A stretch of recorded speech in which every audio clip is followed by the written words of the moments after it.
Good morning, Ghana. Again, just taking over from Team No Sleep as it is, Johnny Hughes and the rest of the team, Judith Brown and certainly Helen Apiampofo were here once again to kickstart your morning, take you right to the ceremony and the grounds and tell you all that's happening. My name is Roland Walker. My name is Na Ashoko and we're here with Pa Kwesi Asari. Good morning to you. Well, certainly. It also means that for all those of you cherished audience yesterday and at midnight, Ghana turning into another state, turning another page in a remarkable democratic story with the dissolution of the 8th Parliament and then, of course, the inauguration of the 9th Parliament. We're here today to, again, see how history unfolds as we swear in the President-elect, John Dramani Mahama, reaffirming Ghana's commitment to democratic governance and national unity. Now, from the Independence Square, we'll also bring you every moment, every detail of this landmark event, including the impact on governance and what this means for Ghanaians, as well as all of us right here in the years to come. Exactly, Roland. This is more than just a ceremony. It is a celebration of Ghana's resilience and the vision for the future. As President-elect Mahama takes the oath of office, we explore the cultural and national significance of this day, alongside the expectations placed on this new leadership. Most definitely, Na Ashoko, and the numbers behind today's inauguration tell their own story. Today, we'll uncover the patterns and promises revealed in Ghana's electoral data. Join us as we break down the trends and provide context to the shifts shaping parliament and governance. Follow our live coverage and conversation on all our platforms, 3news.com, Facebook and YouTube, as we bring you real-time updates and insight into this defining moment for Ghana.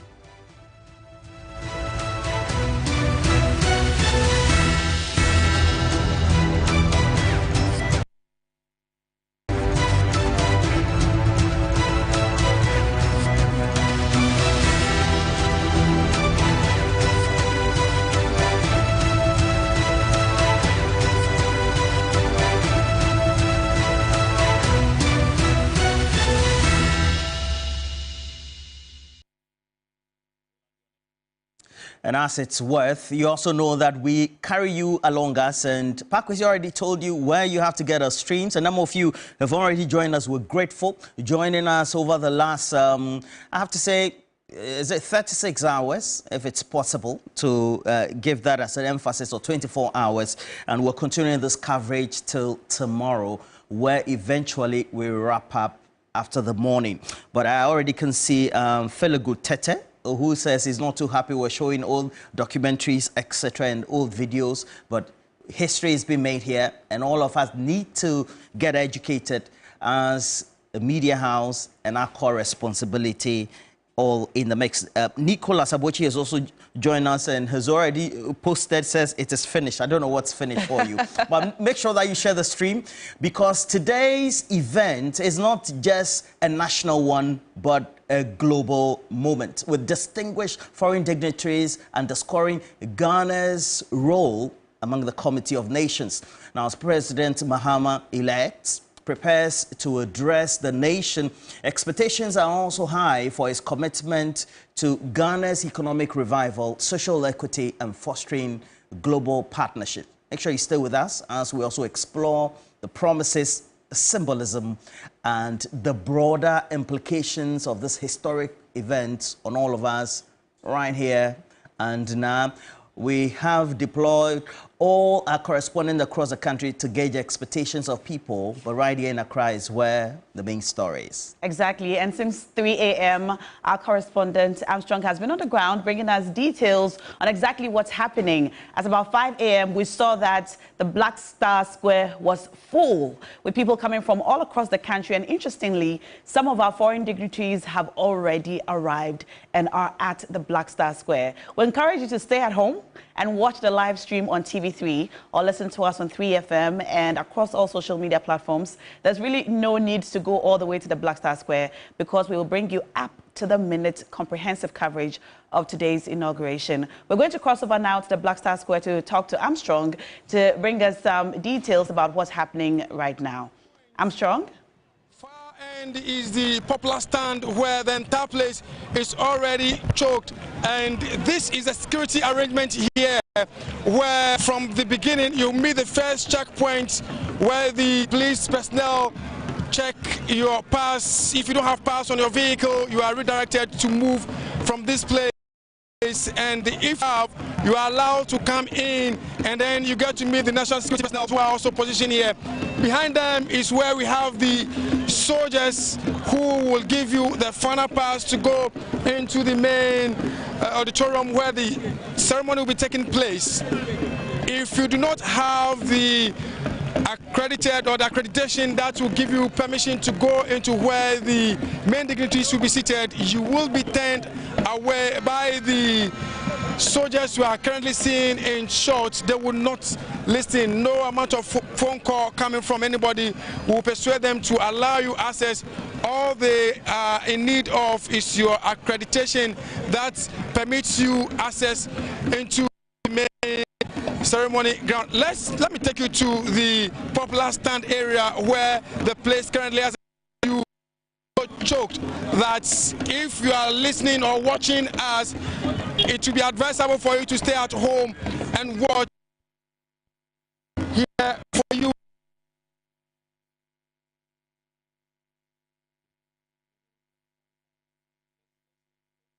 At 2 a.m. when we got to this place, many people have traveled from far and near, all the way from the northern part of the country, Kumasi, the western part, and the whole place, as I speak to you now, is full. People have to sit on the bed.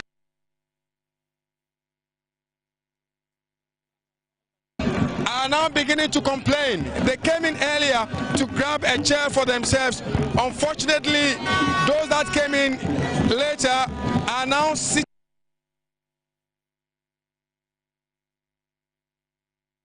Transpired here. So this is a jamboree happening here now. People are jubilating, having fun, and this has been on since 2 a.m. right here. So this is the popular stand area where the whole place is already full. So the people you see standing in front here have no chairs. The problem will be that when the main...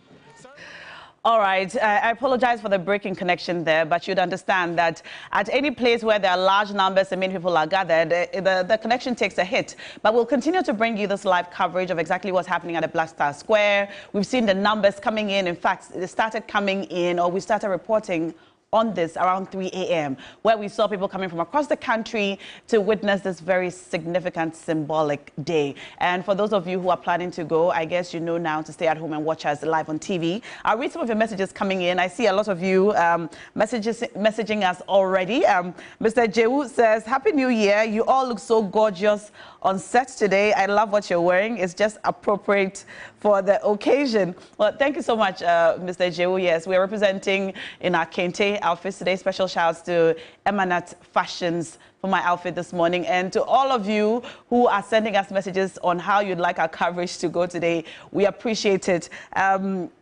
Teki says, good morning to TV3 and the team. I know that if I stay at home, you'll give me everything I need to hear. Because at midnight, when I tuned in and saw that you were streaming live, I knew I was sorted. That's awesome. Abna also says, Roland, you always look so serious when you start. You always look so serious when you start the show. I like your bow tie. And a final one from one of our regular texters, Francis.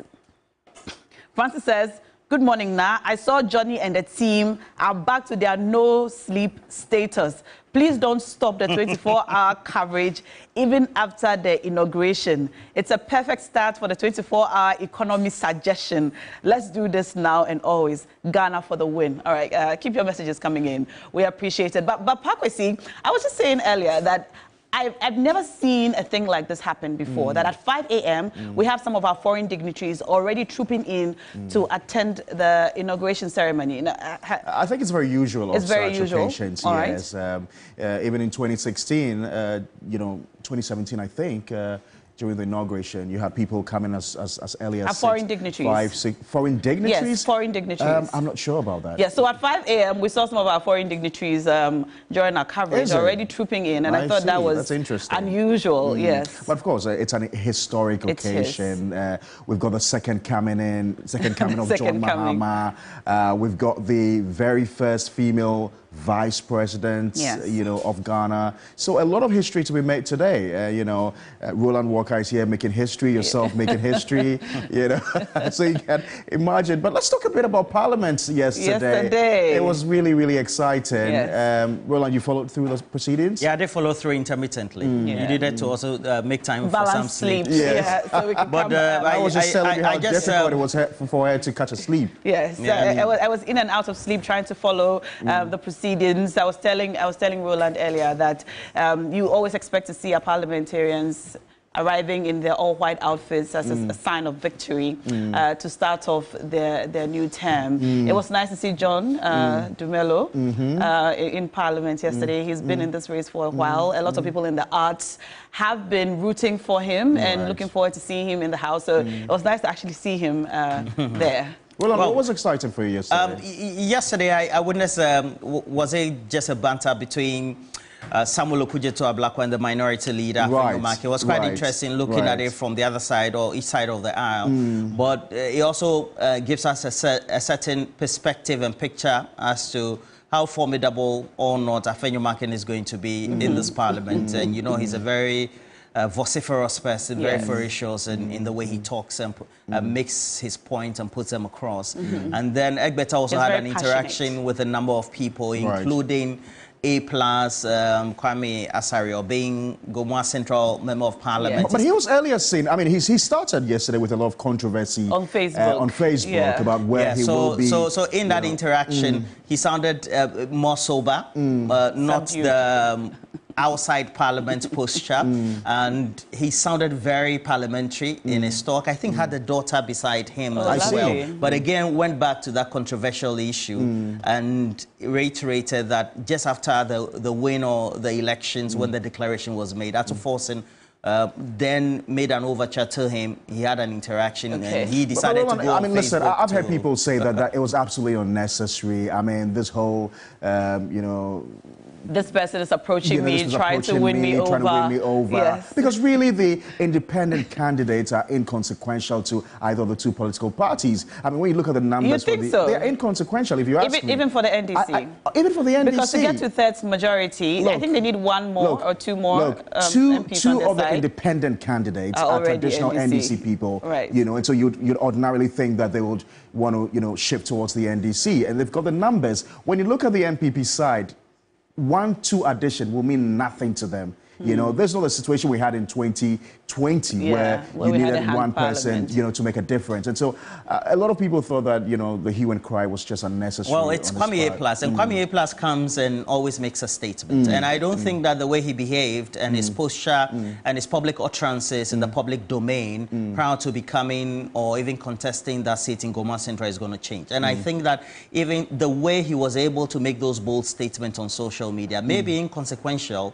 to whether he's going to add something to the numbers for either side in the House, but also just speaks volumes about who he is, the personality he is, and how he intends navigating himself in this parliament. And I think that it's very, very important because for many of the times, people in the arts are thought generally to be not in that realm of be very academic and very serious, etc. And I take him very serious for some of the utterances so far he's made. And he's going to make some controversial statements in this 9th parliament. And I'm looking forward to that. But guys, if you ask me, I think that we need him to remain who he is.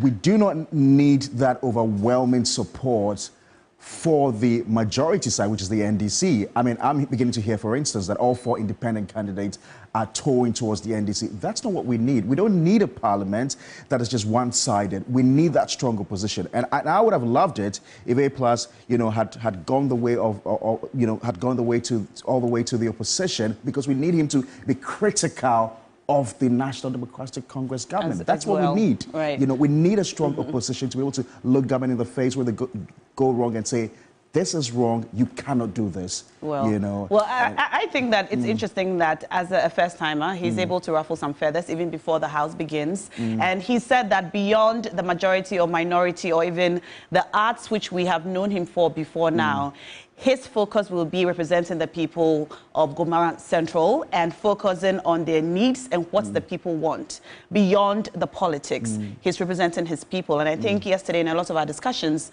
we said that one of the things that we look forward to or hope for this parliament is that the representatives, the members of parliament, will focus on representing their people a little more than doing the politics or towing the line of their parties. And I like that point. I like that point, Huela, because when, I mean, again, I found it unfortunate because when I read his post on Facebook, after he said that he had been approached by the top hierarchy of the NPP, he announced that he was going to meet up with the NDC later in the day, the majority leader. And that, he was eventually going to decide based on who serves his interest. And I didn't think that it was about his interest. I thought that it was going to be about the interest of his people. And of Ghana. But I think that's what he's doing. He's trying to see whether once he caucuses with the NDC, he'll get the type of development that is needed.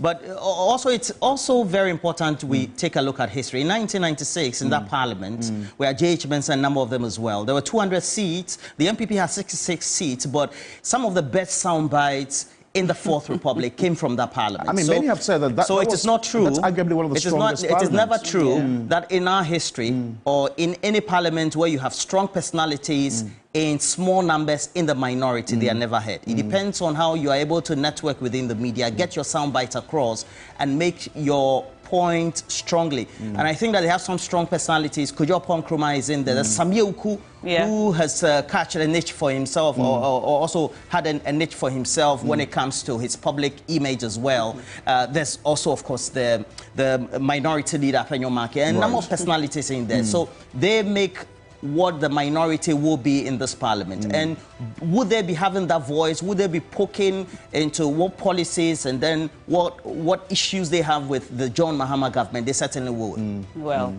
we're going to continue to bring you this live coverage of today's all-important inauguration of the 9th Parliament, as well as the swearing in of the President. And we encourage you to stick with us. You're watching TV3. We're also live on 3FM and we're streaming across all our social media platforms. Stay tuned. We'll be right back.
nomination, I hereby duly declare Alban Sumana Kingsford Bagbin as having been elected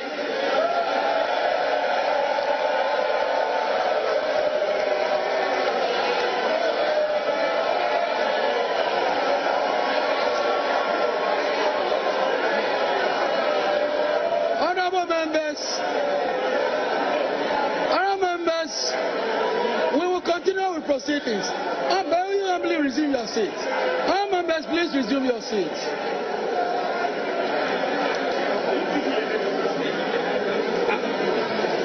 Now we will invite the sponsors to conduct Alban Sumana Kingsford Bagby to the chamber.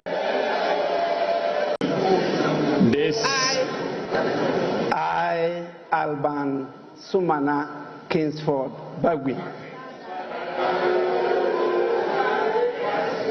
do in the name of the Almighty God swear. Do in the name of the Almighty God swear. That I will bear true faith and allegiance. That I will bear true faith and allegiance. To the Republic of Ghana. To the Republic of Ghana. As by law established. As by law established. That I will uphold the sovereignty. That I will uphold the sovereignty. And integrity of Ghana. And integrity of Ghana. And that I will preserve. And that I will preserve. Protect. Protect. And defend. And defend. The Constitution. The Constitution. Of the Republic of Ghana. Of the Republic of Ghana. So help me God. So help me God.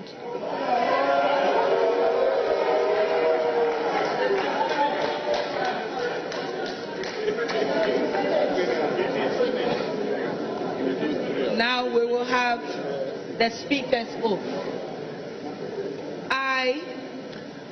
I, Alban Sumana Kingsford Bagby, do in the name of the Almighty God swear. Do in the name of the Almighty God swear. That I will bear true faith and allegiance. That I will bear true faith and allegiance. To the Republic of Ghana. To the Republic of Ghana. As by law established. As by law established. That I will uphold the integrity. That I will uphold the integrity. Of the Republic of Ghana. Of the Republic of Ghana. That I will faithfully. That I will faithfully. And conscientiously. And conscientiously. Discharge my duties. Discharge my duties. As Speaker of Parliament. As Speaker of Parliament. And that I will uphold. And that I will uphold. Preserve. Preserve. Protect. Protect. And defend. And defend. The Constitution of the Republic of Ghana. The Constitution of the Republic of Ghana. And that I will. And that I will. Do right. Do right. To all manner of persons. To all manner of persons. In accordance. In accordance. With the Constitution of With Ghana. the Constitution of Ghana. And the laws. And the laws. And conventions. And conventions. Of Parliament. Of Parliament. Without fear. Without fear. Or favor. Or favor. Affection. Affection. Or ill will. Or ill will. So help me God. So help me God. Well, as required by the Constitution from Article 95, you find that subsequently swearing of the Speaker, a very important component of this early period of a new Parliament. And certainly we've had Speaker Alban Sumana Bagbin again sworn in by the Chief Justice, Justice Tokonu. And for those of you who followed through that coverage throughout the night with Johnny Hughes and the rest of the team, you know where we are currently. And following that, it also means that matters have come to a head. We will go to the Independence Square, or you want to call it the Blaster Square, depends on you as well. Both really also work. But for all the things we have to do, the main thrust of the ceremony, where we're going to have the new president sworn into office alongside the vice president, is also, so to speak, physically before the Parliament of Ghana. But because of the numbers, the sheer numbers, the numbers who tend to watch from outside the perimeter of the Independence Square, that is why the event is convened there. And so let's take it by way of education, that the swearing-in ceremony of the president-elect, the vice president as well, all done before Parliament. So it is the chamber, and all rules do apply. Forget about the noise and the ambience and all that happens just outside the perimeter of the precinct. And so we're going to get what sort of symbolism that will also mean. Because alongside, we also have a number of members of the diplomatic corps who are also present, various heads of states, not only across Africa, but also internationally, also coming in as well. And then mission heads, those who are members of civil society, both locally and internationally, also giving invitation. And of course, the media, TV3, the rest of the team as well, 3FM, ONUA, subsidiaries of Media General, all there. But more importantly, we have to tell you that we're also live on 3FM 92.7 and right here on TV3. We're streaming across all the platforms. So make sure that when you're watching us, you tend to share. For those who have already joined us, we're grateful that you've joined. And I know that some of you are raising issues about the stream, but I think that it's being rectified. If it's not been rectified, please make sure that you put it there and let us know what you think. But a lot so far has happened. Let's give you some highlights. Then we'll do the introduction of our guests who are going to take us the next few hours for some intermittent discussions on the proceedings that are transpiring and what sort of education and discussion that need to go on alongside. There be no other nomination. I hereby duly declare Alban Sumana Kingsford Bagbin as having been elected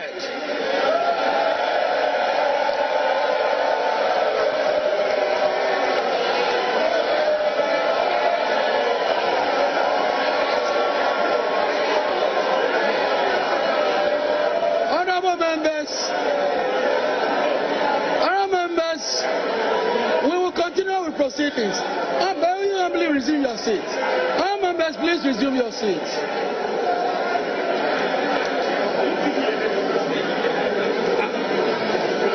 Now, we will invite the sponsors to conduct Alban Sumana Kingsford Bagbin to the chamber. This is my fourth term in this house, and this is the first time in the history of this parliament. Our standing orders are very clear. When you rise to second a motion, there must be no remark, no debate. What the minority leader, who has not told us if it is now spiritually okay for him to sit in the minority leader's chair. I don't know what his spiritual advisors are telling him now. He cannot be violently violating our standing orders with such impunity. We cannot accept it. A lot of descriptions herein given to them, but they are not going to be a walkover. They will register their stance on issues, and they will not take it lightly when they have to make their points very well known and clear.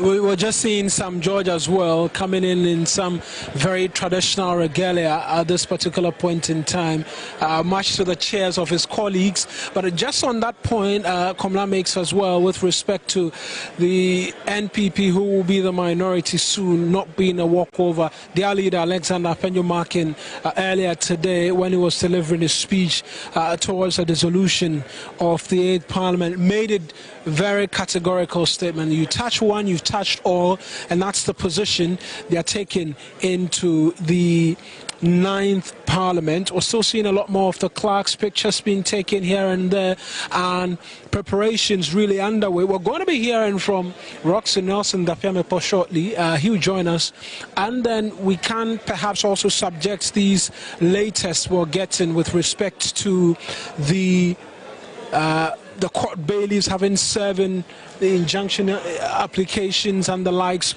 on Parliament as well. But this is what the House is looking like at this particular point in time.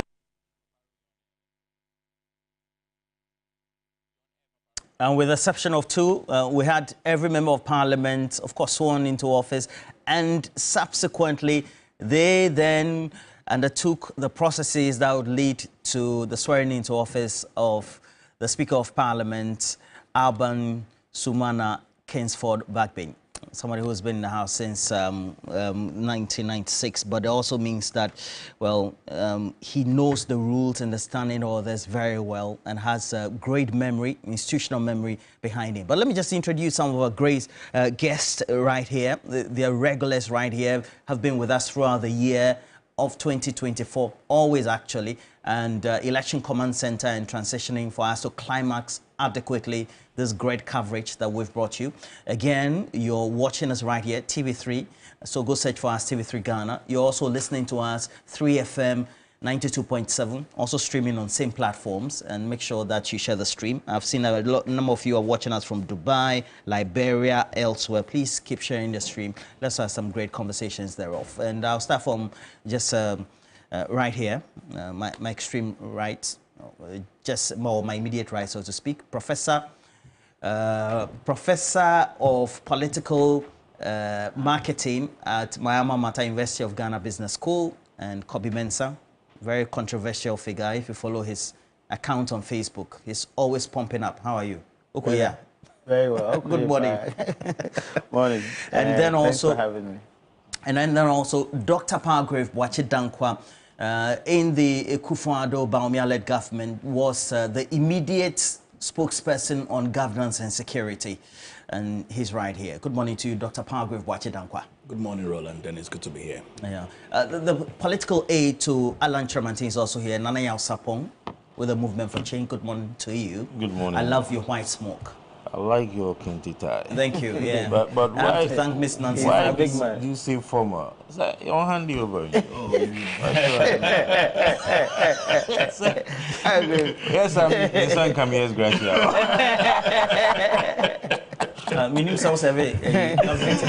Special assistant.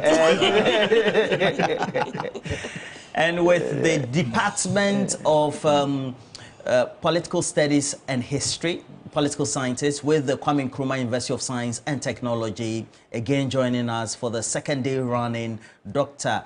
Ali Nyaba. And thank you for joining us, Doc. What's up? You had some great time in Accra. I think there was a lot of traffic, right? No, I didn't go far. Oh, okay. You were just around. I was just at our guest house here, so it's a stone throw away. Okay. What's your guest house? The Kenya University guest house is just less than... Just 3 minutes? 4 minutes away. Oh, okay. Great. Great. You're a safe man. The man doesn't want to take any risk at all. Not at all. It's very good that the institution is taking care of it. Yeah. I think the institutions, they give them some level of beautiful discounts when you're a member. Oh. Is that true? But UDS also has one. What if you're an alumni? No, you don't qualify. I'll answer for them. You don't qualify. No. It's actually the proximity to the three that... Well, that helps. Yeah. All right. So we'll start this way. And you have been monitoring the space. You've been looking at what the implications of the campaigns have been, etc. But you've observed what the transitional processes have been, what has transpired over the last 12 hours. You'd say that Parliament, its composition and what transpired looks to be what the Ghanaian people want it to be, right? And why should not that be taken for granted? Absolutely. I mean, clearly, the election sets the tone of what Ghanaians are looking for. That is the ultimate ballot. And the ultimate ballot is about the wishes of the people, you know. And so when the election had gone in a certain direction, which in 2000 we'll call it the wind of change. You remember when the Jake Obechebilanto, yeah, the Cindy Thompson music, exactly, always interspersing the atmosphere. Yeah, I remember very well. That talks about the great wind of change taking over. You know, the same thing has happened in this particular occasion as we're talking about. So once the election has gone a certain direction, you expect the parliament to reflect in the wishes of the people. And that is what, you know, is showing. But I think we should go beyond that. I think the entire atmosphere, and I'm sure Pargrave would agree with me, that there's a sense of what people wanted, you know, regardless of what the argument could be. During campaign, you would feel a certain sense, you know. And so when we're monitoring as observers, as experts in political marketing or political science, you know, apart from the polls, you're also gauging the pulse of the people, the sentiment that people express. And that's why you're able to make the analysis the way you do and say, well, we expect that the ballot will go this way.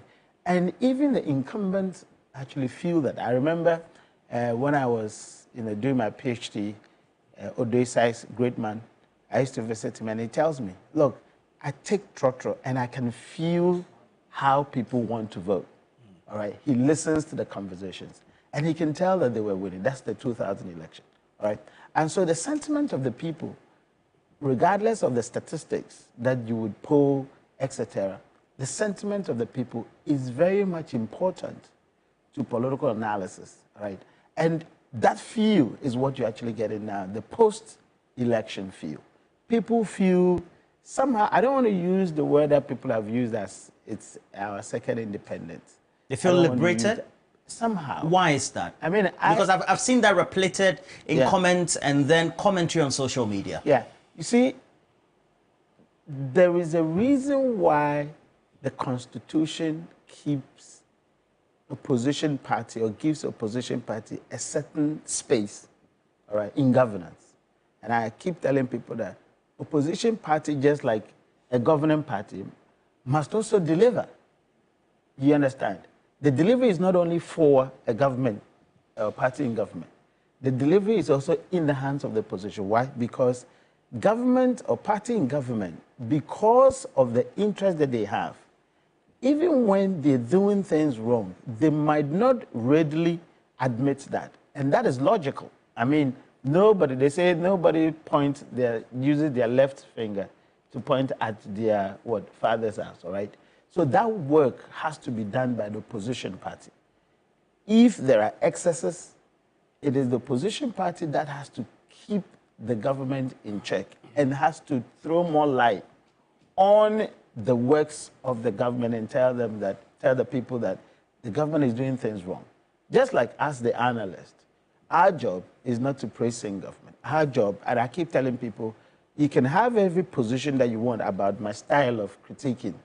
My work as an academic is to expose the failings of government to the people so that people can see. And that work doesn't include propaganda, no. That's why I say things as it is. I have to be very blunt and say that this is what is happening because the opposition party has the work to do to deliver, to tell people that the government is doing things wrong, it should have done this way, etc. As an academic, I'm supposed to do similar, all right? And so when people are being told some of these things, government machinery will do otherwise. We'll say otherwise, say, no, we're delivering, etc., all right? But the point is that apart from or beyond the words, the experience of the people, all right, is also telling them or talking to them about their situation.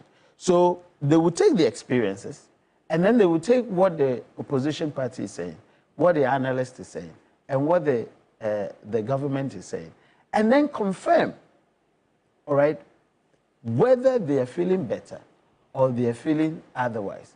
Now, you realize that, and that, back to the point that people feel liberated, you realize that most people in institutions, institutional heads, because they're quote-unquote part of the administration, they can't complain most of the time. Strangely, in other regimes, they can. But in this particular regime, a lot of them couldn't complain. Again, why? Because maybe the behavior of the government. Apart from the policy delivery, you're also supposed to deliver in terms of your behavior, all right? But if the government posture is in a manner that it makes it difficult for institutions, heads of institutions, to complain, then that is where the liberation comes in, all right? Because immediately the government is actually overthrown. Then people feel they sprung up. I mean, they spring up to actually let their voices heard and say, we didn't like this, we didn't like that. But you will ask yourself, but why didn't you complain? Come on, they are part of the institution. They're part of the structure. They can't complain. And it's not their fault. It's logical. Very logical. It's very logical. But let me make a point. And that will be your conclusive people comment. mistake, they mistakenly say that when Nkrumah was removed, people were jubilating. So it's no wonder that people are jubilating Nanado and they will come and miss. That's not true. It's a false logic. There were massa people with placards, etc. You think they were planted? No, completely different. It's illogical an argument. Nkrumah was overthrown by a coup d'etat. Which supporters of a government would get into the street to have a counter position, under a military regime? You dare not. You can't.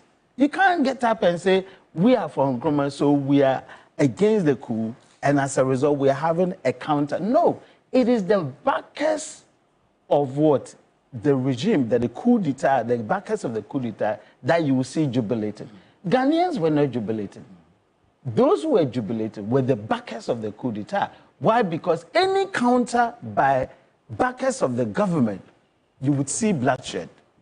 And so they were quiet, the whole country were quiet, but those who were jubilating, you cannot say it was Ghanaians.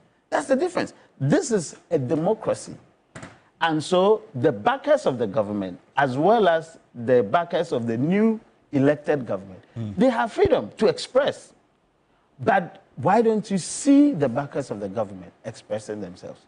Because it is a very popular win. So don't mistake the two. The two are not the same. No. The two scenarios are absolutely not. It's illogical. But is it not true that, Dr. Alinya, is it not true that for every administration, there would always be those who oppose the administration? So, for example, we always did the analysis this way, that touch wood, if the MPP and NDC went to the polls today, they were sure, so to speak, if they're, in quote, banker votes that will be accruing to both sides. It's the extra work and then the perception among the demographics that will give them the votes that will tilt as to who is winning, etc. And so that should be a reflection of what the commentary should be in relation to the subject matter as to whether people really are liberated or not, wanted change, and so they've shown that in the polls, and that should be the mood and the commentary that we should be having. Okay, so I would like to take it from where Prof left off, the Nkrumah regime, it's always the mood of the era. The Nkrumah regime did not necessarily bring Ghanaians economic hardship as much as we have seen in some of the subsequent regimes. But it brought Ghanaians something different that also made sense at the time, that people's rights were suppressed so much so that some people had to leave the country, people could not speak freely. Nkrumah needed that environment to thrive. He categorically made the point that because Africa had lagged behind the rest of the world, the pace at which they needed to move was not in consonance with the kind of multi-party democracy that was prescribed. So his style was quite different. That is arguable. The leaked CIA files also show that clearly his government was undermined. And at the time, if you look at the geopolitics of the world, you look at what had existed, whether it was the post-World War, Cold War, global trends, you'll find that one-party state and sole presidents at the time propelled their countries to economic liberation, so to speak. But that's an argument for another day. Yeah, Please continue. So, no matter how arguable or otherwise it is, that was how he felt Ghana should move, and it suppressed people's rights in this country. So, rightly so, by the time that he was overthrown, people jubilated. They were happy that at last they were going to be free to speak. In fact, you know, that generation could not preempt the future, that what we were getting into was worse. You can compare it to the 2016 when Mahama was leaving. The situation was not too good, especially the doomsaw led to economic hardship a bit, but it was the ability of the vice presidential candidate then to punch holes and describe Mahama as incompetent. It felt like things were really very bad, and then Ghanaians wanted a change. But if you look at the trajectory in the Fourth Republic, whenever there is going to be an 8-year turnover, there is jubilation. In 2000, before Kufuor came, it looked like everybody was almost tired of the Rawlings regime from the PNDC, NDC, so there was massive jubilation greeting Kufuor's era. But you see, if I compare the 4 turnovers, it was only the one after 2008 that did not come with so much jubilation. But the one in 2016, like I told you, things were not as bad. But because the vice presidential candidate was able to punch holes and describe the leader as incompetent, it sank into the thoughts of people. There was a lot of media warfare that was used and great campaigning. And they believed in it, and people felt like we really actually needed a change that will bring liberation. But in this particular turnover, the one that Nanado is leaving now, you see, the government did not listen at all. I don't understand. They did not. Oh, Roland, you always do. Why do you always want to create an atmosphere? The government, you know, there were too many pretty apparent things that were glaring, that people were not going to be happy. And then they say, we will still find our way. And it is normal, like Prof was saying, when you are leading, you need to have people who can say, Akwesi, what you are doing is wrong. If you don't have such people, you'll be making mistakes and then they'll be singing your praises. You understand? So it appeared the government dug its own. So unlike what I would like to deviate a little bit from that, it looks like the people did not want what was there. It's not like they actually wanted what we are getting into. If you look at the atmosphere, people didn't want the MPP. They did not want the MPP.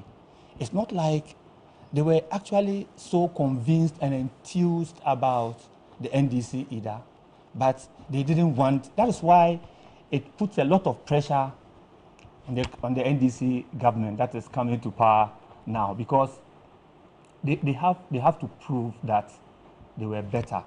Not just better than this one, but they are liberating. Like yesterday, I was listening to a very senior journalist on your Kwesi Pratt Jr. saying that we should not force Ghanaians to lose confidence in the political parties. In the political class, yes. Generally. Yes, you see, we should know, at this point, we sought to seek liberation from NDC.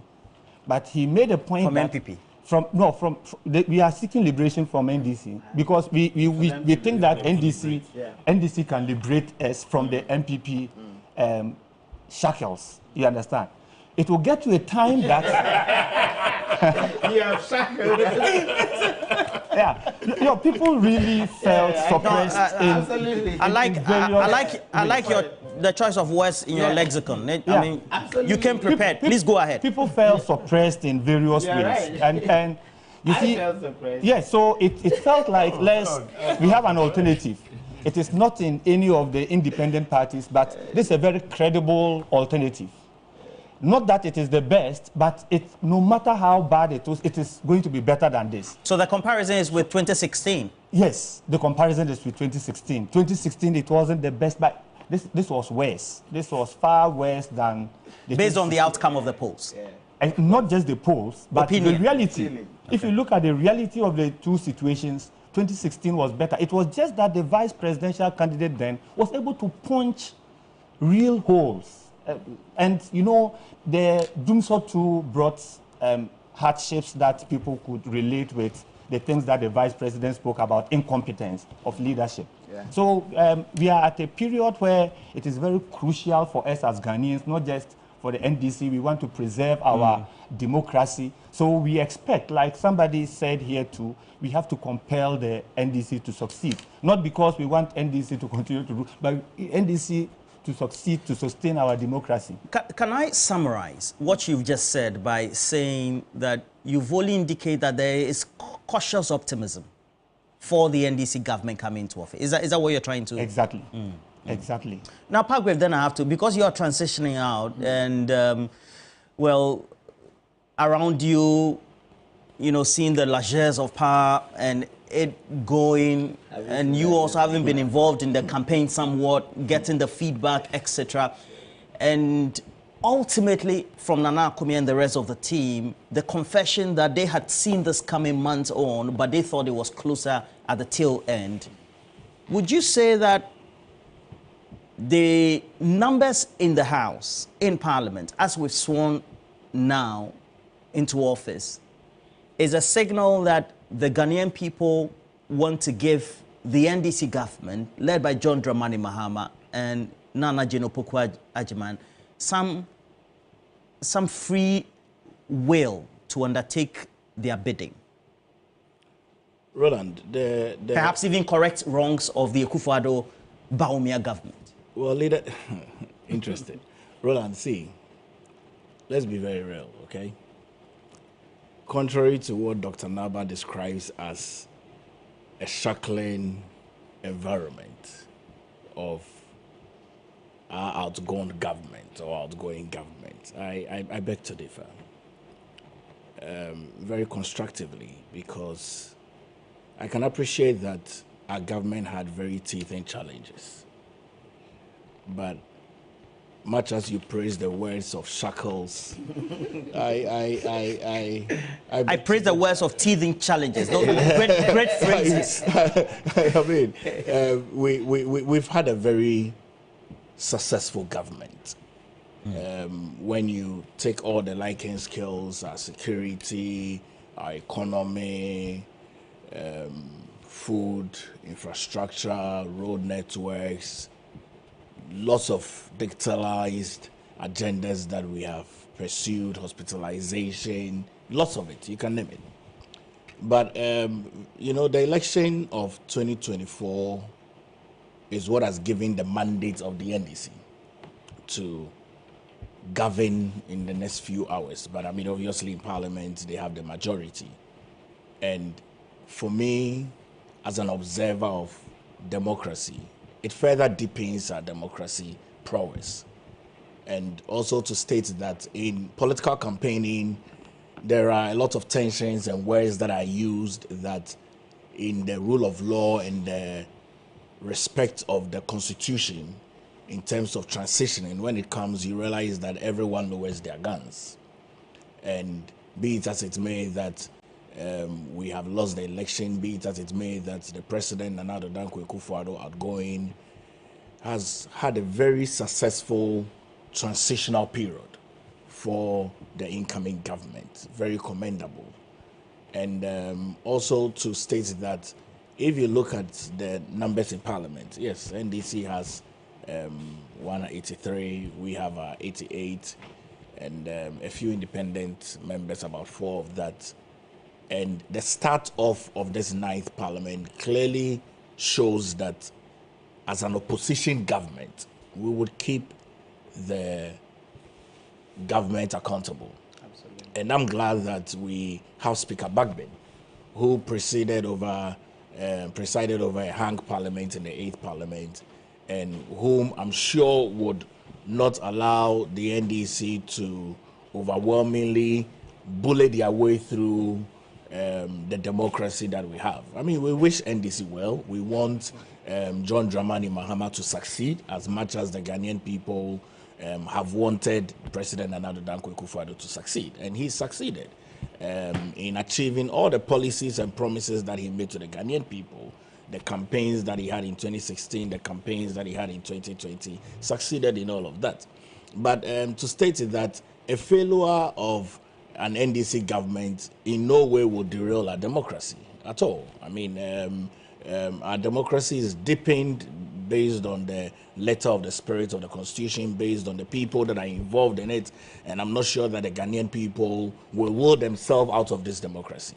And I'm glad to state that, yes, it's important that we continually ensure that the Ghanaian people have trust in the political class, and they don't lose trust of that, because there's clear indication of the 2024 general election that if any government is to come and does not meet up to all the feelings as it is that the electorates want, there's a likelihood many of them will stay away from electioneering and voting and exercising their democratic rights and prowess. But for me, the NDC has been given that reset agenda that they have promised very largely to the Ghanaian people.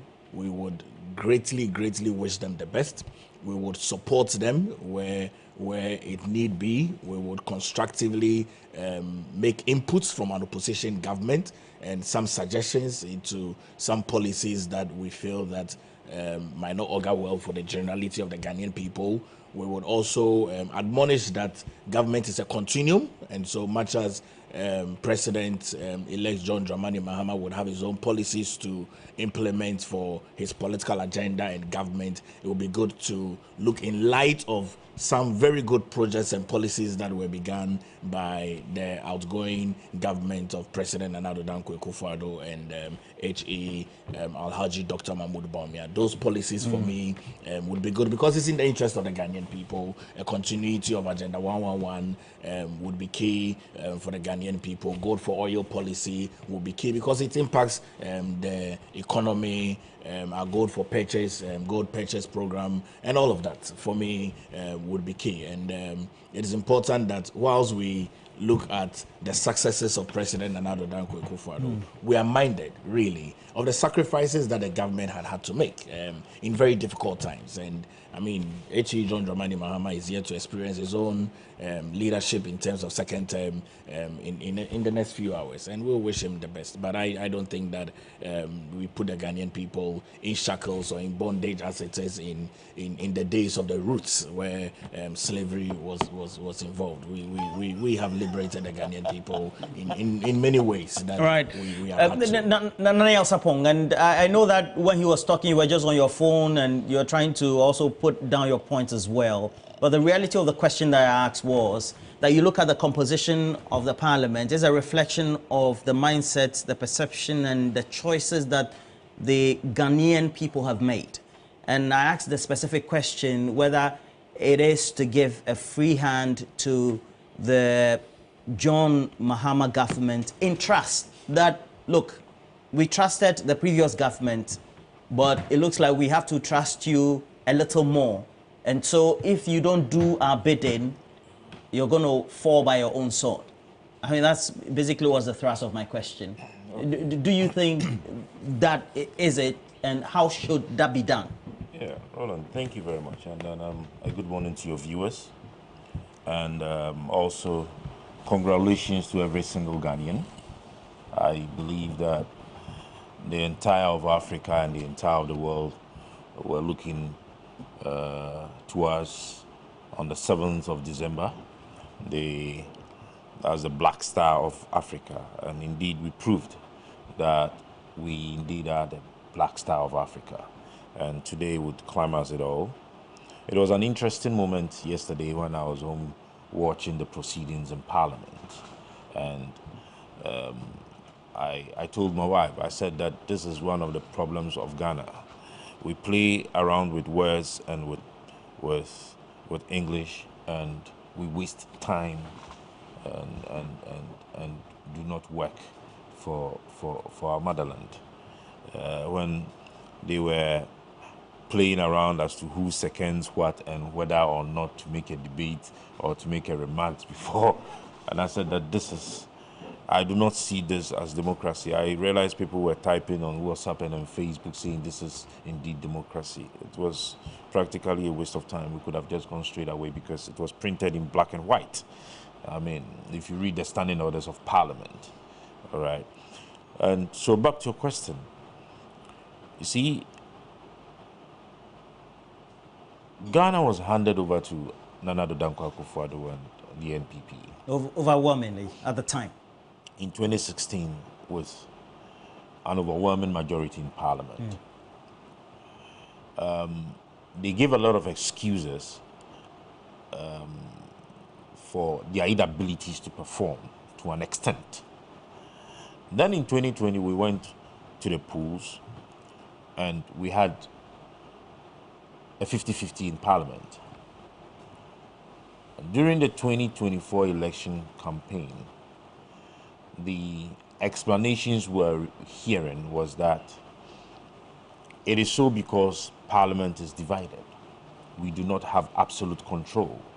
And whatever we have taken to Parliament has been sabotaged by the opposition or the minority because they also indeed have the numbers. And so Ghanaians decided that, okay, then the next government that would come, we would give you absolute control of Parliament. We would give you the executive for you to perform. And that is one of the reasons why, to me, the NDC has an overwhelming majority in Parliament. In my view, I have heard most of the NPP personalities say that the NPP lost the elections in 2022. But I think, and yesterday I stated it on another network, that the NPP lost the elections on the 7th of January in 2021, when they were not able to push Michael Quay into the seat of a speaker. And that is because when you are a government and you decide to impose, when you are a government and you decide to intimidate, all right, with power, that is what happens. I don't understand. You mean that if Professor Aaron Michael Quay, Reverend, was the Speaker of Parliament, we would have experienced 54% of inflation in 2022. We wouldn't have experienced the haircuts, the DDEPs, the external debt restructuring. Is that what you're saying? What I'm saying is that the elements and the signs of losing the 2024 elections came up on January 7, 2021, when a candidate was being imposed on Parliament, when the side that was supposed to carry that candidate to win that slot had objections to the candidature of the person. You understand? And so that was when the whole elections was lost. And I'm talking about the fact that you have power and you decide to intimidate the people with the power, you decide to impose on the people. And I said on another network that John Mahama did say that he had a dead goat syndrome. But during this particular government, if we had any phrase that goes beyond the dead goat syndrome, that is what we should be using. You understand me? And Roland, Ghana indeed feels liberated. And how is most Ghanaians feel that we're being oppressed. And you have been in the media space for a very long time. You would agree with me that indeed Ghana has this freedom of speech thing, but under this particular government, there was nothing like freedom of speech. You would agree with me the economic hardship that Ghana went into. if we're going to take it from 2016, I believe that this economy was handed over to a government, all right? And I want to speak the layman's language at a dollar rate of less than 5 Ghana cedis. Today, Akufo-Addo is going to hand over to John Mahama at a dollar rate of in excess of 16 Ghana cedis. 14. That is a bank rate. Let's not argue here. That is a bank rate. Bank of Ghana rate is 14. I don't have a problem. But that is a bank going to Bank of Ghana to buy. So the Newtown rate is not the Newtown rate. This is when you go to NIB, ADB, EcoBank. I'm talking about is within 16 cities and that. If you go to the Newtown, it's more. Let's face reality. I can't walk into Bank of Ghana to go and buy $1. All right. Now, when it comes to education, and this draws me into SONA, the State of the Nation's address, the president spoke about education, and he only spoke about the results of WASI and BEC. I was expecting him to talk about the quality of education and the infrastructure of education at the point where he picked up from to where we are. Because I do not think that, but for free SHS, we would have the 3.8 or so children in the house. They still would have gone to school. But what is the quality of our education now? We have 2 lecturers here. The free SHS students, when they have come to your universities, how do they perform? You need to speak the truth to Ghanaians. How do they perform? Prof, you have a lot of them in your class. Is that the quality you want? The person responsible for quality is not me, so I can't tell. Well, you have been marking the scripts. Yes. I'm not the one who marks the scripts. That's completely a whole assessment. I'm not talking about the assessment. Yeah. Of course, you cannot do the entire assessment for the whole country. Right. That's why we do sampling size. That's why we do sampling size. I'm using your program, your course as a sample size. Yeah. Is that the quality you expect?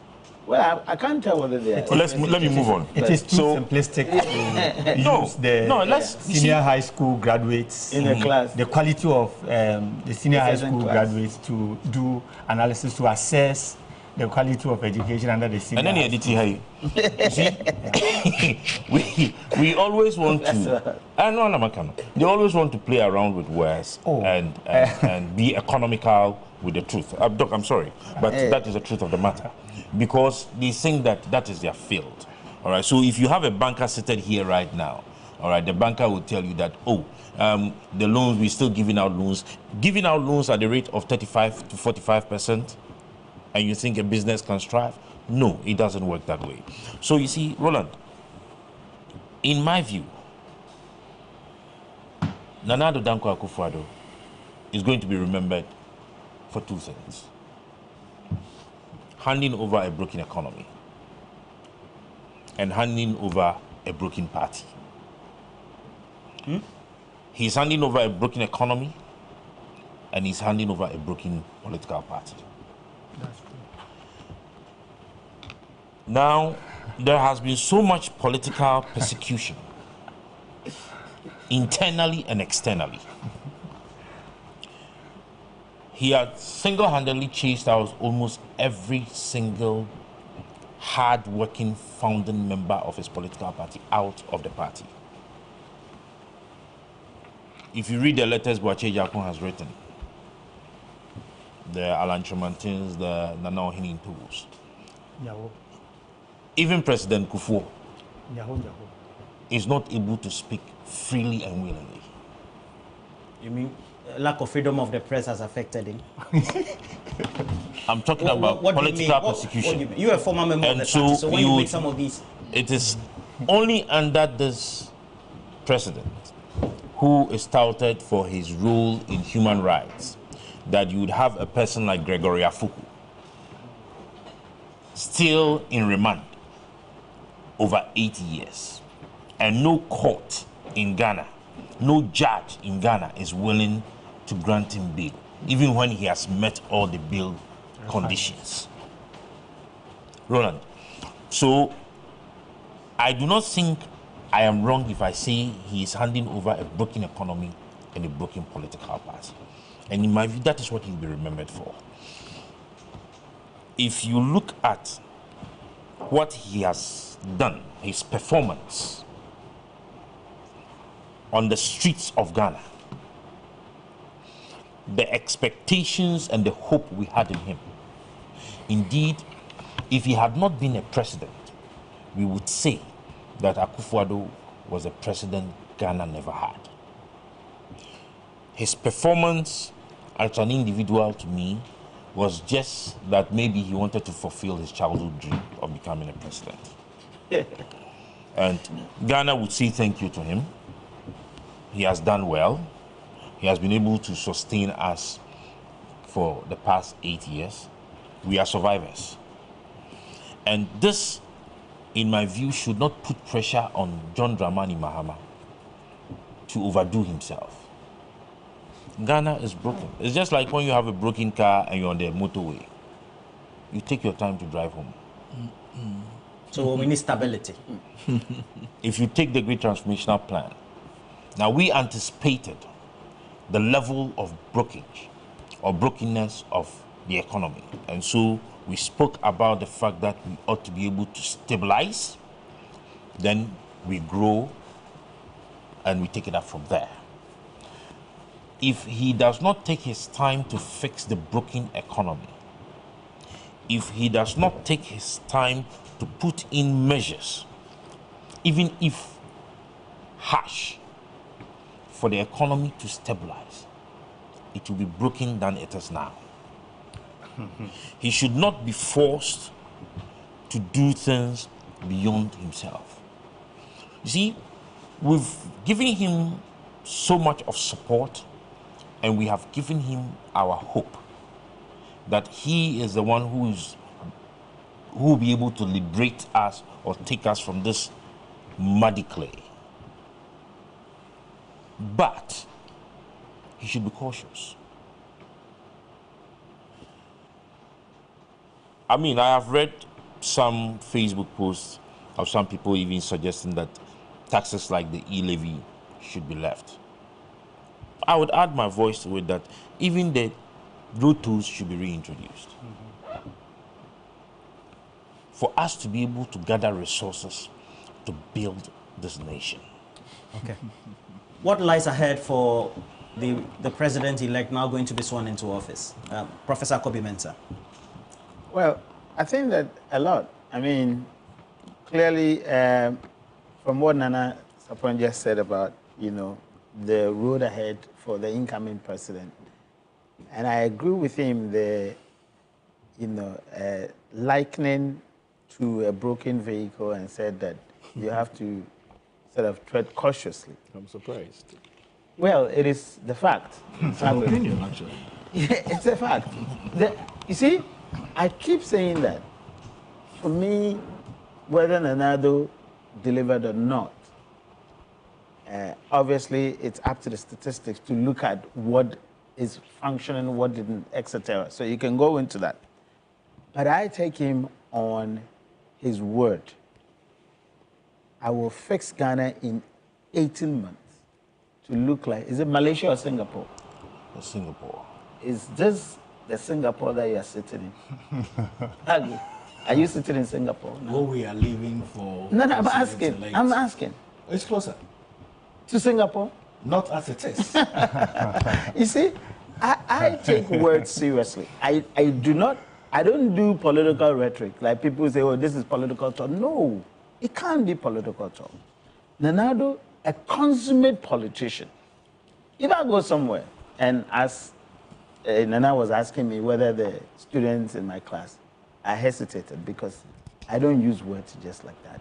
If I go to somewhere and somebody asks me, oh, you're a professor at the University of Ghana, can I get admission with this?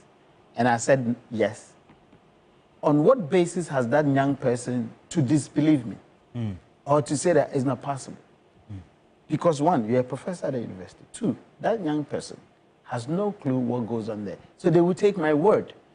A consummate politician stands and says that I will turn Ghana 18 months into Malaysia. And you think I don't have to believe that? I believed him 100%. I am not sitting in Malaysia. Maybe you are, because the way you are suited, it looks like you are sitting in Malaysia. And at this point, I mean that. By this point, I mean that Mahama shouldn't be saying things that he can't do. He said many. Well, he hasn't started. There's a reason that He hasn't started. Don't say it's a political language, no. Because people are genuinely listening and taking that as truth. As, well, that you can do it. Because then that builds the trust. Of course. I mean, what didn't you tell your wife for them to become your wife? It's a question to me. Based on the things that you said. Based on the things that you said. That's why she agreed. And then you come into the marriage and say, oh, it was a conning talk. Man, come on. You can't say that. See, looking at Roland's face, you can say... So for me... No, I don't remember because it's been a long time, so that's why... So for me, honestly speaking, I took Nanado on his words that he would transform this country. Not in the 18 months even, but at least by the time he was leaving. And I'm not the only person. Look, I went somewhere and defended Nanado that he was the last Democrat standing. You know why? By that time, Professor, I've forgotten his, Dr. Asante, I've forgotten. He used to be a diplomat in Nkrumah's. KB Asante. Yeah. Dr. KB Asante. Yeah. You see, he didn't like using the era, that era, all right, where the Democrats at the time, and I felt that our young politicians that are not exhibiting, and so when he parted, when he left, I felt Nanado was now our last person. He failed me on governance. Nanado had failed me on a number of things, and I'm passionate about that. Look, I met him in London. I drove from Sheffield up, and I'm telling you why I believed him. I drove from Sheffield, met Nanado, Jacob Echebilamte, Gabi Ocheredako. 3. He has my thesis. I signed a copy. I believed at least in his governance. Don't shed tears. I'm telling you, this man failed me. He failed. Okay, so taking a cue from that. So I'm saying that John Mahama should be careful. Because, you see, Paragraph says that nobody can dip the democracy of the country. You can. Look, we have procedural democracy, which is what we do the ballot. We have distributive and dividend democracy. We haven't had that. Not yet. Commensurate to the amount of resources. Of course. It's a role play. We should abide by the law, and the government would supply us. All right? The country has abided by the law. The youth have stayed out of the street. Mm-hmm. You wake up early morning and you go to your work. You perform your role. I work. Honestly, I work. I work. Seriously. Have I gotten the dividend? Haven't I played my role?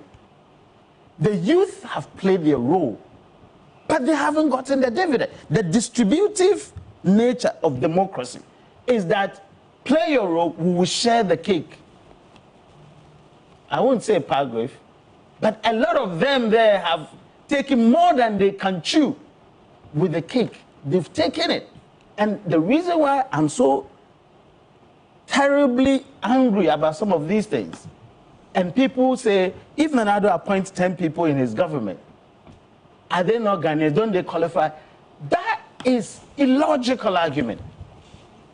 Because if you have this as a cake, national cake, and we're all supposed to share, and you alone, you bring 10 of your family members, how much have you sent home yourself?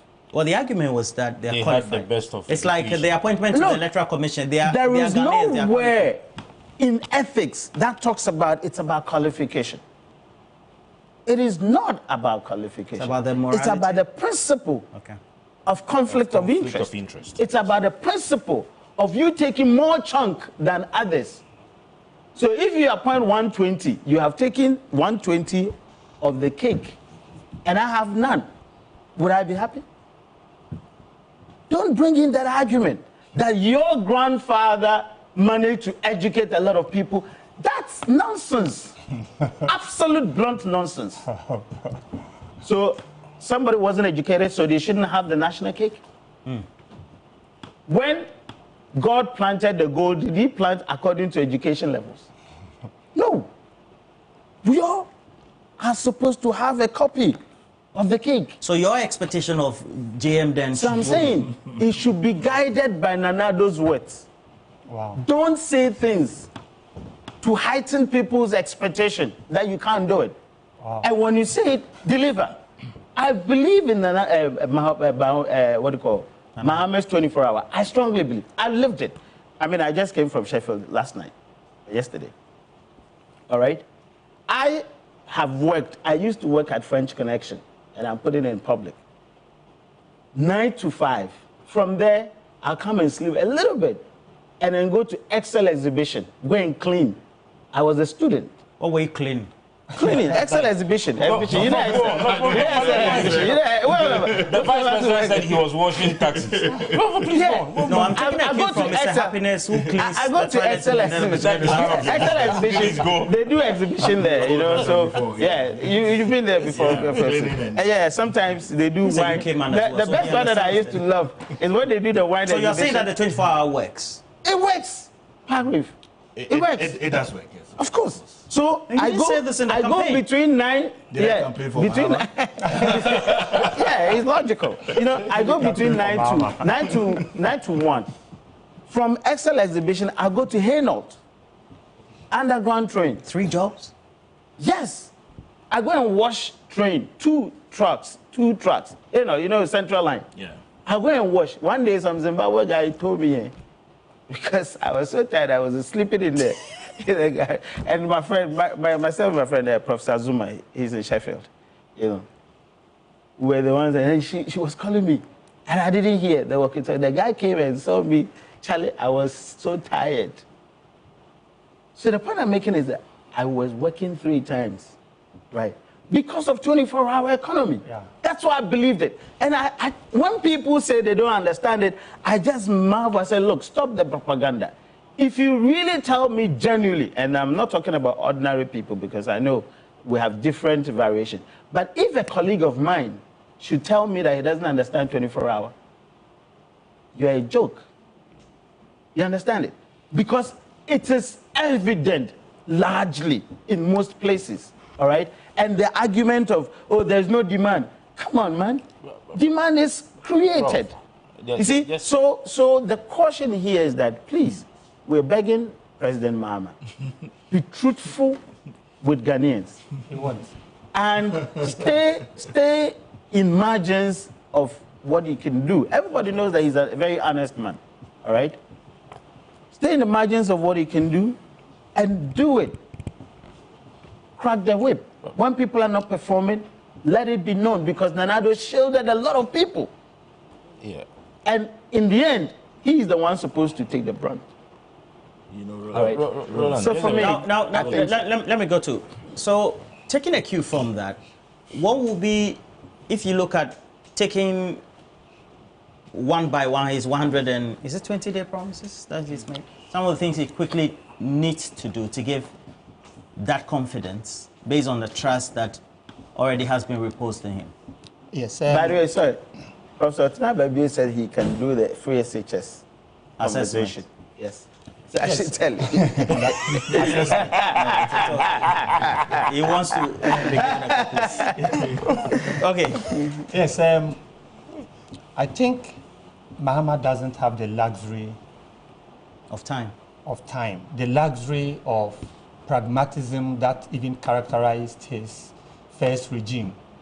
And I say this because he might have learned lessons from it. If you looked at his campaign in 2020, you will notice that he was deviating from the pragmatic regime that led to his loss in the 2016 elections. You know, he was very pragmatic. For instance, he said, it is not prudent to pay nurses allowance. It is not prudent to continue to pay teachers training allowance. Okay. He was very pragmatic.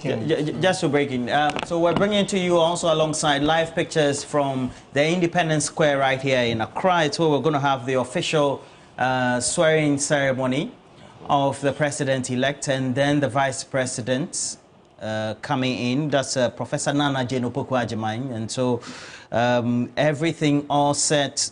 We know that based on our report from correspondents, we've had people trooping in as early as 2 a.m. to the ground. And based on invitation, the formal invitations, you can have that luxury of being driven through the barricades onto the main ground. If you take an aerial view, so to speak, of the ground, it's been well decorated, as has always been done for such occasions, but this time draped in the national colors of red, yellow, green, and of course black also being found somewhere in there. But it's where we're bringing to you these live pictures. You'll get the latest update from the Independence Square. We're going to also have a lot of interaction with our correspondents, as well as well-wishers, those who have come also to get a vivid look, have history made for themselves. And I remember for many of the times, if you're a child, you're watching on television,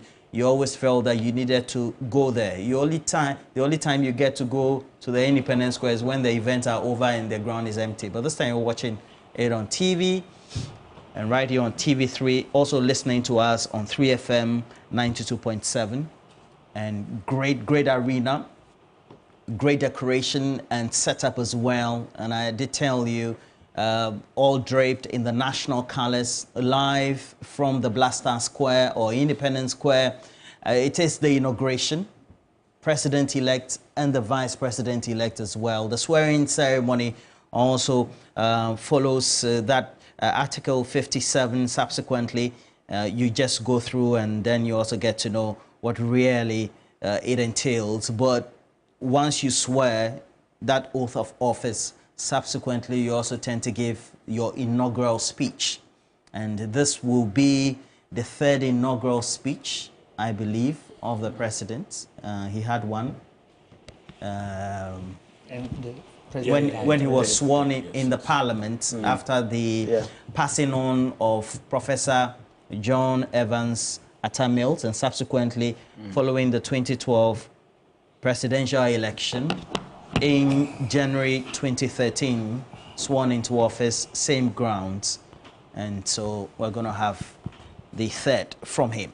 So it's a record for many of them. We have the first woman vice president of the Republic, and so the first of many things. That's why we have to applaud. The first of many things that are it's never done, happened. and really, it's never happened. I'm so happy for them. And really, if you take a look at, for many of the things that we're talking about, what the expectations are from the international community, you'll find that Ghana is given a lot of accolades in terms of having done well in keeping this democracy. And whether it's MPP or NDC, we all have to applaud ourselves, because the stakeholders in this democracy, as you also find the aggregation of the numbers, you'll find that all of us tend to contribute. So whether it's the ordinary voter, the people, whether they support MPP or NDC, and this time mainly NDC supporters at the ground, we all contribute to make sure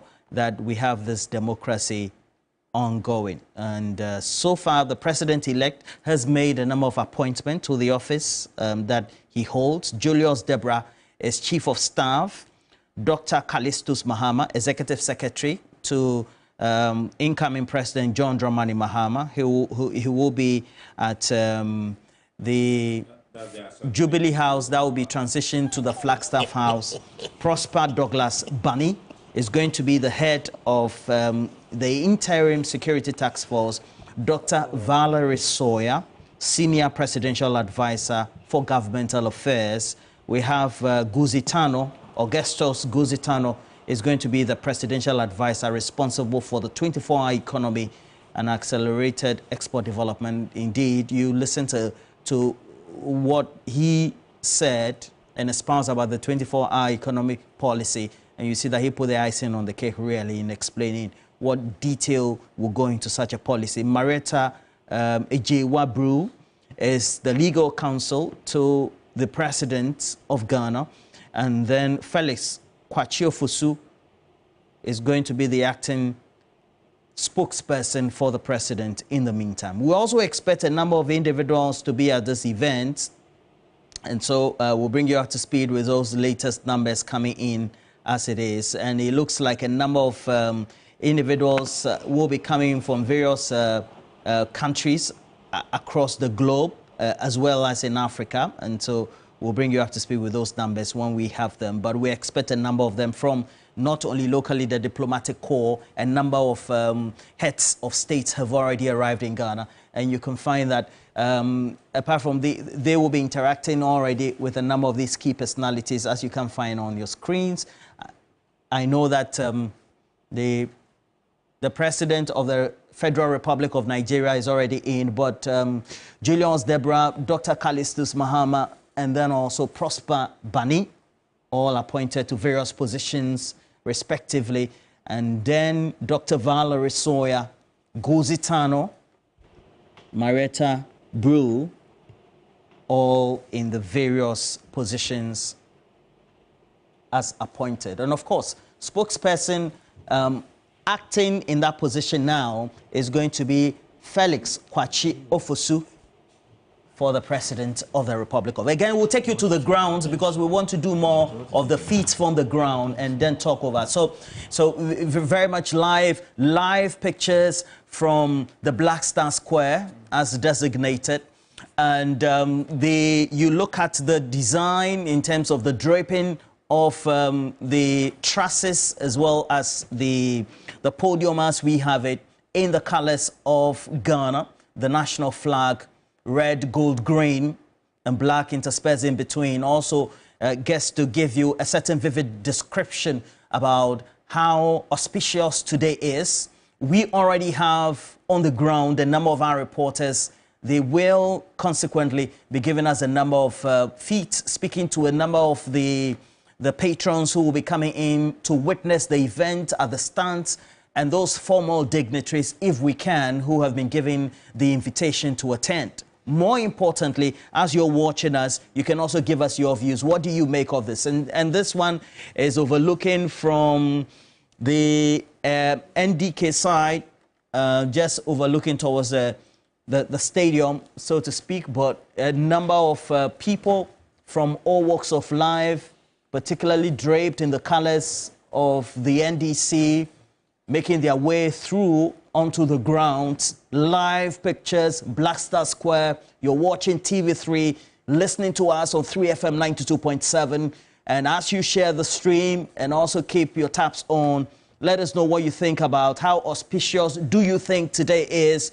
There is already, if you're listening to us on 3FM, a giant draping of the pictures of John Dramani Mahama and welcoming patrons for the presidential inaugural ceremony alongside Professor Nana Jane Opoku-Agyeman, the Black Star of Ghana, the flag, the colors all draped, just to make sure today.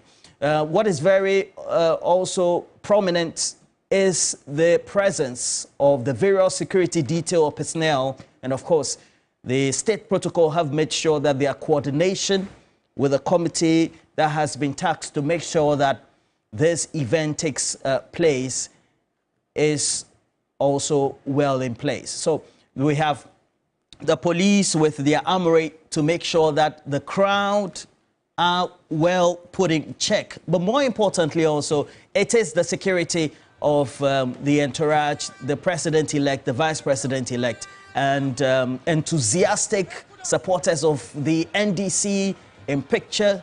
And then also you'll find that many of them just also coming in to witness this very important event as part of one of the many they would want to. For all those who are watching us, again, we're streaming live. TV3 Ghana, 3FM, 92.7. Share the stream. Let's have a number of interactions as well. The aerial view of how the Black Star Square looks, very exciting for many people. the partitioning of where the stands should be, who should be seated where, just overlooking the aerial presence of the Accra Sports Stadium just close by.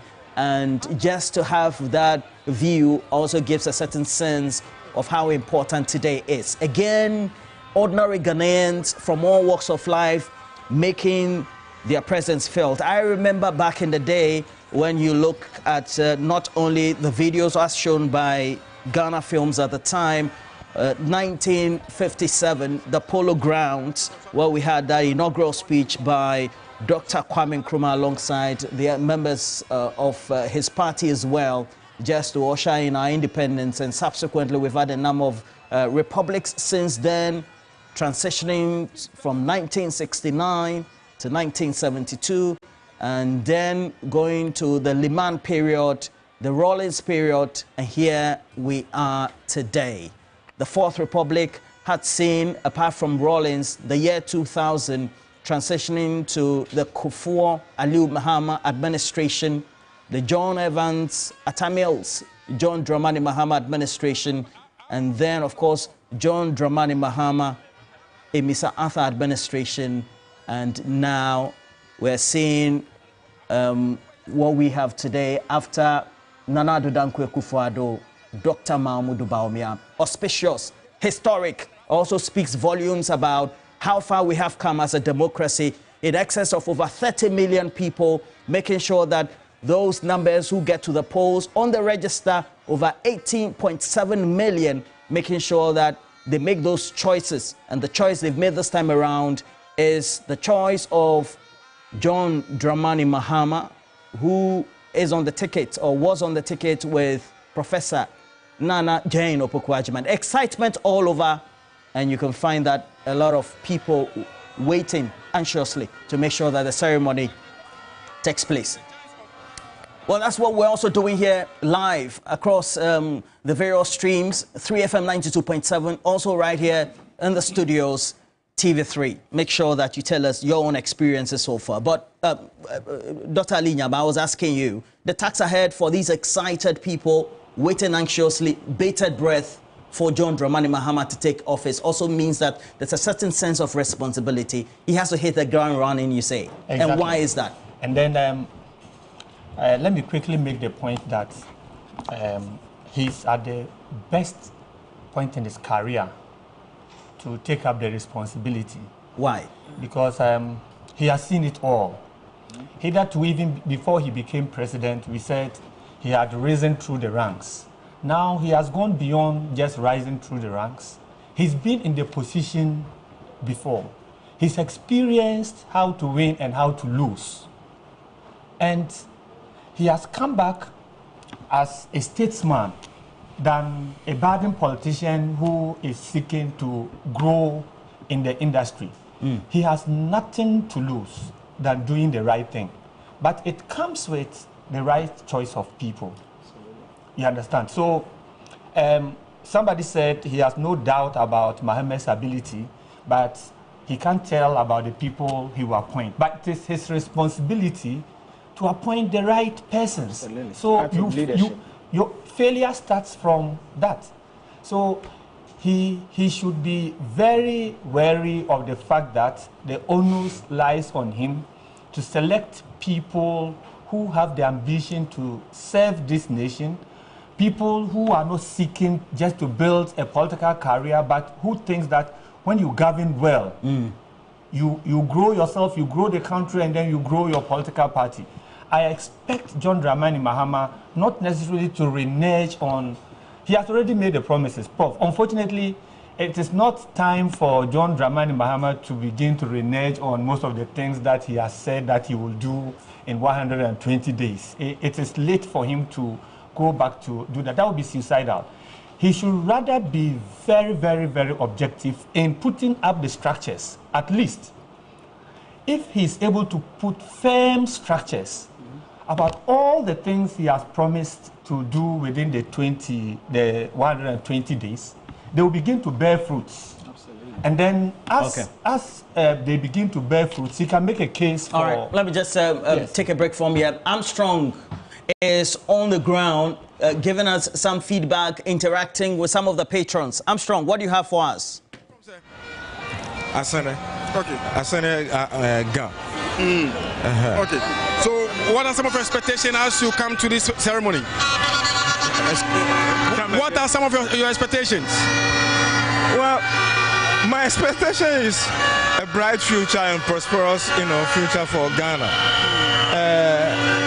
After going through darkness, there is light at the end of the tunnel. So I see light at the end of the tunnel. So I'm praying and hoping for great things to happen in this coming, regime. Thank you so much. Asere Manche talking to us there. He's saying that he prays that after darkness, lightness will come. So this is the current state of the Independence Square, where you could see a lot of supporters gathered here cheering up, and it's been like this since morning, since dawn, and the whole place is full up. Try and get some more dignitaries to talk to. Many more dignitaries have arrived at the appropriate time. I'm sure other reporters who are stationed in there will tell us the number of people or who have arrived for the swearing-in ceremony of the president-elect John Dramani Mahama. But in the meantime, let me try and get to the top and talk to some of the supporters who are gathered here. Let me get close to where they are now and speak to a few of them about the situation. Whoa. Madam, open ever. Yes, we are mastermind. What you ever try to say? The president who don't see, and the MP who don't see me, Abano. Say about the town where she now might be the uncle. Okay, so she's here also to witness the swearing ceremony of the president-elect John Dramani Mahama. Let me talk to many more people who are gathered here. Boss, where are you coming from? Where are you coming from? I'm a Ghana. Yes. So what are some of your expectations, and then what do you expect to see during this ceremony? I'm expecting something great today. Sure. So this is the situation here at the Independence Square. The entire place is full to capacity. Let me talk to you. Madam, where are you from? I'm a Saman. You're also from Amasaman? Yes. Okay, so what are you expecting to see today? I'm expecting more from our president, John Mahama. We want him to do more and more for us. People in Amasaman, we are looking up to our MP, Sedem Afenyo. We are looking up to him to do more for us too, especially Dar es Salaam branch, Amasaman, at Siaman Ward. Okay, so these are some supporters talking to us that the whole place is very noisy, and it is the fun part for me as all these people you see here. Many of them are those that came to spend the night here, and they are so excited. They cannot wait for the event to start. Let me take you close to where the dignitaries are seated, even though I don't have real access to where they are at the appropriate time. Other reporters who are stationed in there will explain to us those who have arrived so far. But so far I've seen so many chiefs arriving at this place. I've seen some foreign dignitaries as well coming to this place, and then they've all been granted access because they are duly accredited. But for those who do not have the accreditations, they are redirected to seats elsewhere. But so far so good. The security arrangement here is on point, as everything from the beginning till now seems to be in order, and the security personnel seems to know what exactly they are up to, and the arrangement so far is perfect. You could see at the background where the red canopy is, a lot of the dignitaries have arrived. They come in their vehicles and drive straight to that place. So I'm not privy to those who have really arrived as at this point, but trying to get access to that place now is a little bit difficult because I'm stationed here and talk to the supporters. But as it stands right now, you see the military central band have also arrived in preparation towards the commencement of the ceremony here at the Blaster Square. And, well, many more dignitaries are just making their way to the place. The people you see line up here are also officers who have been stationed here. Let me talk to my other colleague from Onia TV and then ask him what he makes of what is currently happening here at the Blaster Square. The place is very colorful with a lot of national colors, also colors of the National Democratic Congress, NDC. Boss, so far you've been here, you've been monitoring all that has been happening. What do you make of the entire event so far? I am deeply shocked and very quite surprised because I wasn't expecting this heavy crowd here this morning as at this time. From day one I knew people were going to come because they voted massively for John Dramani Mahama and for change. But I didn't expect that early morning like this, the crowd will come in their numbers to support John Dramani Mahama. But as it stands now, all is set like we are seeing here. People have come here in their party colors, especially the NDC colors, trying to support John Dramani Mahama. You've seen foreign diplomats as well and other foreign dignitaries as well also trooping in. Fortunately, I've seen the Chief of Staff, Julius Debra, also here, and other dignitaries as well also coming to grace the occasion. I am yet to see former president, the ex-president and the immediate ex-president and the previous ex-president, that is John Ajokum Kufuor. As at yesterday, I got an information that his accreditation had not been given out. So I'm still expecting to see him this morning. But so far so good.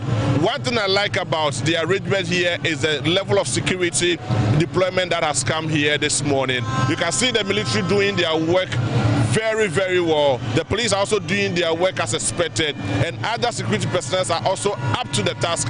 They are on point. And interestingly, you can see the setup. The setup is so unique. The setup is so unique. It is giving us a very interesting and a very good feed, which tells us that yes, we are in for change. Ghana is in for change, and indeed we have changed, and this is what Ghana is expected. So the entire country is here now, and everybody is also expecting to see something very unique and very colorful, and that is what we are seeing here. So I'm not surprised that a lot of people have come here to grace the occasion, and there are thousands of people out there who are also looking for an entry point to come in here, but they are not getting access to this place because obviously because the crowd is so much to the sense that if you come in here, you cannot find a place to sit, and the fear is that there shouldn't be stampede here because of the numbers. And earlier I was also at the entry point where I saw that the security was now beginning to prevent people from coming into this place. But we want to try and see if we can get some dignitaries to talk to here, but it's like they are. Let me quickly talk to hello sir.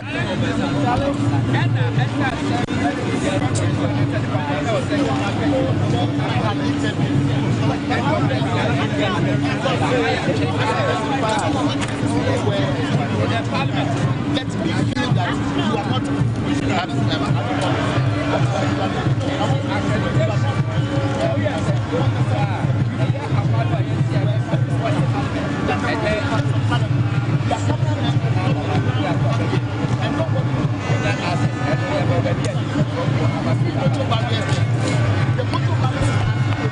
the parliament within the inner perimeter.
The chief minister was at the meeting. I was there. So we had all those things. So you are he's thinking what I'm telling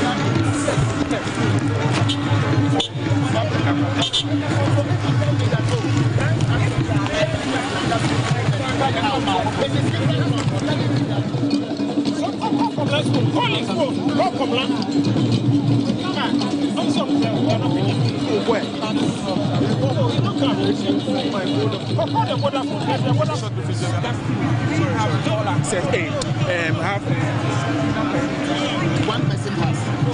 So I am asking that. So for TV3.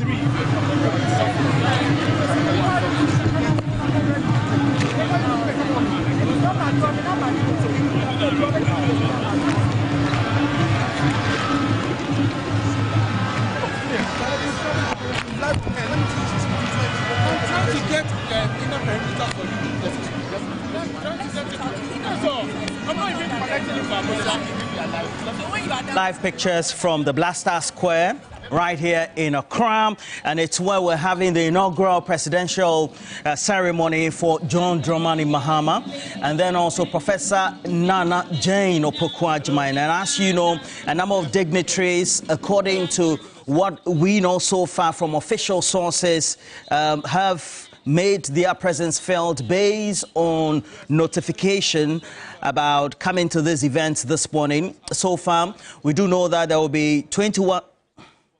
All right, let's go back to Armstrong. Press briefings. One was live here, just at the spaces within the ARC, where they took time to explain categorically the protocols. If you have inner perimeter accreditation, this means that we have been able to appreciate the need to reduce the numbers, and so that person who is doing who has access to inner perimeter can go to the green area where we describe as the Chamber of Parliament, so that person can go there. We are providing live feed to all media houses, both through online and through the Digibox and other social media handles. These have been shared with the media houses, but what we are observing is that some of the media houses want to do. Okay, so Armstrong having an interaction with Eric Ahianyo, one of the lead coordinators for this inaugural swearing-in ceremony at the Blaster Square live right here on TV3. You can get the latest update if you are watching us on TV3 Ghana. Always available, 3FM 92.7, also across our stream. Komla Kluche up with the latest. Komla, what can you tell us? Yes, many thanks, Roland. Welcome to the Blaster Square, and this is the inauguration or the swearing in of the President-elect John Dramani Mahama and his vice, Professor Jane Opoku-Agyeman. It's been an event which started from the elections all the way through to declaration, and now the final one has to be the swearing in of the president. In the early hours of this morning, we saw the swearing in of the members of parliament right in the chamber, but the extended seating has been had now. They've been moved to the Blaster Square, where they would equally be witnessing the swearing in of the head of state. I can tell you security is quite tight. This is how the whole place looks like. From what you can see now is the inner perimeter. Only designated people with designated accreditation cards are allowed to be there. Not many media people are allowed to be in the inner perimeter. And even outside of the inner perimeter, your accreditation does limit you to a very large extent. Strict protocols being observed here and security as well. But let's try and see if we can engage some few people who are here, some very known faces. I can see a former Attorney General who is a legal counsel to the President-elect in that appointment yesterday. Marita Biaprop Oppo, welcome to TV3. Congratulations are in order for you. This has been long coming, isn't it? Yes, it has indeed, and I mean it's well deserved. The president, the NDC, we all work very hard, and I think it's well deserved. And what is it that you are expecting, for instance, in terms of the speech your boss is to give the people of this country? The speech? Did you say the speech? I didn't hear you. Yes, I'm saying, what is your expectation of the speech generally that he has to give to the people of Ghana? I believe he's going to give everybody hope. We've stated clearly that we are resetting the country, we are resetting Ghana, and of course resetting to improve the situation we find ourselves in. And I believe he's going to give everybody hope that things are going to get better for Ghanaians.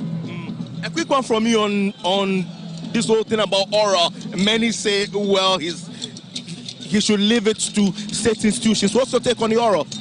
Please remember that oral was set up as a small committee to start receiving information. Simple. That's why oral was set up. If you read the communique on the establishment of oral, they were just to receive information from the public. So nobody should be afraid at all? Nobody should be afraid at all. They are receiving information on all information relating to recovering all the loot, as the expression connotes. And so proper investigations will be conducted before any prosecutions are undertaken. Okay, many thanks, Maretta Brewer-Pong. Let me talk to Mr. Tony later. Okay, he doesn't want to make a comment. Ma'am, any few words to say congratulations to you as well. What are your expectations? Oh, I'm just enjoying a lovely event, making history in our beautiful, beautiful country. Okay, many thanks. Let me go to Emma Hardcastle. Well, she will also not talk. Benita Okiti, yeah, she's a former MP. What's your expectation? Oh, I'm so excited, and first of all, I'd like to thank Ghanaians for giving us this opportunity. It hasn't been easy. God has seen us through, and I have so much belief in our President-elect, or soon to be President of the Republic of Ghana. I have so much belief in him that all the policies that he's set up to do, he will do it, because he really wants to reset Ghana. And already you can tell by the team that he's putting together that we really mean business, and we are ready to reset this republic to become a better place for all of us. Okay, many thanks. Would you tell us your name? My name is Honorable Daniela Mavis Matthias. Okay, what's your expectation for today? My expectations are that everything is going to go on well, smoothly. Ghanaians have spoken. They have chosen their president, and we expect that everything will go on smoothly. We cannot wait for His Excellency John Dramani Mahama to begin his reset of this country. Many thanks. Let me speak to a former Minister of Information, Zita Okaikwe. You have done some amount of work, especially in the Ashanti region. We met you. But today, how significant is it for you, one, as a member of the NDC and also as a former appointee? All I'll say is that today is a happy day. Today I've seen His Excellency John Mahama come back to power. There were a lot of pastors who said that God is angry with you. So for me, I know that God loves all children. And so for those fake pastors to say that really got to me. So my joy today is that God has proven himself that he's God. And he has brought back John Mahama. The past 8 years I call it a reign of terror, where the president was not listening to anybody. And we went through economic challenges, a lot of hardships in this country. And I believe that with John Mahama back in power, things will get better. He has done it before, he will do it again. So all I'll say is that Ghanaians should rally behind him and support him so that his 4-year term would be very successful. I'm a very happy person this morning, coming to witness His Excellency being sworn in. When should we start counting down for John Mahama? John Mahama has given us 120 days.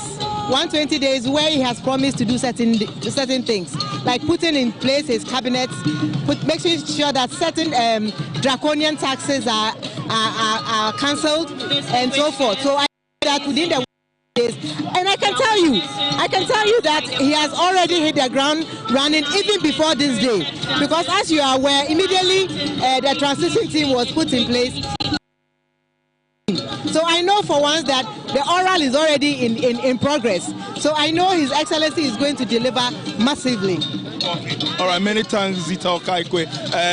She's a former Minister of Information. Let me try and see if I can get some word. A former GRA boss, Mr. Blankson. Where have you been hiding? It's been a while. Hello. Good morning. Yeah, I'm still in the system. And for you, how significant is this day? You know, for you, one as a former boss of the tax authority, and also presumably a member of the NDC. Yes, I'm still a member of the NDC, and also I'm a member of the GRA. I'm still a member of the. Okay. All right, many thanks. That's Mr. Blankson. He's a former boss of the Ghana Revenue Authority. Nasi, congratulations once again. Your song has been widely circulated. Many say it's part of the things that edge the victory of the NDC. What for you is your take home for today, or what do you want to see as a take home from today?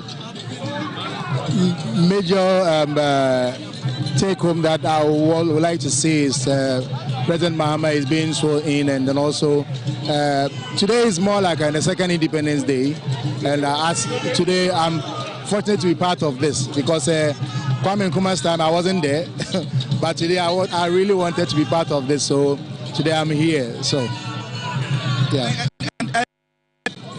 I'm not sure you have an opportunity to do your song today, because it's strictly a state event, an official one of the sort. But is there any other thing that you're doing for John Mahama apart from the last one that is sent shivers down the spine of the opposition party now? You know, he says President Mahama said we should all come together and then rave Ghana. So I have a quota, I have a part that I should play for his tenure in the office. So I'll do my part as a citizen of Ghana to support, grow Ghana. So I have to make sure. Many times that's Nasi. Let's see if we can get some other people to talk to. Members of the clergy are here. Let's see what we can get from them. Sir, good morning to you. You're live on TV3. What's your name? I'm Apostle Dr. Bright Susu from Ashanti Region, Ghana Pentecostal Council, Ashanti Region. Okay. What are you expecting from His Excellency the President today in terms of his acceptance speech? Well, what I'm expecting is that all the promises he made, he would promise us, and we will trust God that he'll be able to fulfill them. Yeah. And what role as men of faith are you expecting to play in his administration? Well, all we have to do is to make sure we support him in prayer. Whatever vision God has given him, we are willing to stand with him in prayer, to hold his hand till the vision God has given him is accomplished. Yes. Okay, many thanks. Let me get a few words from Ma'am. Good morning. What's your name? Colonel Janet Pietin from Salvation Army. Salvation Army. What is your expectation for today? Pardon? What's your expectation for today? My expectation for today, I just want to be a witness to this great occasion. Okay, you want to be a witness to this great occasion. Let me quickly get some other people from. Sir, what's your name? My name is Gideon Kwamechei. Okay. What's your expectation for today? Yeah, we want to see the president sworn in, and that's why I came all the way from Kumasi to be part of this ceremony. And I'm expecting that the president will hit the ground running, and all the promises he gave during the campaign, he will see to them that they come into reality. Despite winning to death majority, there are greater calls for unifying the country as well. In terms of his speech, how unifying are you expecting it to be?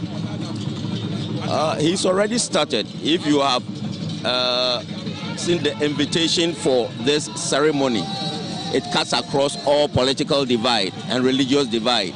So we are expecting the president to use his massive support that he's had from the voters to put us together as one people and cause us to forge forward. Okay, all right. Many thanks to you, sir. Let me see if I can get some other people from the outside again. Okay, all right. Okay, so how are you? What's your first off? What's your name? Reverend Gabriel Agbebe, EP Church. EP Church. Okay. What are you expecting, one, as men of faith, with respect to the swearing in, and also in terms of how unifying his speech should be? Oh, we expect, for all looking now, everything is going on well. But we expect very courageous and speech from the president. Very courageous, but in terms of how he needs to rally the country behind, it appears there's some sharp division in the country. As men of faith, what really are you expecting him to do immediately in terms of bringing the country together?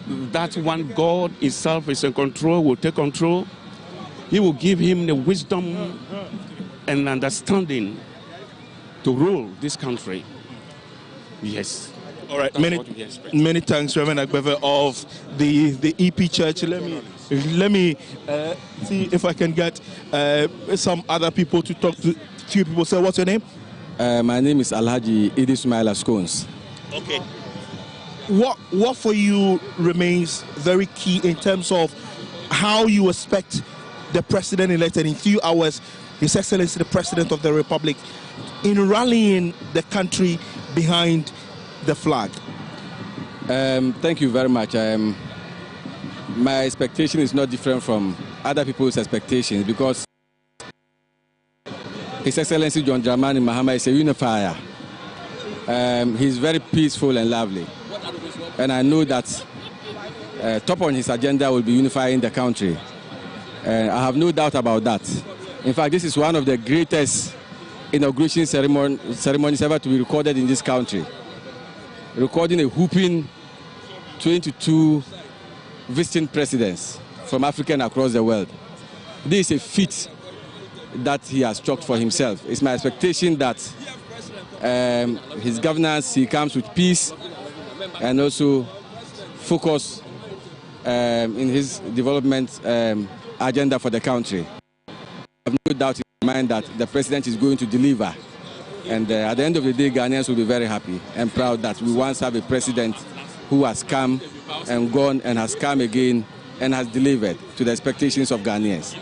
Many thanks. So these are some few expectations of the people who are gathered in here. If you look at how the demarcation is, quite far away from here, you can see people who are guests, special guests, and the others really are seated under the red tent, the canopy over here, distinguished from those at the other side opposite who are in the green. And it's really what the organizers or the planners have had it to be like. So basically, this is how the whole setup looks like. All these people, if you see them, they have to walk from it. But at the other side, you can see you can see spectators, especially supporters of the NDC, far away at the other side who can still observe the ceremony from the giant screens provided at the Independence Square. At least they count about 6 giant screens. So even if they miss anything, they'll still be watching it from the giant screen. I just want to just run you by what the program lineup would be like, and guests are supposed to be seated a.m. and members of the diplomatic corps all seated at 8 a.m. Arrival of the former heads of state, members of parliament, Her Ladyship the Chief Justice and the Justice of the Superior Court, and would enter the chamber and take their seats. All will rise at that moment. The Speaker's procession enters the chamber, all will rise as well. The Right Honourable Speaker will take the chair, all to be seated. Then the Speaker will call the House to order. Mind you, this is an extended sitting of the Parliament of the Republic of Ghana, the 9th Parliament, and this is a continuation of the first sitting of the 9th Parliament of the 4th Republic of Ghana. So the program, quite tight and all that. Right after 10 a.m., when the Speaker calls the House to order, the Majority Leader and the Minority Leader, at the invitation of the Right Honourable Speaker, will join the procession to receive the President-elect and the Vice President-elect to the House, and the President-elect and the Vice President-elect will be conducted into the chamber by the Right Honourable Speaker. Then the Right Honourable Speaker will invite the Ladyship, the Chief Justice, to administer the oaths of office to the President-elect and the Vice. Then the Vice President will take and subscribe to the oath of allegiance and the oath of His Excellency, the Vice President as well. I mean, these are a few of the items on the program lineup. Let me see if I can get a few words from Mr. Dana Budakpi. Apology, Excellency. I'm very well, thank you. Happy New Year. Happy New Year to you as well. Congratulations are in order. This has been really all. You've been expecting this all this while. Well, we have been. They say we have a place somewhere there. Yeah, it is quite overwhelming. The mandate is overwhelming. We have a responsibility to help to make it work for the benefit of the country. And for all right. Okay. Many thanks. Many thanks. Let me get the former chairman of the NDC, Samuel Ofusombo, who is exchanging he's exchanging the pleasantries with.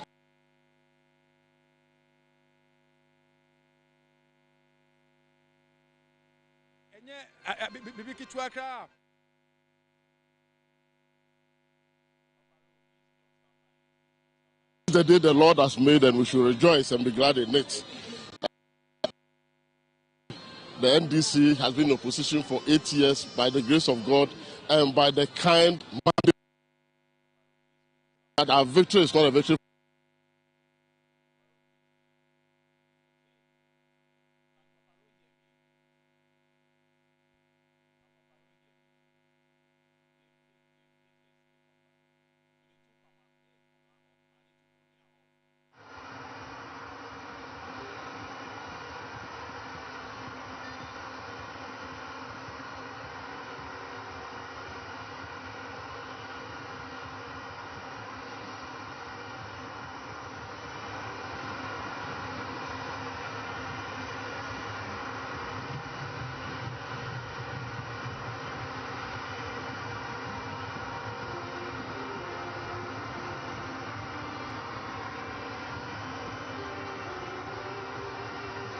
The Black Star Square dignitaries arriving for the presidential inauguration for President-elect John Dramani Mahama, as well as Vice President-elect Professor Nana Jane Opoku-Agyeman.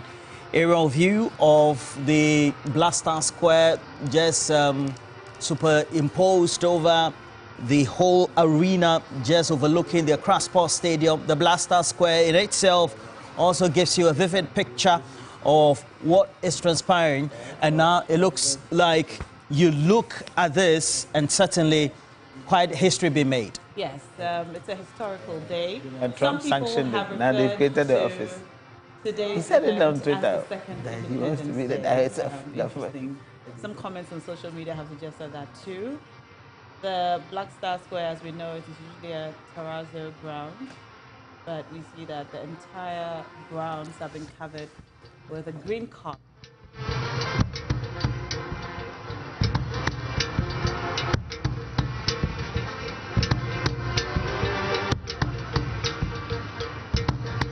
From the Ministry of Information, the State Protocols Department, the committee put together for this presidential inauguration.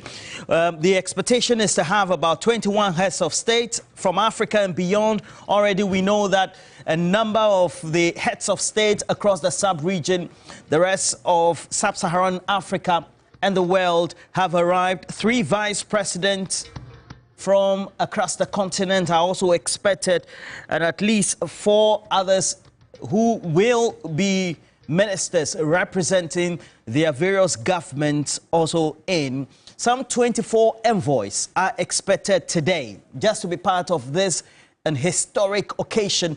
And prominent as the police band, they do this annually for not only the state protocol for such event.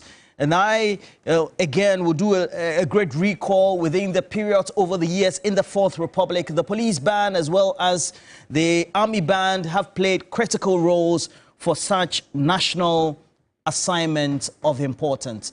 More critical is the fact that there have been partition of the Blaster Square to make sure that for today's event, for the various dignitaries as also being ushered onto the ground representing others. President Jacob Zuma of South Africa having just passed the cameras, and as you can see, also representing South Africa, giving a vivid description as somebody who also is representing the entire unity of the continent.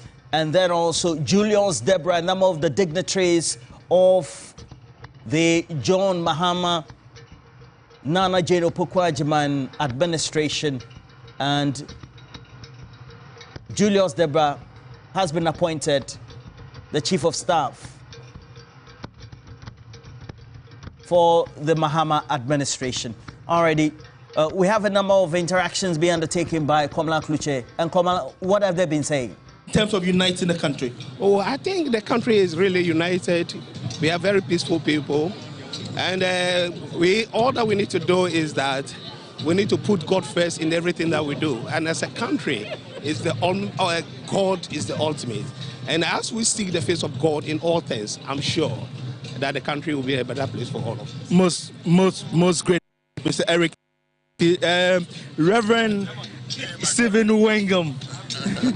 Happy New Year to you. Happy New Year. Yes, your brother, your son today will be having a second bite at it to lead the country. I know in the past few weeks you were with him, you've prayed for him. Virtually on almost every other day, you are with him, saying a prayer for him in the country.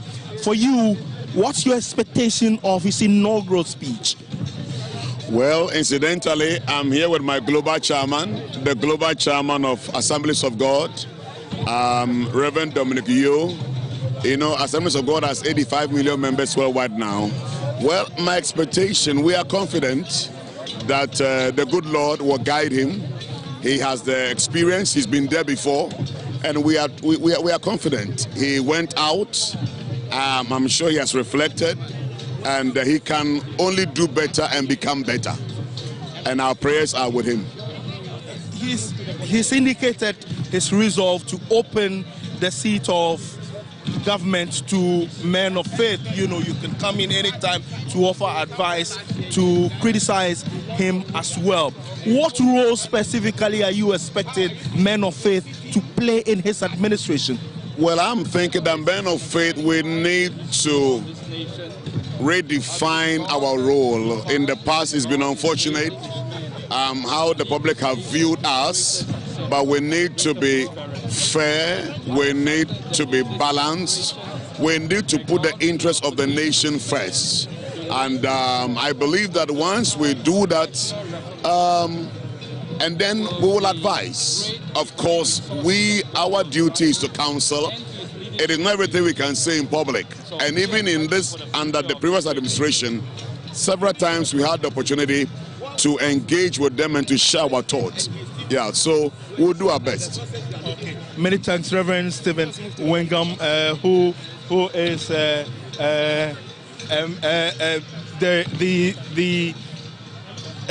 head of the Assemblies of God Church here in Ghana as well. Let me see if I can get some few other people amongst here. A lot of the politicians are here. Let me start from here as well. Chief, congratulations are in order. Thank you, thank you. You have been on our network. Even yesterday you were there, by your expectations for today. Yes, yes. Of course, this is a new era. We are going to reset. We are going to reset Ghana. And I can tell you that after today's inauguration, the modus operandi of various workers in this country will change. And I can tell you that President Mahama is going to appoint the right people into key places that will help reset the country. Thank you. All right, many thanks. Lawyer Abraham Amaliba, this day has been long coming for you, is it? There's going to be a political change of weather. And that political change of weather presupposes that the old is going, Akufo-Addo is going, and there's going to be a new order. And this new order will usher us into a Ghana that we all want. So today is a beginning, and you can see that the weather is changing. And once the political weather is changing, good things are happening to Mother Ghana. Mischievous Abraham Amaliba, then you're short. He's a former director of legal for the NDC, and the director of communications for the NDC, Lawyer Kakre Samoa. Yes, sir. Congratulations are in order. I thank you very much for your good wishes. We hope and pray that we will abide by all the promises we made to the people of Ghana, for which they voted for us so massively, to drive away the most stinking government in the history of the Republic of Ghana. We pray to God for guidance and blessings. Okay. All right. Many thanks, Lawyer Kakre Samoa. Let me also talk to a former KMA boss, Mr. Sapon. Congratulations are in order. Thank you very much. What's your expectation?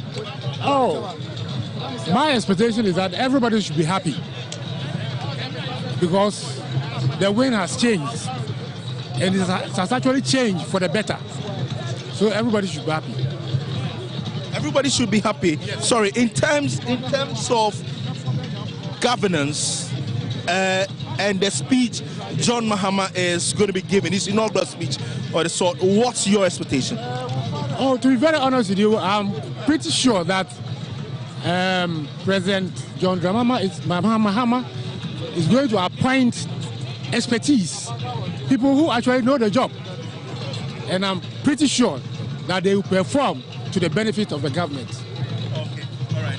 Many thanks to you. Sir, congratulations are in order, your life on TV3. What's your expectation of His Excellency the President today? Well, he's already has the track record of delivering. So basically, he's just going to continue his work and achieve the effectiveness that we're all looking for in the management of the economy and governance of the country. Okay, many thanks. Sir, your life on TV3, what's your name? My name is Khaled Caesar. Oh, okay. What's your expectation of His Excellency the President today? Well, my expectation is that His Excellency is actually going to deliver on his mandate as promised to the people of Ghana. Remember, as he went around campaigning, he really signed more or less a social contract with the people, and I think that he's coming to do exactly that by refacing the country. Okay, many thanks. Let me go to Amanda Autry. Okay, all right. She doesn't want to talk. Let me pick a few thoughts from you, sir. What's your expectation of His Excellency the President today? My expectation is to deliver all the promises that it gave to the nations and make sure the youth in Ghana have gotten a job to do and we live a better Ghana that he assured us. Okay, many thanks. Let me also speak to Kwame Zu, who is a former Secretary of the Ashanti region for the NDC. Today is a day you've long wished. Finally, you have it. What for you do you want to go home with? It is a great day, and indeed a very historic one. For the first time in our history, a former president has made a very wonderful comeback. And more importantly, we are going to have the first female vice president of the Republic of Ghana sworn in today. So it's a happy day. You can see the environment is very ecstatic, and we are very confident that this is the beginning of a turnaround in the economic prospect of our great nation. Things are bad, but we have absolute confidence in His Excellency John Dramani Mahama and Professor Jinana Opoku-Agyeman to turn around the fortunes of this country. So we are confident that it shall end in praise, and Ghana will go back to its glory days, and we can again be referred to as the Black Star of Africa. It is a great day. Okay, many thanks. Kwame Zu is former General Secretary of the NDC in the Ashanti region. The chairman of Christ Apostolic Church International. The chairman of the Christ Apostolic Church International. So what's your name? I am Apostle Samuel Amponsa Frimpong. Okay. What is your expectation of His Excellency John Dramani Mahama today in terms of unifying the country in his inaugural speech? I want to say good morning to all Ghanaians and viewers. I believe that His Excellency appreciates the gravity of the work in front of him, and I am expecting that his speech will bring all the people of Ghana together. And what role are you expecting to play in terms of men of faith? Well, Ghanaians generally are people of faith. Christians, Muslims, traditionalists.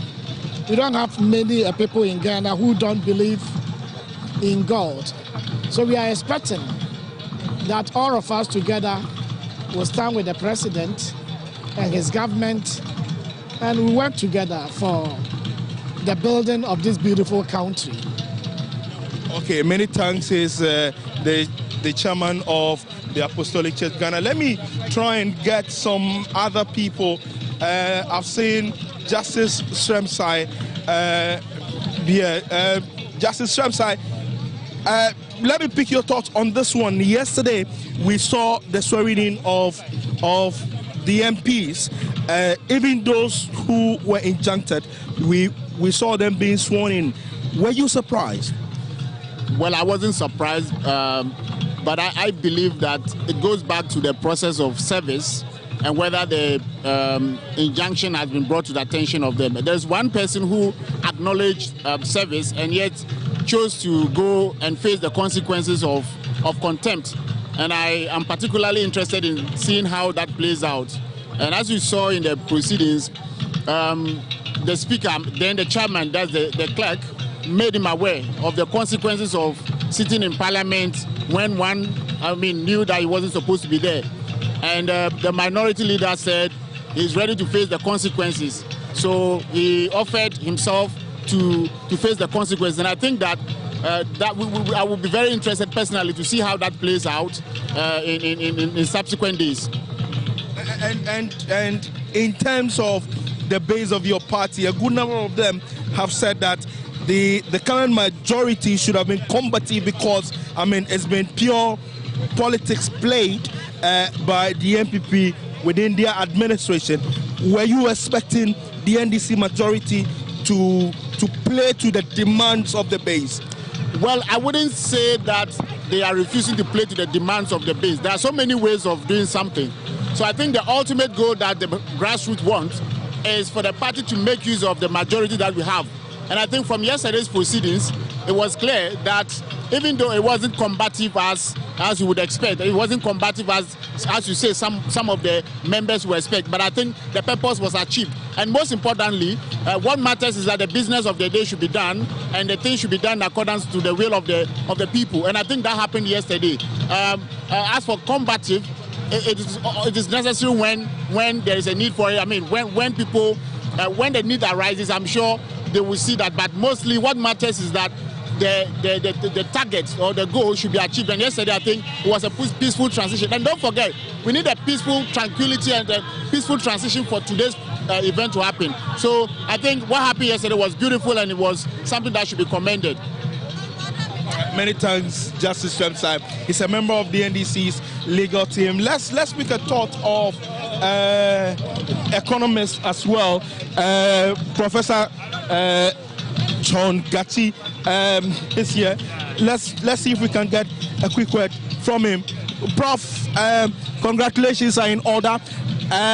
For you, what are you expecting His Excellency the President to say in terms of his, the economy in his inaugural speech?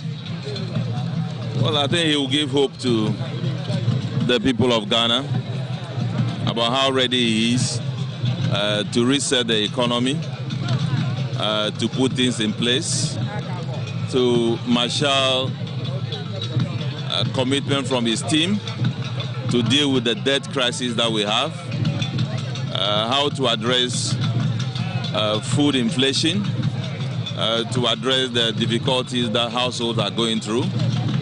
I think these are the things that will feature in his speech. Of course, he will be reconciliatory and give hope to the people of Ghana. Okay, Professor John Gachi is the one we just spoke to a short while ago. Let me also try and speak to a former boss of the National Service Scheme. I was a presidential staffer. No, I'm starting from there. So from there, you became a presidential staffer, yes, and you continue to play a key role. I am Director of Special Duties of the NDC. You are a very big man. I'm a big man. You see me. How are you? I'm very well, thank you, Sam. What for you are your expectations of His Excellency the President? Oh, just we deliver on our manifesto pledge, and we think that Ghanaians will be. That's the contract we signed with the Ghanaian people. So we are sure that with the structures in place, we will begin hitting the road running. Reconciliation is part of the process. How reconciliatory do you expect him to be? But Ghana has never been at war, so I don't know about reconciliation. We are not at war. We have won election. A president is going to be sworn in, and we are going to kickstart. Yes, there's peace already. People have peace in their hearts. Yes. Many thanks, Mr. Kwagbenu. He's a former presidential staffer. Oh, a former boss of the Tema Oil Refinery and boss as well, Mr. Wadako. Congratulations are in order. I saw the work you did in the Shanti region. What played the trick? I think the people of Ghana have become very interested in the way country is run and the way the country is governed. And the trick was to communicate the truth, and eventually the truth prevailed. And today we're about to witness the swearing in the second coming of His Excellency President John Mahama. I know you've not been given any appointment yet. Well, what are you eyeing? I'm a farmer, and I'm very comfortable working on my farm. You just would want to be on your farm. You don't want anymore? The problems of Ghana are very practical. We need to be self-sufficient in food. If everybody is a minister, who is going to be a farmer? If everybody is a chief executive, who is going to be a farmer? So I'm quite content with where I am. Okay, many thanks, the former tour and boss. Let me get quick word from entertainment journalist Abeku Santana as well. I know how vigorous and rigorous you campaign for the NDC. You saw this coming. For you, how reconciliatory should the speech or the inaugural speech of John Mahama should be? Governor and TV3 Media General, we want to thank you for the immense coverage for His Excellency President John Dramani Mahama and Vice President Professor Jenano Pokwajima for the entire campaign. As you covered around the country in all the cronies with His Excellency, you saw yourself the trust, the goodwill, the confidence that Ghanaians have for His Excellency John Dramani Mahama. So based on that trust, that goodwill, that confidence, we praying that the Almighty God will bring that change, that transformation that we are all looking for. You can see that the atmosphere has changed. There's so much calmness, there's peace, there's that sense of purposeness that we're looking for to see, a real transformation, a leader with integrity, a leader we can trust, of humility, a leader who has so much respect. And that is what we are asking for. We are praying to the Almighty God that all this will come to pass and we'll see a transformation in our country. Okay, many thanks, Abeku Santana. Let me get a few words from those in the entertainment industry as well. Kafri Danku, an actress. What's your expectation of His Excellency the President? A new day has come and I'm happy to be a part of it. I'm happy I added my voice and I can't wait for this new Ghana. I'm so happy for myself and my Ghanaians, my families, my fans, and the whole Ghana. Yeah. Okay, many thanks. What of you? What's your expectation? Oh, I mean, we know JM is going to deliver. He's going to reset Ghana, and we'll all be happy and proud. All right, many thanks. So many people continue to throng. Okay, the arrival of the majority leader in your short, Dr. Keselato Forsen, over there. The clerk to Parliament has already arrived in your short. Let me see if I can also get some very quick one from some other people who are here as well. The former head of state of Nigeria, Goodluck Jonathan. Sir, you're live on TV3. Okay, his aide, Goodluck Jonathan's aides do not want him to speak in his short over there. Let's see if we can get a few more supporters there. The regional chairman of the NDC. Let me start from the Western North Regional Chairman. Today is in a day you've been well expecting, isn't it? Yes, we've been expecting these days. In fact, these days should have come about a month ago. When you say a month ago, how do you mean? Constitutionally, today should have been today. Yes, I'm just joking. Honestly speaking, after the election, some of us were eager for this day to come. So we are very, very happy. We are here to support the inauguration, and everybody here is happy. We are happy.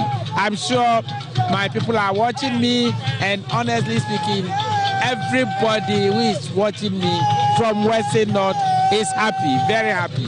Okay, many thanks. Let me get the next one from the regional chairman for the Western region. You've been expecting this day, isn't it? By God's grace, I'm expecting it, and God has made it. I'm expecting it. And what's your expectation in terms of how reconciliatory John Mahama should be?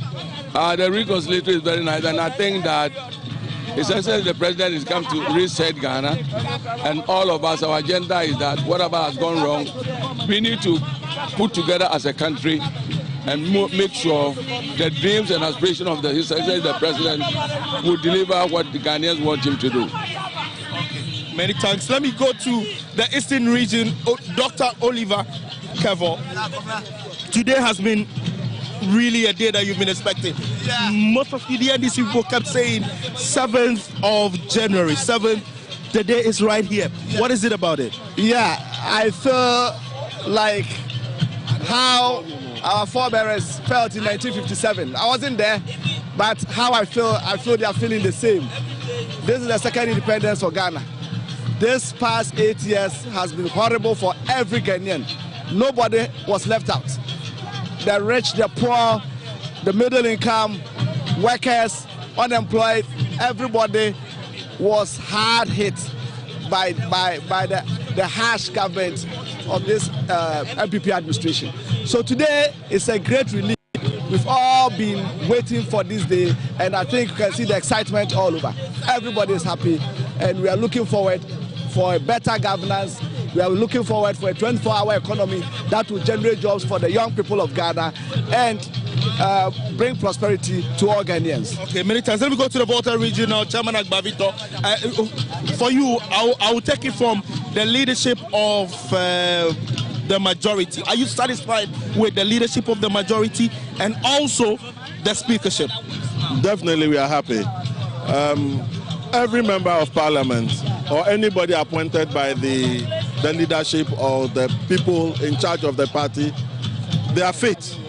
And therefore, I believe that everybody that is sitting at the helms of the party in leadership in parliament, they are the right persons to lead their party in parliament. Okay, many thanks, Chairman Agbavito. Let me go to the OT Regional Chairman as well. Firebrand today has been one that you've been really expecting, is it? Yeah, I'm expecting it. We are all happy and we are ready for battle. And so we are around. And when you say battle, what battle is it? Battle because Ghana has been, collapsed. Ghana has been collapsed. And we have to start from our strength. We are resetting.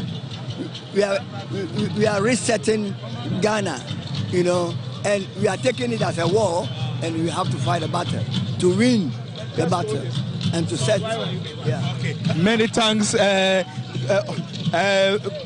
Kandaba. Okay. Well, you will not make a comment. That's Kandaba for you, the outgone Minister for National Security there. A lot of people have gathered here. Former heads of state are all arriving here at the Black Star Square.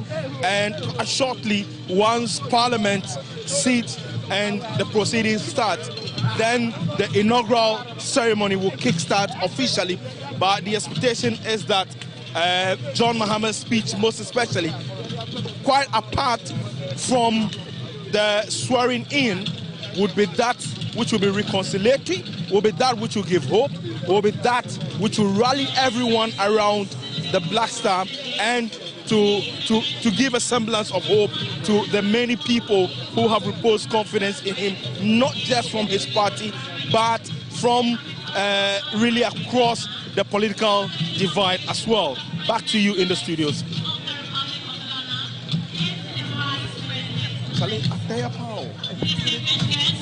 Giving us, Komla Kuche giving us a vivid description of how people feel, a number of representatives cutting across from those who have been appointed, Minta Kando already, and then also the Gamanche.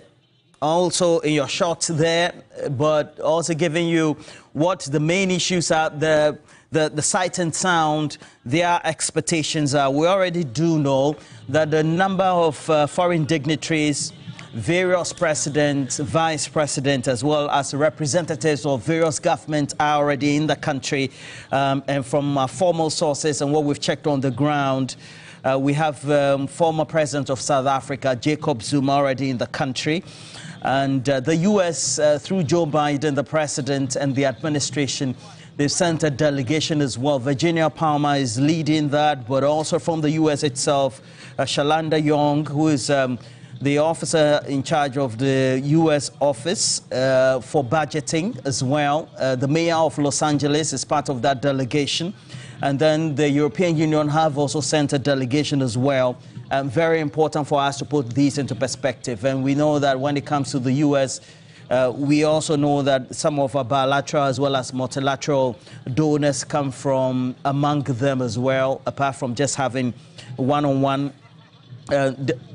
discussions as well. So, but for Belgium, they have the foreign minister, Bernard Quintin, who has been designated by the leader of the country to be at this event. Very important for us to put that into perspective. In Africa, I also have already reiterated the presence. We've already seen the pictures, live coverage for his arrival at the Kutuka International Airport. That is the President of the Federal Republic of Nigeria, President Tinubu, and then also from Kenya, William Ruto, the President of Kenya, is expected on the grounds as well. So an array of dignitaries from across various subcontinents, the continent of Africa, elsewhere, just to make sure that they are able to spice up this event. We're told that hundreds, if not thousands of people from across the country have been given invitation and to also be here, former president of Nigeria, Goodluck Jonathan, and then also the current president, all of them working in tandem, representing the Federal Republic of Nigeria. And within the ECOWAS sub-region or the West African sub-region, Nigeria is one of our main allies because they are among the few English-speaking countries, apart from Sierra Leone, Liberia, those who speak English right here. Of course, parts of Cameroon also speak English, but mainly dominated by the Francophones in West Africa, but also speaks to the greater expectation of Ghana. Since we began the Fourth Republic, Ghana has become the beacon of hope, and you take a look at what the Afro Barometer reports, being the surveys that are conducted continent-wide across the continent of Africa. You'll find that Ghana and the democracy, apart from just witnessing some issues of reduction in fundamental issues of free speech, etc., over the last couple of years, is widely respected across the continent. And then when we go to the greater part of the world, on the global stage, among the Committee of Nations, Ghana are getting a lot of accolades. We have a bigger relationship now with Xi Jinping's China, with their Belt and Road Initiative, where we have a great relationship with them. You'll find that they've become one of our main creditors. And so when we're doing the external debt restructuring, China, with that component of close to $2 billion, were one of the key partners that we needed to agree the terms with, apart from the Paris Club, as well as those concessionary agreements we have with the World Bank and the other Bretton Woods institutions. And then you find that the arrival and then the presence of some of those personalities are critical. And Kobe Mensah, Prof, one of the biggest economies in the world, I don't even have to say the US, the state of California, Los Angeles is in there. Even Los Angeles in itself as a city is a big economy. And you have among the representatives from Joe Biden, the US president, the mayor of Los Angeles here. What does it tell you? Well, of course. I mean, usually when there's a new government, it's almost like a business. When there's a new management, new expectations, obviously from perspective of investment, obviously governance, etc. So I wouldn't be surprised that they probably had come with some kind of investment community delegations or some business delegations as well. You remember, I mean, you know that most of these Europeans and Americans, whenever there is a state function, they also carry the businesses along. There will be some business owners, or there will be some business, moguls who are looking for opportunities. Some might be, maybe they might have some business interest already, and so they must sort of start lobbying new administration to make sure that they are not impacted negatively. And so I won't be surprised that there will be some business delegation alongside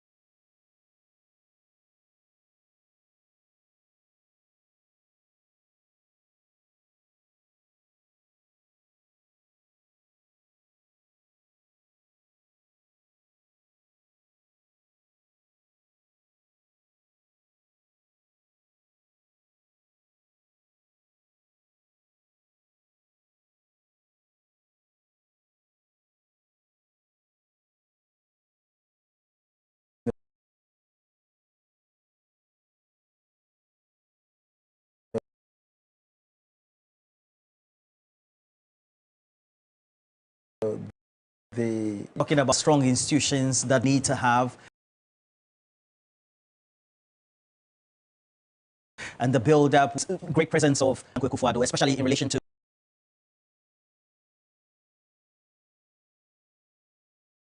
the porous organizations of terrorists within the ECOWAS sub-region, for which the president, you'll find that when it comes to that, pictures the abominable the state to be afforded. Also,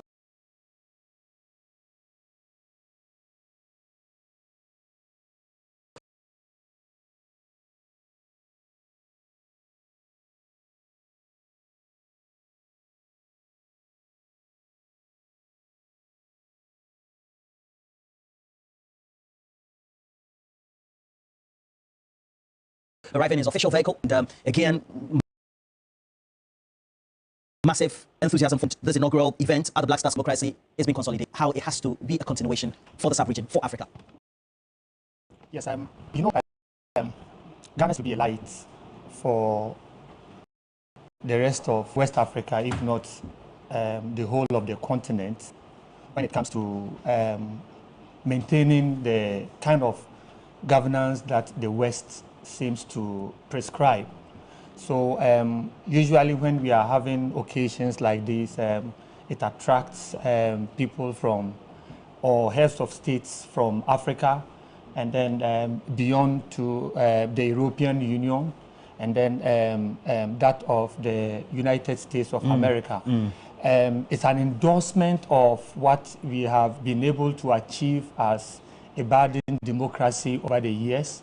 But most crucially, it underscores how Ghana have been able to maintain its diplomatic relations with very significant development partners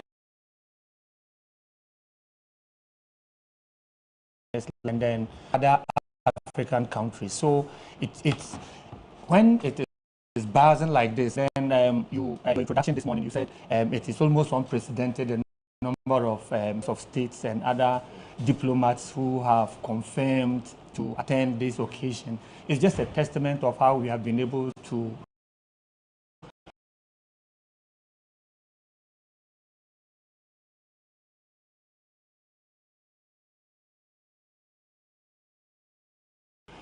maintain our diplomatic relations with these development partners, and also how we have been able to put our status as a beacon of democracy in the continent. So it's all good and well for us. We hope, like very early in the morning when people were trooping into the space, we had fears that we may not be able to control the crowd. So the atmosphere is calm now, and it is showing how we've been able to man the space, control the space, and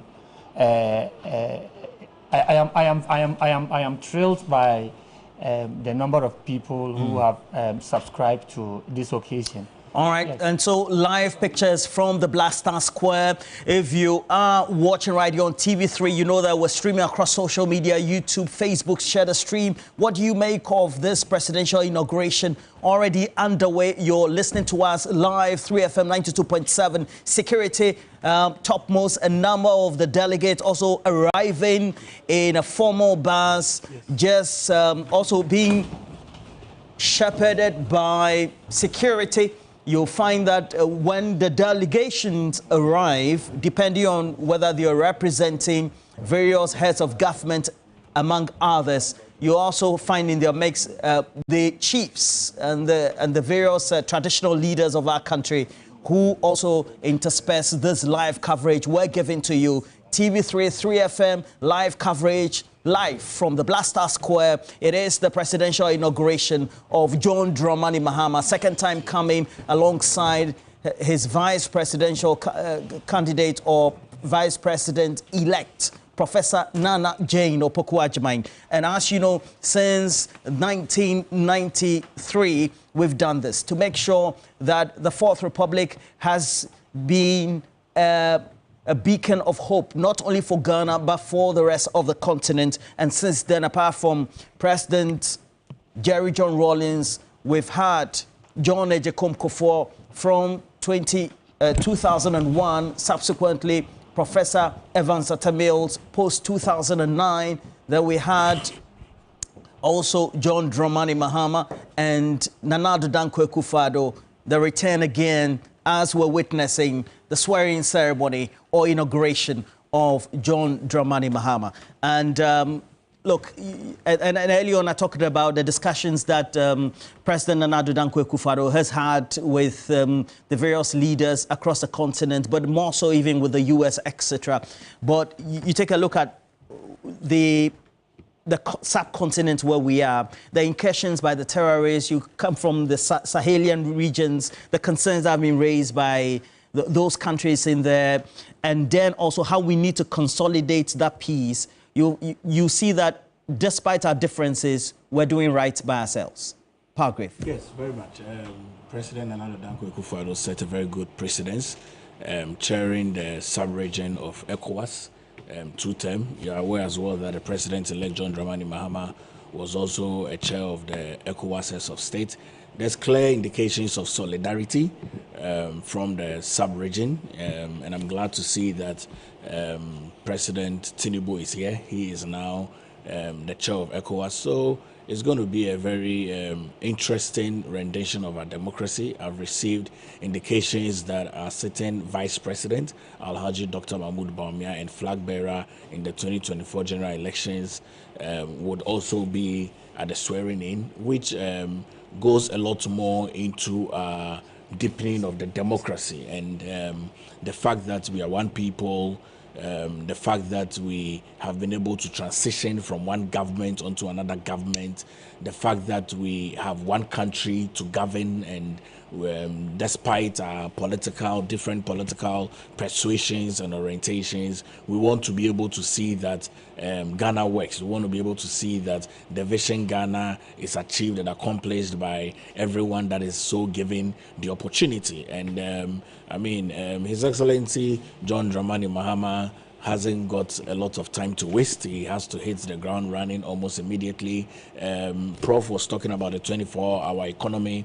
We are aware that it does work in other countries. My simple definition that I gave to the 24-hour economy is that John Dramani Mahama hasn't got a lot of time, so he has to work 3 times to be able to achieve what he has to achieve. And so for me, after we lost our election, I needed to now prepare myself into the reset agenda of the incoming government. And in recent times, I've been studying the NDC manifesto because we want to be able to keep to full prove and test all the things that they mentioned in the manifesto and the promises that were made. All right, so a lot more dignitaries arriving on the ground, and Komla Kluche will give us all those updates, and it's now. Okay, many thanks to you in the studio as well. It's still the continuous coverage of the inaugural ceremony of the President-elect John Dramani Mahama. Well, a lot of dignitaries continue to arrive. The former heads of state are arriving, and there's been a lot of cheers from among the crowd. It's been excitement, it's been ecstatic and all that. But let's still get some reactions from people who are hearing. Professor Richard Asiedu is the Central Regional Chairman of the NDC. For you, what made the trick briefly in terms of securing the Central Region? Thank you, my brother. Central Region is a very diverse region with a lot of tribes. And so they term the place as a swing region. It's a swing region because we don't have the same perception about people and about politics. So winning the Central Region is always a Herculean task. So all the time people tell us, we give you the vice presidential candidate slot, yet you don't deliver. They think that Central Region is the only the Fanti constituencies. Central Region spans from Ewutu, we have Efutu, we have the Senya people, we have the Agona, we have the Gumua, we have the Fantimai, we have the Bremai, we have the Kumfi, we have Dangerous, we have the Asens, and we have the Chufu. So all this group of ethnic groups forms the Central Region, as I told you. So we have to devise strategies to suit every constituency before we could win the seat. We do not have the luxury of time, but for you, what's your expectation? Briefly. My expectation is that Central Region needs development and we need jobs. And the president has promised that he's going to use the eastern corridor of Central Region to build factories and also promote industries to help us get jobs for our teeming youth. That is our hope, and that is our mission that the government should do for us. Many thanks, Professor Richard Asiedu is the Central Regional Chairman of the NDC. Let's get some other view from sir, congratulations in order to you. As one person who has a keen interest in the politics of this country, what for you remains your expectation of the president-elect? Very good morning to your viewers. One would say a lot of people have, expectations are very high. But looking at John Dramani Mahama, what he's done before and what he said in his manifesto, I must say that he's going to deliver. I believe in him. He's going to deliver. And when should Ghanaians start counting down for him?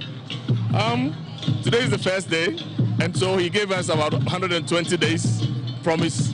And so Ghanaians should be patient and then wait for him. I know he's going to deliver because he has done it before.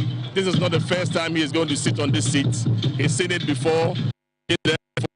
And so when he says it, they should believe in him. Okay, many thanks. Dr. George Sipayanke, a veteran, a former boss of the Ghana Gas Company. What are you expecting of His Excellency John Dramani Mahama today? Thank you very much, and good morning to your listeners. It's not only me alone. A lot of Ghanaians have got expectation from the president, and based on our party manifesto and the promises that he made, I'm sure a lot of them are going to expect rapid and speedy restoration of the economy, so that they can also enjoy the benefit of a very good economy. You know what?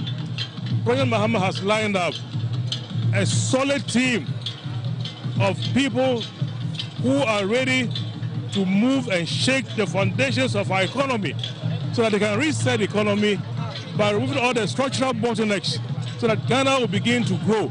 Because until we do the restructuring of the economy, all the efforts that have been made will lead us nowhere. We continue going to the IMF. And and it's important that Mahama has made it clear, he is coming to focus on the real sector of the economy.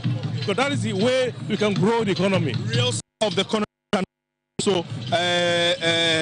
will not happen if the energy sector cannot grow. We'll come back to you again. Let me take a few thoughts from you, sir. What's your name? Francis Agbozo. Francis Agbozo. What's your expectation? I expect that everything should go on well today. I expect that everything should go smoothly because this is what Ghanaians want and they have it. So I want it to go smoothly. All right. Many thanks. Well, I've been joined by my colleague Eric Mawina Egbeta, who will be doing much of the commentary. It's been long and very stressful for media general and TV3 as well. For you, this wraps up everything. What's your expectation? Well, like you mentioned, the long road is almost nearing its end with this.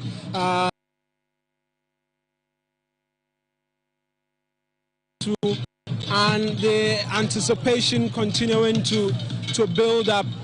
We can only look forward to what is expected to happen, and particularly that inaugural speech that will be delivered by the president-elect, who shortly will be sworn in as well. That really will herald what his intentions are. It's been a long-drawn battle for him up until this point. He's campaigned strongly on the promise of resetting almost everything in this country, and a number of questions that have been asked as well. We cannot tell really what's making the crowd. Yeah, we cannot see because, a good number of people have been told that if you are inside the cordoned off area, you cannot see what is happening. But those who are in the popular stand, quote unquote, they are really enjoying what those who are arriving and all that. We cannot see and do not know. Absolutely, but we know that the former president, John Agyekum Kufuor, has arrived. We caught wind of that announcement when it came through as well. And then a host of other dignitaries. I've seen the U.S. ambassador as well make her way through, members of parliament. Like Jonathan as well, he bypassed that a short while ago and denied us an interview even though. Well, so, a host of dignitaries expected to be here. We've been hearing from even speak that the sheer number of individuals who are deciding to be a part, heads of state from the West African sub-region and then other parts of the continent and then the rest of the world, perhaps should be a sign for many who are watching from their homes that perhaps the good tides may be returning to the good people of Ghana. But again, I make the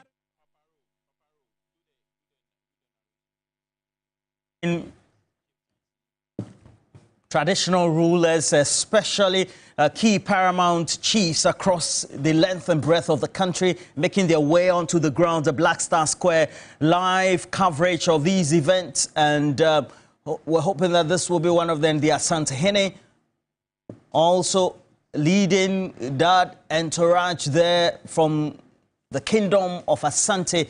Kofi Adams, the Member of Parliament for Boem, alongside other dignitaries and parliamentarians, also well seated, interacting as they also await the formal commencement of this historic presidential inauguration of John Dramani Mahama, the second time coming of him, just taking over from President Nana Addo Dankwa Akufo-Addo, alongside his Vice President, Dr. Mahmoud Bawumia, who, by the way, is also there, and the Phantom from Ban, from the Ghana Dance Ensemble, well placed, as well as the other cultural troops, also displaying traditional regalia, dance, renditions of songs, representing tradition, culture across Ghana for this very day. On your screens, and if you're just listening on 3FM 92.7, also those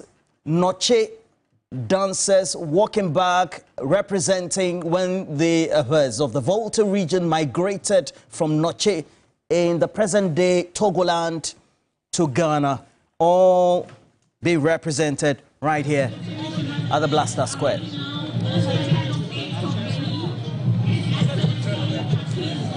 Remember this coverage, we as a team, myself, Pakwesi, Nashoko, will be wrapping up, and then we have the next team also coming in. The fire chief officer also, as well as other officers of the Ghana National Fire Service seated. The Ghana National Fire Service also seated closely by leading officers of the police administration led by the IGP, as well as DCOP Yohonu. More importantly, other dignitaries from other African countries coming in. I can see President Ruto, William Ruto of Kenya, just having gotten down from his official vehicle for this auspicious event.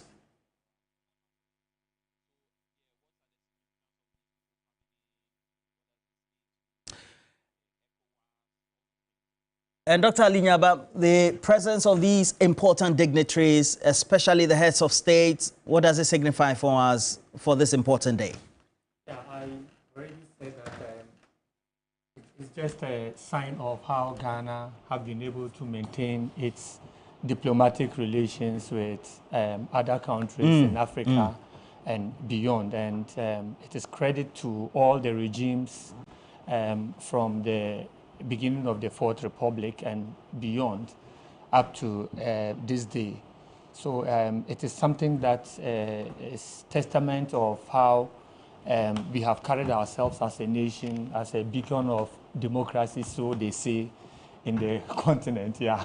So it's something that we all enjoy as a country. If we had reached a point where we are having an important occasion like this and nobody around us seems to show enthusiasm by attending, and then other partners outside of Africa, like the USA and Europe, are not paying attention to what we are doing, then we should be worried about how we have carried ourselves as a nation, both in terms of diplomatic relations with other countries and the benefits thereof. And Pagwif, we've come to a point in our democracy where it looks like, despite I have to say, is it a rank cross election? We still have the presence of the vice president who outgone now, who was a presidential candidate of the MPP as well, and then former President John Ejakunkufor, all of them there, just trying to lend credence to the fact that we have a united front when it comes to our democracy, right? It's a lot more solidarity. And for me, I must really commend the former President John Ejakunkufor, who is a statesman for this country, and also commend the outgoing Vice President Alhaji Dr. Mahmoud Bawumia, together with the wife, the second lady, and to state that it's important that when we are done with our partisan political campaigning and trying to use that as a vehicle to come into a national office, when all of that is done, we are one people. And just to state that I'm glad that John Dramani Mahama is being given the support, because he didn't give this support in years past. You recall he didn't attend the swearing-in of Nana Addo Dankwa Akufo-Addo in the 2021 swearing-in. He didn't congratulate Nana Addo Dankwa Akufo-Addo. I mean, but all of that is gone into history. But we should learn from these. These are statements that rallies the rank and file of the grassroots. I mean, when the grassroots sees this level of commandery, and we have always stated that we have a lot of peace amongst ourselves at a very higher echelon. So as politicians, you will see that I would exchange pleasantries with my opposite political person, MPP, NDC, CPP, and the likes. But if that does not trickle down to the grassroots, then we have a lot of admiration to go to. And I'm glad that this is happening. And so it clearly tells you that the rank and file of the New Patriotic Party is congratulating the President-elect John Dramani Mahama and the first female Vice President, Professor Jane Nana Opoku-Agyeman. And we should all learn from this in the future. If you lose an election and you have to be part of it just for the nationalistic stake, I think that is critically very important. And as Dr. Palgrave Boakye-Dankwa ends their pomp and pageantry, well represented in the short now, the Asantehene, his delegation, and also just representing why Ghana as a country, we have been able to unite across all fronts. But in certain times within elections, Professor Kobe Mensah, we take a look at sometimes some of those rank cross periods. We seem to think that the peace is just so thin, just on the other side. I mean, the democracy is an adversarial game. Yeah. You know, it's a battle of ideas, and nowhere would you find democracy that you wouldn't find that kind of, so to speak, the rancorous, moments. Obviously, immediately the decision is made, everybody goes back to the table, and then we judge going forward to govern the country. So it is part of the, the entire, processes. You have to debate, in a manner that can win you the power, all right? And that actually brings tensions. But we should also be reflective of our structure, the social structure of this country, which obviously had contributed, to the kind of democracy or the kind of environment that we have. Don't forget, not every country participates in a very heated democratic practices and still keep the country, intact. There are countries that have gone through the democratic path, but they end up fighting, in terms of proper fighting. I mean, not this kind of choices of words, etc., but throwing blows and ending up, splitting the country in a manner that is not, expected of a democratic country. Don't forget, just in Cote d'Ivoire, recent memories tell us how, politics, in the name of democratic, engagement, actually, brought a very beautiful country to that level that we've never had before. I mean, I lived in Cote d'Ivoire some time, and I loved the way it was. Just to later on see that the country was in tatters, you wouldn't want to, see that. But you see, we have to give credit to our systems these traditional structures are very important. Our social structures are very important. The other time, I just sent a piece, and I'm sure that maybe it will be out tomorrow in the Daily Graphic about a very critical reflection of how Ghana's society has grown. And I was making references to the emergence of charismatic and Pentecostalism. All right, my argument. Okay. All right. Thank you very much, Dr. Ali Nyaba, as well as Dr.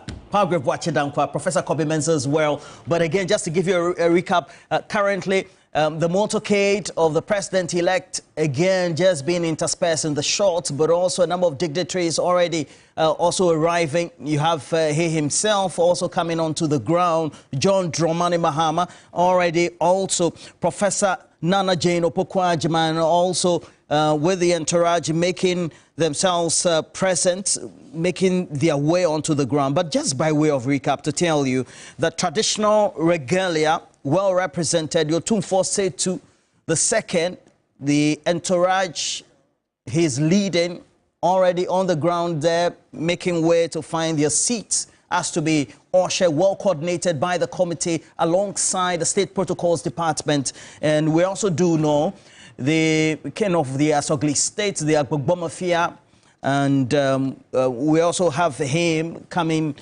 in there. That's Togbi Afede, and we also have the Gamanche, King Taki Churu II, also in there alongside the president of the National House of Chiefs, Ojiaoho Yaujebi. Now, apart from that, we have, as announced, a number of dignitaries who have come in, various heads of states, also representing their various presidents and governments across not only the continent, but also the world, all there. And President William Ruto, we just told you some few minutes ago, has already presented himself, arrived safely. And then Jacob Zuma, former president South Africa, right here in Ghana. Alongside, we have the various heads of the various security services, not only the Ghana Armed Forces, the Ghana Police Service, the Ghana National Fire Service, and all of them ready, and the team who are leading the dispatch for the incoming president, the president to be sworn in, also having those live pictures being interspersed in this great coverage by TV3, 3FM 92.7, streaming live, and you can always now. And it is not only the neighborhood, but the whole of Accra also paying homage and then also host to this great event, but also unified by the other 15 regions across the country where you're watching TV3 and the rest of the world. But please know that you have to stay right here. TV3 Ghana, across social media, 3FM 92.7. The next team will take over, and the great event that we're bringing to you live from the Blaster Square will be brought to you with great information, with all the things that need to be known, the personalities who are there, the various heads of the institutions of Ghana and across the world who are there. Currently in the pics, we have the various heads of the Ghana Armed Forces, the Chief of Defense Staff, as well as the other ranking leading officers of the Ghana Armed Forces, as well as just close by the Ghana Police Service led by Dr. Ekufu Dampare, the IGP. And then just next to the police service, we have the Ghana National Fire Service. And the next team certainly will be taking over, bringing to you this live coverage.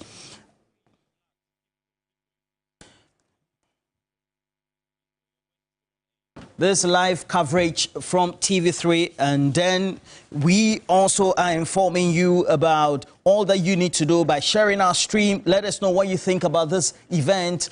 Blaster Square is where the main event is taking place, the presidential inauguration of John Dramani Mahama. So far, the Ghana Dance Ensemble have been giving to the attendees as well as viewers great renditions through their big phantom from drums and giving renditions of music. Also, we have big cultural troops, not only from the Ghana Dance Ensemble, but also various cultural groupings who also are making display of a number of activities. So far, we've had some interactions. Komla Kluche, Armstrong, all the grounds, giving to you vivid picture live with the dignitaries as well as the various heads from across the continent, not only presidents, but also those from the various parliaments of the continent, others also representing their various governments, and this is a sight to behold.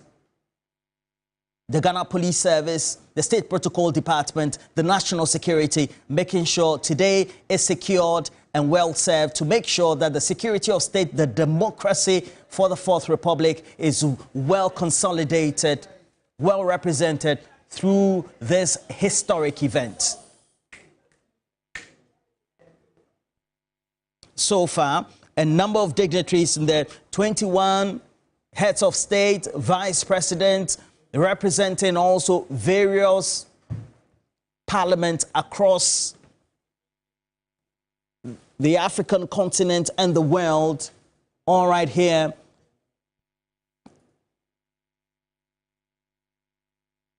And apart from former President John Ejekum Kufuor, we also have the outgoing Vice President of the Republic, Dr. Mahmoud Bawumia, who also in the last election was the presidential candidate of the NPP.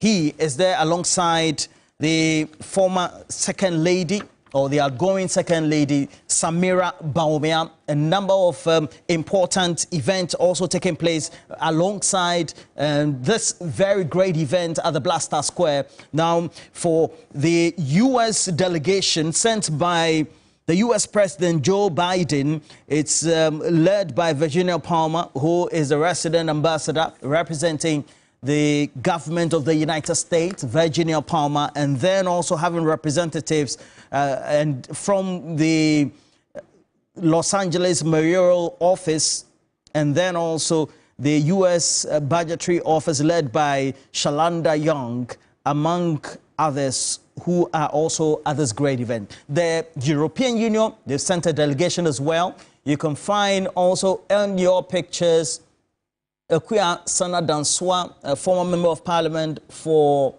North Dying, and then other dignitaries also making their way onto the grounds. The inaugural event for President-elect John Dramani Mahama, as well as the Vice President-elect Professor Nana Jane Opoku-Agyeman. Just in case you're watching either on the streams of 3FM 92.7, as you're also listening, or also watching right here on TV3, please make sure you share the stream. The various heads of the security services also there, just making sure that the right things are done, marching through. Also very historic and important, President outgoing as he would be, Nana Addo Dankwa Akufo-Addo, having some interactions on his seat, as well as where he's seated on the dais with a number of dignitaries. And this is beautiful.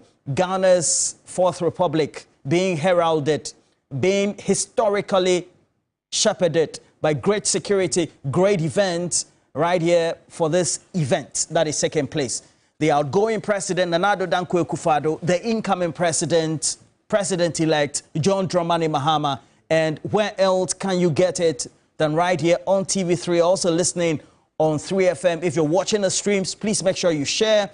Great history being made today, and also telling you how far we have come.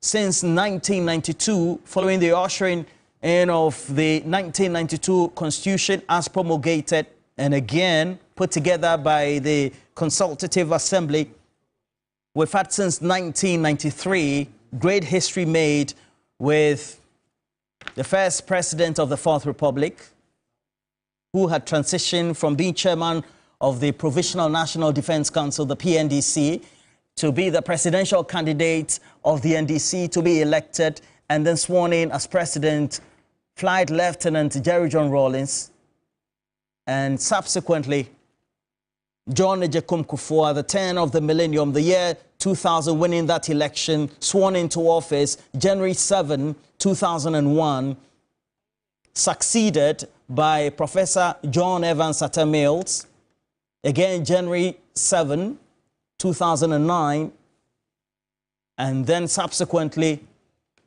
John Dramani Mahama, succeeding Professor Evans Atta Mills, Nana Addo Dankwa Akufo-Addo following through, being sworn into office after winning the 2016 presidential elections on the 7th of January 2017. And here we are today, the 7th of January 2025. Historic as it is. The comeback of the former president as the president-elect and the national chief imam, Nuhu Sharubutu, Sheikh Nuhu Sharubutu, also at the grounds. Very important. And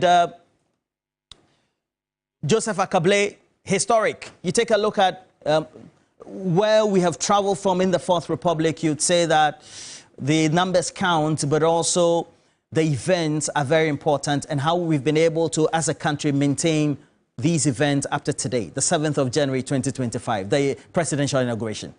Roland, very big day indeed. I mean, it's historic as you've classified it, and I don't think that there's any other word beyond that captures it accurately. I mean, since 1992, when this current constitutional dispensation took off, what we have seen is a conscious effort by the people of Ghana to ensure that, one, they go to the polls and cast the ballot, and two, to ensure that there's a peaceful transition where necessary. We saw the very first one post the 2000 elections when John Agyekum Kufuor took over from the exiting Jerry John Rawlings. We saw quite a lot of history being made, meetings that were taking place at the castle between political opponents that hitherto were seen to be enemies and were not individuals whom you could find in the same room, interact with each other, and also take over the affairs of government. Since then, we did it again in 2008. We were able to do it again in 2016. And back here again, we are doing it again in 2020. I mean, entering 2025 now. And so it's been one journey that the nation has been on for a while now. We've learned a lot of lessons from it, and it keeps getting smoother by the day. I mean, this time around, thankfully, what took place in Parliament was quite important. It was quite a peaceful process that took place as compared to the other parliament in terms of the key events. And we need to state quite clearly that this is an event that is actually a parliamentary session, because under Article 53 of the Constitution, the president-elect is to take the oath of office and oath of allegiance in Parliament. The constitutional provision says before Parliament, which means that in the presence of Parliament. And so that takes place in Parliament. And we saw in the earlier republics when, if we pick Dr. Kwame Nkrumah, for instance, taking the oath before the National Assembly, and same happened within the Busia era as well. But since the Rawlings era, we have it taking place at Independence Square. So it becomes an extension of parliamentary business, but it takes place at a larger Independence Square. And so last night and early morning, those who were monitoring what was taking place in the Chamber of Parliament live on TV3 as part of our coverage, you recall that when they had finished with the election of the Speaker and that of the first and second Deputy Speaker, the Speaker of Parliament did indicate that he was adjourning proceedings to the Independence Square. And so that is the continuous session of Parliament that will be taking place this morning, where the President-elect, John Dramani Mahama, and the Vice President-elect, Professor Nana Jane Opoku-Agyeman, will be taking their oath of office and will be formally taking over. The argument has always been made that, look, between when the election of the Speaker takes place and when the swearing in of the President takes place, there are those who have made the point that there's a bit of a constitutional gap of sorts. I mean, in that within a couple of hours, we do not have a president because the tenure of the exiting president would have lapsed. Fortunately for Parliament, immediately it lapsed just within about an hour or two. The House is able to get its Speaker in place if there's no crisis. And that is how come the previous Parliament, when that transition was taking place and there were disagreements and there were back and forth among the members, there was the concern that, look, what will happen? Because it will mean that the House potentially will wake up in the morning and there will not be any Parliament, there will not be any executive. We'll just have a judiciary in place headed by the Chief Justice. But, I mean, fortunately, it is just for a couple of hours. The House rose sometime around almost 3 to 4 a.m. there. And now we have the session that is taking place now. We expect that, look, between now and let's say some couple of hours' time, we expect the session to take office now 10 a.m. So we still do not have a president in place, but a couple of hours' time, we expect that swearing to take place for the president-elect to take office. They had also make the point that in the interim, who takes over? Number 3. Or which other number? I mean, we've heard Abam Gbaben describe himself as such. And so it's a very important national event that is taking place. From the pictures that we are bringing you from the Independence Square, we see an attempt to make the venue also look a bit different from how it looked in previous years. And so this time around, there's a bit of a covering which ordinarily didn't exist. We've seen also an attempt to try and limit the inner perimeter as much as possible so that there's more or less an identifiable space where you can have the parliamentary session taking place. And so that is also a very good thing that we've seen taking place there. Lots of dignitaries, not just from within the country, but beyond as well, the African continent, coming over to participate. I see Dr. Valerie Sawyer in your shot a couple of seconds ago. She has already been named as a senior presidential advisor on governance matters. In the previous administration, she was a deputy chief of staff. I see a powerful man of God also behind her there. So it's a very big event. I mean, all those who matter in the country who can't make it or have been invited or have accreditation to be at that particular event are able to attend and witness what is happening at the Independence Square. The first time we are having a lot of first. I mean, I must say, we're going to have a first-time female vice president take the oath of office and take the office. I see former First Lady Rebecca Akufo-Addo, Her Excellency, close, immediate past, yes, immediate past, yes. And close by was the now former president. Exactly. The now former president. The freshest former president. Yes. Soon to be former president. Yes, I mean, I can bring let's wait for that. Martin and Kemini. So I'm joined by my colleagues, Martin Esiedu-Date and Kemini Amano. Martin, your reflection so far? Yeah, I mean, it's been, first of all, kudos to the organizers. It's looked very, very well coordinated. Right from the onset when we saw the canopies going up, the laying of the green carpet, I think they are trying to represent the colors of the national flag as much as possible. And so the floor where most of the dignitaries will be walking on is green. And then you have the topmost part of the canopies being red, and then a few yellow patches around just to, you know, trumpet the specific colors of the Black Stars, which has dominated a lot of African flags, if you pay particular attention. And many of them have been attributed to what the former president of the Republic, Dr. Kwame Nkrumah, started. So they thought that, I mean, there are some scholars who have said that the red, gold, green that runs through many of the African flags is as a result of the influence of Dr. Kwame Nkrumah on the continent, who we can also attribute the continental unity of a single Africa to. Dr. Kwame Nkrumah was actually strongly pushing that agenda of a united Africa based on those colors, etc. But as we speak, many people look very excited to be part of this momentous, segment today. of our growing democracy. And as of now, we are told that about 21 heads of states from different countries have shown interest. Many of them have arrived. I'm told that 2 or 3 more are yet to be picked up from the airport, and then they will come straight to the event grounds. And again, the organizers have clearly demarcated. So if you do not have accreditation or a certain type of accreditation, you can't just access any and everywhere. And so many of the locals or people around who would want to observe this are sat under the main shed that is at the Independence Square. Then the canopies and tents that have been built are for the special dignitaries and invited guests who will be filling up those places.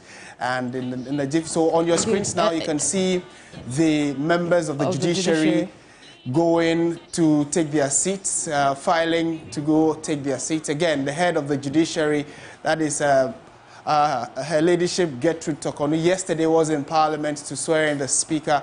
It was quite interesting, the developments in Parliament from last night. Many of them are also expected here to actually form a parliament. So the president can only be sworn in the presence of Parliament. So on these grounds, Parliament is expected to actually sit and start proceedings, and then it will be on the back of that the president will be sworn in. So just a reminder in terms of where we are with the event, the order of proceedings as has been made available from the organizers, it starts with all guests being seated.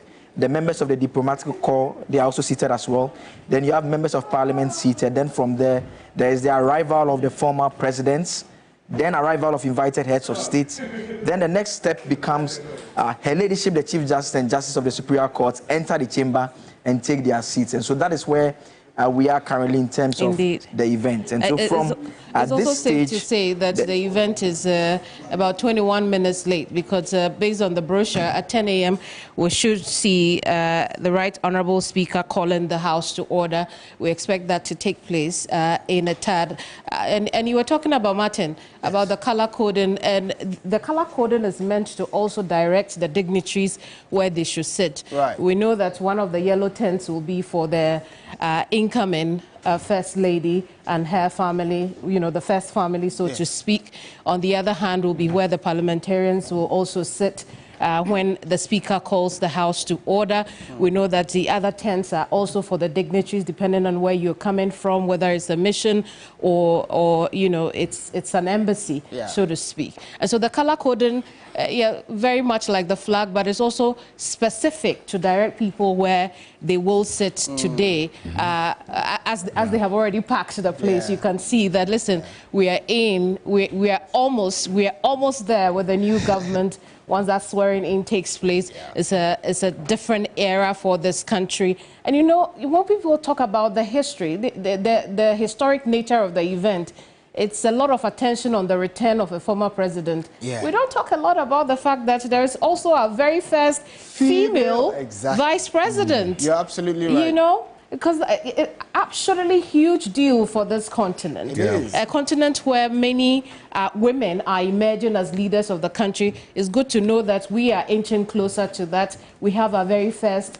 female vice president. Earlier in the year, Namibia had chosen its very first female president. And so it's good to know that we're here on the doorstep of doing the same thing for women in this country. And I think I agree with Kemini perfectly. It's a significant step in that a lot of the times when you are aiming for the roof and beyond. And now there's a certain level that you can look beyond now.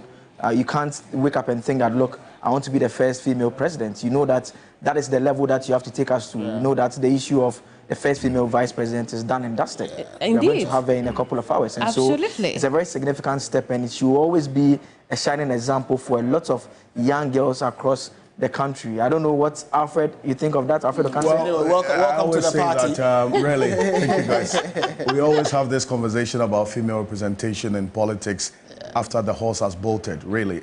Because before we get into an election, you know, we'll talk about it, you know, once a while, but then afterwards, then we start saying how many MPs who are female have been elected into this 9th parliament. In fact, if you look at the numbers as of the dawn of today, when the roll call was made in parliament, the previous parliament we had 40. The number has reduced, unfortunately, Kemini.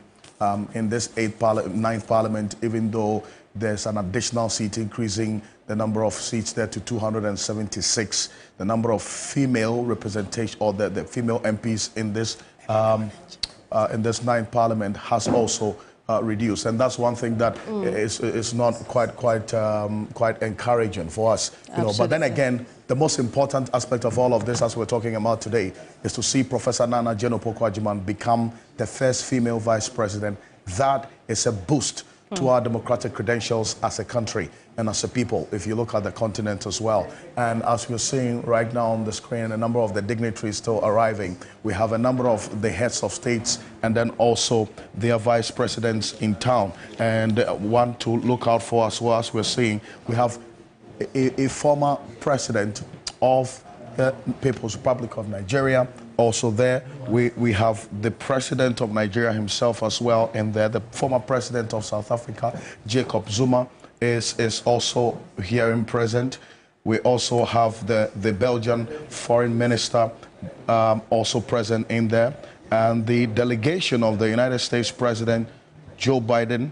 That's also he's an outgoing president. President himself. You know, also in there as well. And then we have the Virginia Palmer, who's the U.S. ambassador to Ghana, also present in there. In fact, we have in fact, a strong delegation from the UK as well. And as we go on, we'll have a conversation with the UK Minister in charge of Africa. He's also in town.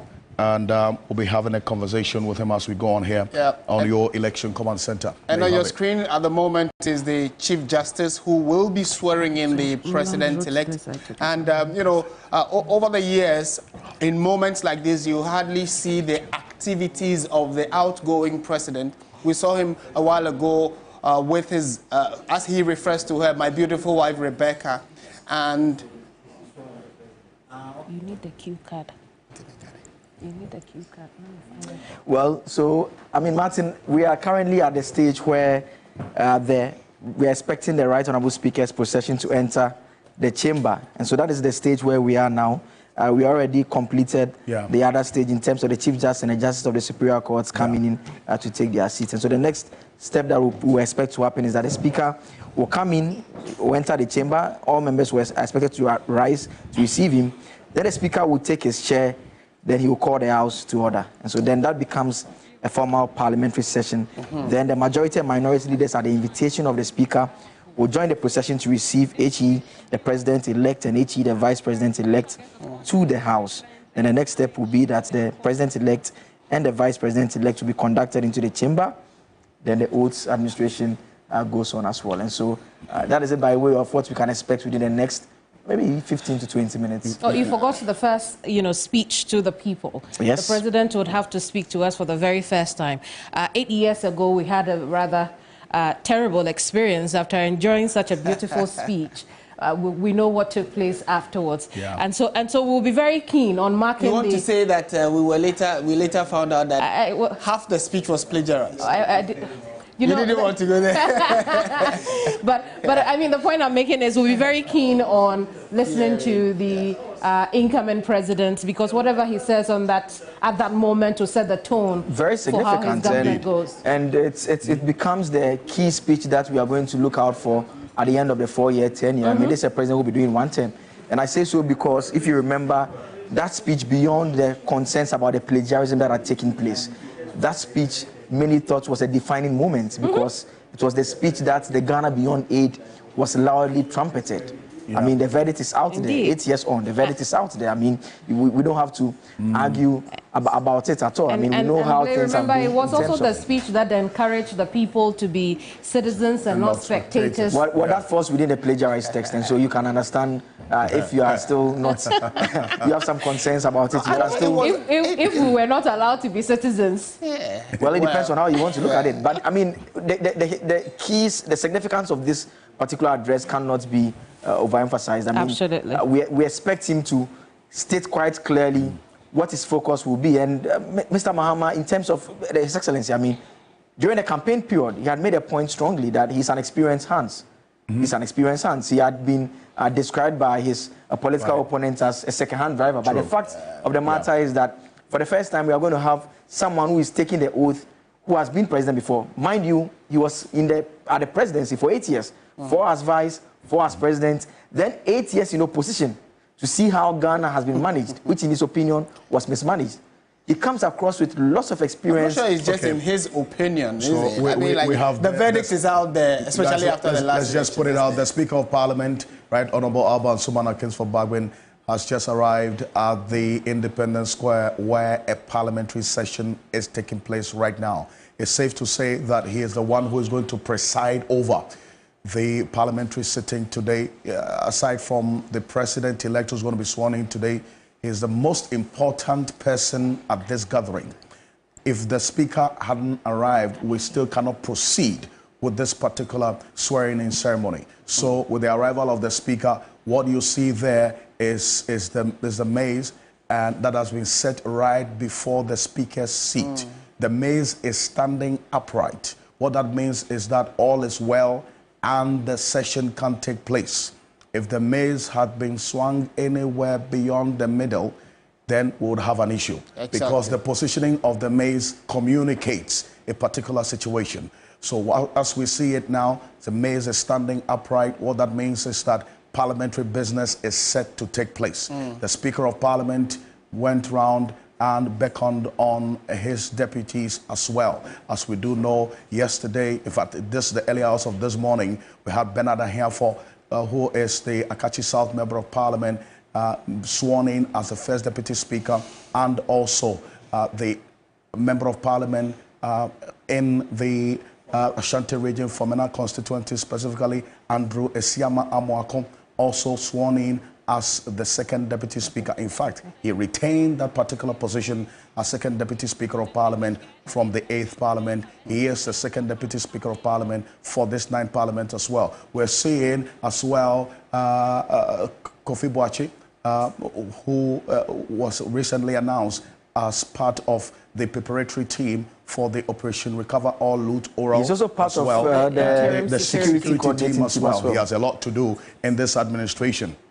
As a matter of fact, during the campaign as well, he was in charge of the security for the NDC in the Ashanti region. You see former National Security Coordinator Larry Bevlo-Lati as well in your shot. Kofi Totobi Kwachi as well, who was in charge of the Ashanti region security and operations for the NDC during the campaign. The former Finance Minister Setekpe as well, you just saw briefly in there. It is widely speculated, and that has not been disputed, that Kesela Tuforsin, all things being equal, may become the next finance minister. And you remember, Dr. Kesela Tuforsin deputized him as Setekpe while in office as finance minister. We haven't heard so much of Setekpe apart from the day he appeared here during Alfred, that year after the elections on December 7th. Another interesting point to note was yesterday, the NDC, even as of now, do not have their front bench. The leadership of the NDC in Parliament is unknown. It is because what we've heard is that they are waiting to see if President-elect Mahama will appoint any of the front benches, the front benches from the 8th Parliament, whether or not any of them will be made ministers, because you wouldn't want to put all your eggs in one basket and maybe become the leader of the majority in Parliament, only for the President to also say, well, I actually thought I wanted you for this particular ministerial position. So they are hanging on more or less, because Kesela Tuforsin, the current majority leader, is likely to be, like you indicated, if all things stay constant, likely to be the incoming finance minister. You know, yesterday we were having a conversation and we were making a point that if you were in his shoes, would you want to take the risk and have new leaders constituted and wait to see what happens? And what if you don't get any position as is being expected? Then what happens then? It would mean I'm sure at this level, there is a certain certainty. There's a certain certainty of where they will lean towards. And it's also good to see former President John Agyekum Kufuor holding the Ghana flag.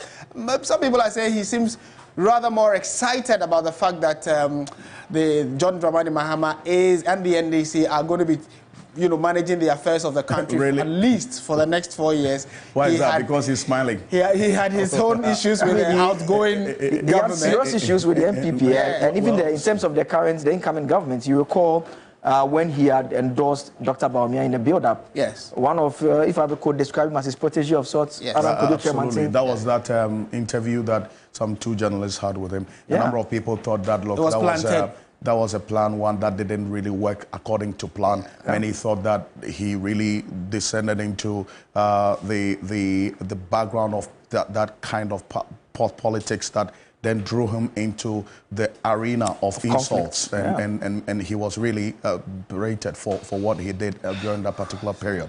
But it's also instructive to note as well that he still remains a key figure in the NPP.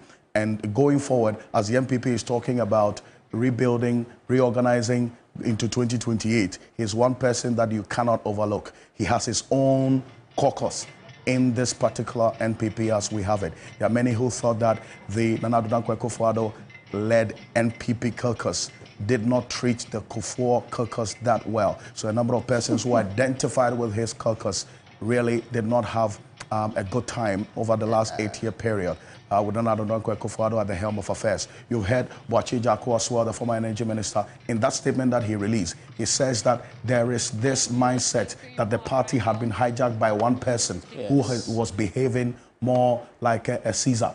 And so they need to seize their party back. Now, we'll see how things will play out. in Operation the coming Recover days. Our Party. Operation Recover Our Party, really. Just a bit of information on the arrangements at the square. Yoko Kemini was talking about the colors.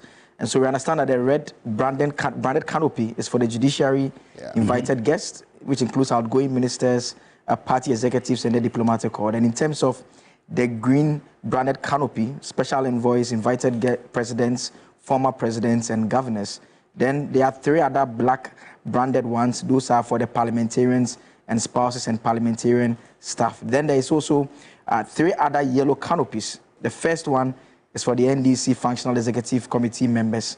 The second is for the former vice president of Ghana and their spouses. And the middle yellow canopy is for the president-elect and vice president-elect, the CJ, and the speaker. And in front of that yellow canopy as an extended platform is for the clerk and marshal of parliament. And so as and when those parts of the venue become available, we would connect to you and recap on who specifically are the individuals who are supposed to take that part of the venue. So arriving now is Julius Madabio, who is the president of Sierra Leone. He is one of many presidents and heads of state who are expected to grace this all-important occasion. We have right now, as you're seeing, the minority leader of the 9th Parliament. How time changes so fast. The immediate past majority leader, Kemini and Martin want to say. You probably want to say it so he feels good. But as of this morning, he is the minority leader because the 9th Parliament has been sworn in. So effectively, Alexander Afenyomarkin is the minority leader as an of interesting this 9th man Parliament. you can see it. For those of you watching on TV, that is Jacob Zuma from South Africa. On your screens, Martin, what do you do with the accent today? It is interesting that we actually do have him in the country to support the swearing in of John Dramani Mahama, who a few days, just about 2 days after the final declaration, had to take a quick trip around a number of countries, so he reignites relationship. In fact, there's an interaction he had with President Akufo-Addo at the presidency. I will say we managed to hear what they were talking about. Interestingly, when he met the outgoing president, we understand that the delegation from Equatorial Guinea are just arriving at the venue as well. And Martin, when he met the president, the former president, Nana Akufo-Addo, told him that you've been touring the continent a lot. You are traveling around. I see you traveling around. And you know his response? He said that, look, he wants to hit the ground running. And he does not want to travel once he takes over. So he wants to have time to settle immediately he takes over. And that is how come he was doing the tours that ordinarily he would be doing once he's taking office. And so that comes back to the point that we're making earlier on about the fact that, look, this is someone who is an experienced leader. He's been there, he's done that. He knows the terrain. Of course, there might be a change or two based on what has happened in the last few years when he was in opposition. He didn't have direct access as president to some of the key decision makers on the continent and beyond. So it is instructive to especially many people who are watching, and based on the level of expectation of the president-elect, he had to quickly touch base with a number of the presidents of other countries, especially those that we have good bilateral relations with, to trigger or initiate conversations regarding what kind of assistance they can give us as a country now that he is about to take the realms of affairs of the country. And so it's part of why some of the countries he visited, those presidents have actually also decided to come down to support him in his inauguration. And we also have the leadership of the National Democratic Congress, the Chief of Staff, also sat together. So that is Johnson Esiedun Ketia, National Chairman of the NDC in white. On his right, we have Julius Debra, who is the Chief of Staff. That was not in doubt because he was Chief of Staff when Mahama was president and was actually his right-hand man throughout opposition. I am personally amazed that the Rwandan president, Paul Kagame, is also in Ghana. I mean, it's amazing to have such dignified personalities on the continent come around to observe and grace the occasion. And some people of a certain level of repute have talked about how Ghana and Rwanda are the shining examples of what the continent can be if we are focused as a people in trying to help Africa out of its current doldrums and challenges. And Rwanda has been touted as a shining example on the continent. As we speak, many, many people have said, and personally I've also observed how Rwanda, their capital, Kigali, is the cleanest city on the continent, and President Paul Kagame has been very instrumental in getting the country that had serious genocide in 1994 come out of that genocide, and now a shining example on the continent. So it looks like Ghana is also on the same path. Martin, I have been to Kigali before. It's a beautiful country. Very, very beautiful. And what amazed me about Kigali is the fact that, look, the land space is not particularly flat like we have it in most parts of the country. It's quite a hilly area, but they've been able to build such that they make good use of space. And so because if you have a limited flat space, you go down a lot before you raise the building up. It's also a very, very clean country there, and so that is very important. And it's the way they are orderly as a country that surprises me. And you know, so when I asked him what he thought about Ghana, he said that a lot of them were looking up to Ghana. And you know, Ghana and Rwanda also have a special relationship because Koku Anyidoho's father, coincidentally, happened to be one of the officers who was leading the delegation of soldiers at the time when they had the genocide there. Well, and it's interesting. It's interesting how we're all talking about Rwanda with so much delight. Let's one day talk about Accra with such delight. And that is why it's necessary to look at that example. The president-elect John Dramani Mahama is arriving now at the venue that is the Independence Square, where the parliamentary session is taking place as we speak. So this is the moment all the persons, and in fact everyone watching us, has been waiting for. The president-elect John Dramani Mahama has arrived at the Independence Square. The ceremony will take place, in fact, will proceed in the next few minutes. As you see there, Sheikh Osman Nuhu Shaributu, the National Chief Imam, Dr. Sheikh Imam Nuhu Shaributu. See there also, you have one of the key persons in John Mahama's campaign, Professor Joshua Alabi, who sat with Kemini Amano not too long ago on hot issues, and he detailed the strategy that he also put in place and the role he played in the NDC winning power again after 8 years in opposition. And this is the moment, as we're seeing right now, with the arrival of President-elect John Dramani Mahama. Kemini, this is the moment we've all been waiting for, is it not? Absolutely. And look at how packed the place is. We are indeed ready for history. Let me quickly bring in my guests, pick their quick thoughts on events we are seeing so far. Prof, I'm going to start with you. The day has begun well. We're seeing the number of dignitaries and people who have thronged the Independence Square. What are your expectations of today? Your quick thoughts. Okay, thank you so much, and good morning to your viewers. I think it speaks very well of our democracy and how far we have come as a country. But largely, the whole concept of inauguration is a generic term that represents three key things. So one, we are looking at the pomp and the pageantry that comes with this. Two, we are looking at the swearing in of the president-elect and then the vice president-elect. And then three, we are looking at the inaugural speech. That is the first policy position that the president-elect is going to deliver. In some countries, it's usually meant to address ill feelings and unite a country that has been divided as a result of a campaign, a hectic campaign, or any other thing that might have happened in the past. In some cases, it can be used to appeal for support of the country to rally behind him. Prof, unfortunately, we're going to have to go. Alfred, where are you taking us now? So we're going straight to the Parliament House at the Black Star Square. The Speaker is speaking now. Honorable majority and minority leaders may proceed now.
giant quantum from drums.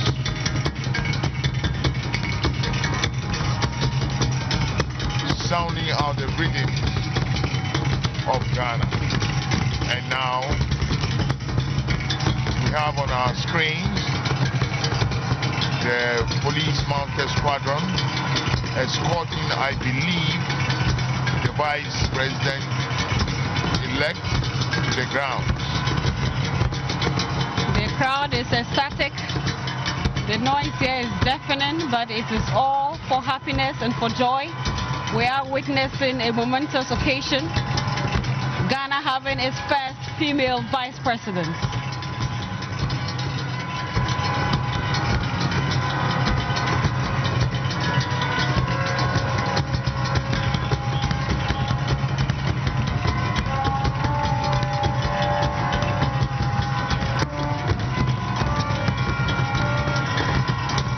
The bedlam here is intense.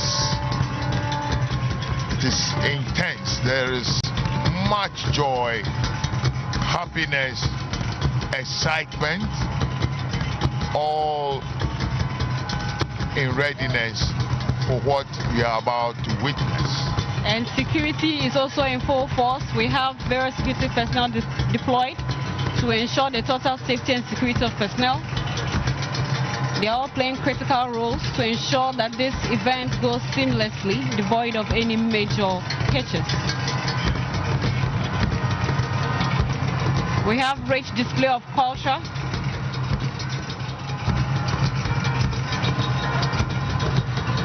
I believe that is... And that is DSP Mary Agamba. She's in charge of the police mounted squadron. Invited guests arriving now is the president-elect of the Republic of Ghana, His Excellency John Dramani Mahama. Shall we all wave our flags to welcome him?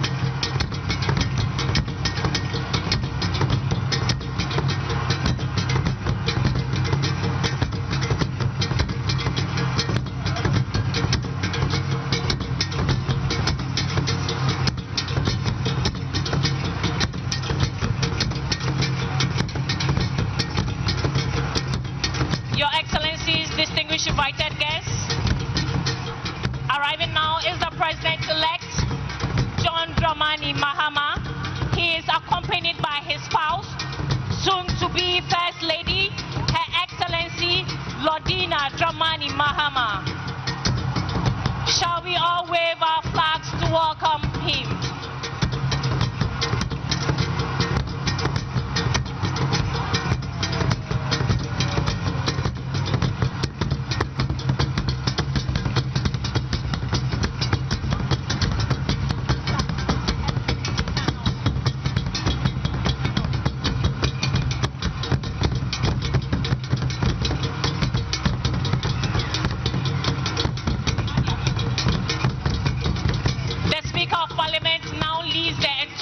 Into the Chamber of Parliament here at the Black Star Square. The entourage of Parliament includes the clerks of Parliament and other senior officials of Parliament.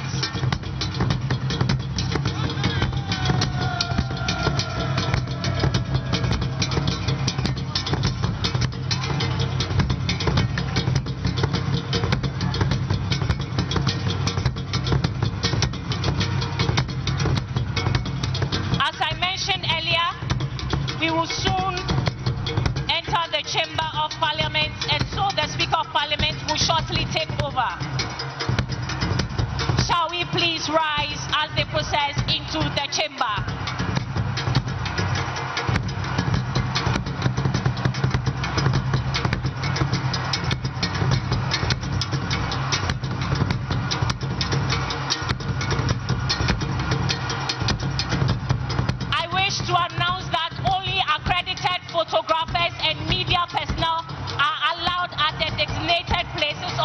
square.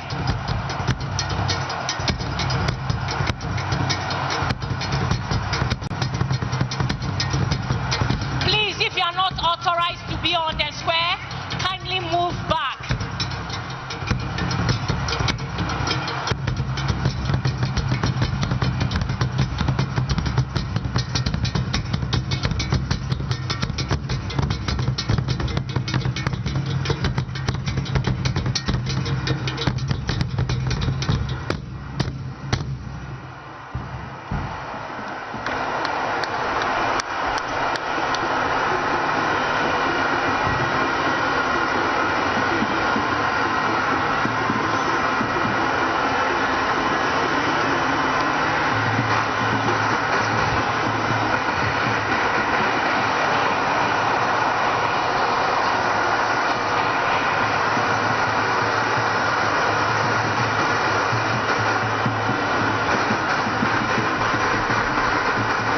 Honorable members, you may now resume your seats.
Members, I now have the singular honor and pleasure to invite Her Ladyship, the Chief Justice of the Republic of Ghana, to administer the oaths to the President-elect and the Vice President-elect. We will start with the Vice President-elect, who will take and subscribe to the oath of allegiance and the oath of the Vice President. Your Ladyship, the Chief Justice, you may now do so now.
Your Excellency, first the oath of allegiance. Kindly say after me. I, Professor Nana Jane Oboko Ajiman, do in the name of the Almighty God swear. Do in the name of the Almighty God swear that I will bear true faith and allegiance that I will bear true faith and allegiance to the Republic of Ghana, to the Republic of Ghana, as by law established, that I will uphold the sovereignty and integrity of Ghana, the sovereignty and integrity of Ghana, and that I will preserve, protect, and defend the Constitution of the Republic of Ghana,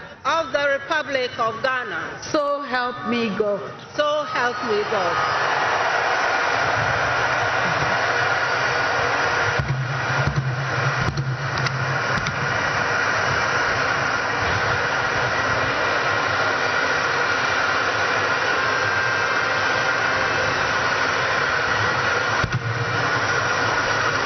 Your Excellency, now the oath of the Vice President. I, Professor Nana Jane Opoku Ajiman, having been elected to the office of Vice President of the Republic of Ghana,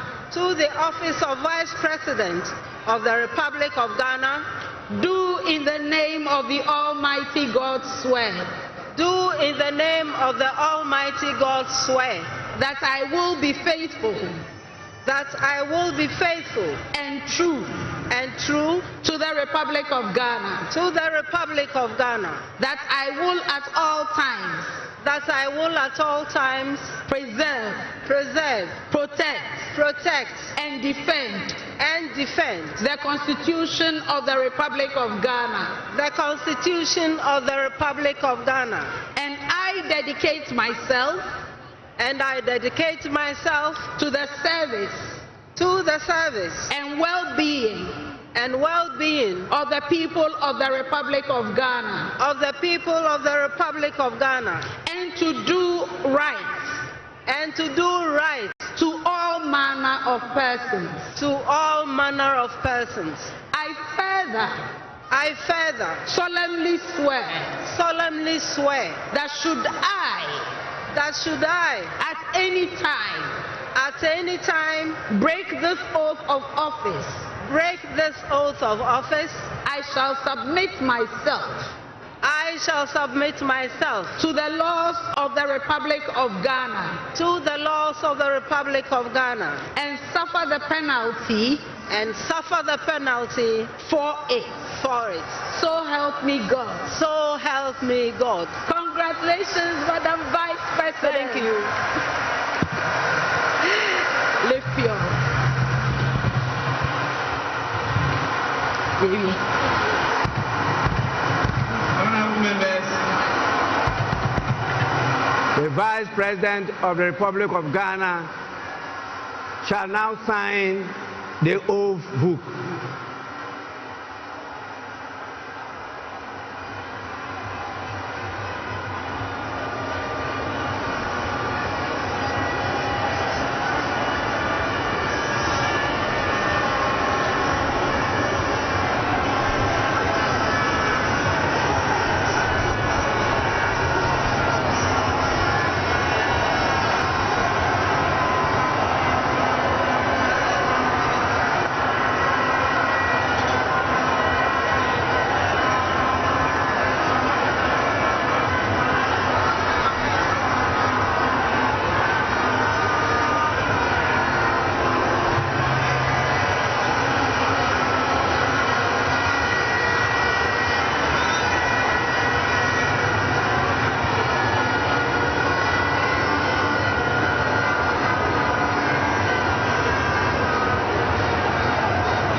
Yeah. Okay. Yeah. She's almost done signing the oath after the oath had been administered to her, and we can safely say that for the first time, Ghana has a female vice president, Her Excellency Professor Nana Jane Opoku-Agyeman, being helped by the Chief Justice, also signing the same oath book as well, and the Judicial Secretary is also in short. There is also the Clerk of Parliament, who had quite a day in the early hours, just a couple of hours ago. And so, Her Excellency, congratulations are in order. Indeed, and you saw, I think the Chief Justice and leadership Gertrude is more elated than the Vice President as we speak, because she was just smiling, and when she was administering the oath of office of the Vice President, she was just, her joy was evident. The joy was evident, absolutely. This is... Immediately after the elections, when she spoke to the gathering, to thank the people that, for voting for them. Remember that she wasn't well. She was wearing a mask. So this is the first time we are seeing her outside of that event. And she's looking very well. The very point healthy. about the ceiling thing we were talking about earlier, and Gertrude her leadership will understand that, because once Georgina Wood came in, we had to fire Kufu. Then Nini came in between, then she also came in. And so that kind of gives the idea that she's taking a seat for the very first time. And if I'm not mistaken, you could also tell from the Chief Justice's voice when she was saying, congratulations, Madam Vice President. That is the point of the joy. Absolutely, she seemed to have been proud, for the fact that, this is our very first female Vice President. Absolutely, and history has been made. And look at how gorgeous, majestic she looks in that seat. Oh, goodness, it's so beautiful. The very first female Vice President. Absolutely. Your Excellency, you may now proceed to do so.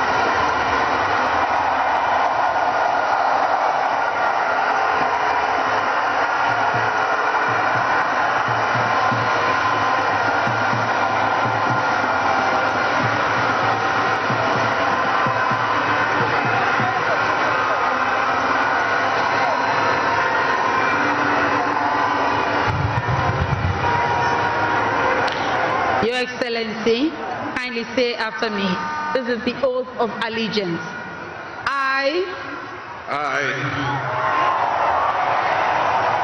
Your name. John Dramani Mahama.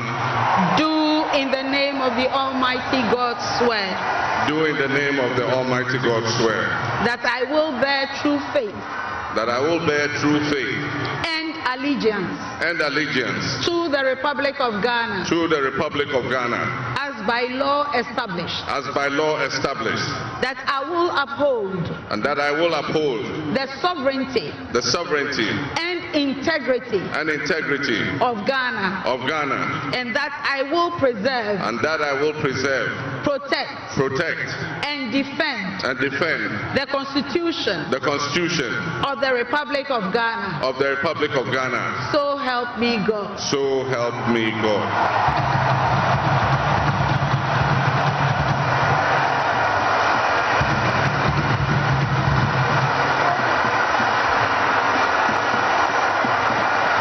Your Excellency, now the presidential oath. I, John Dramani Mahama, having been elected to the high office of President of the Republic of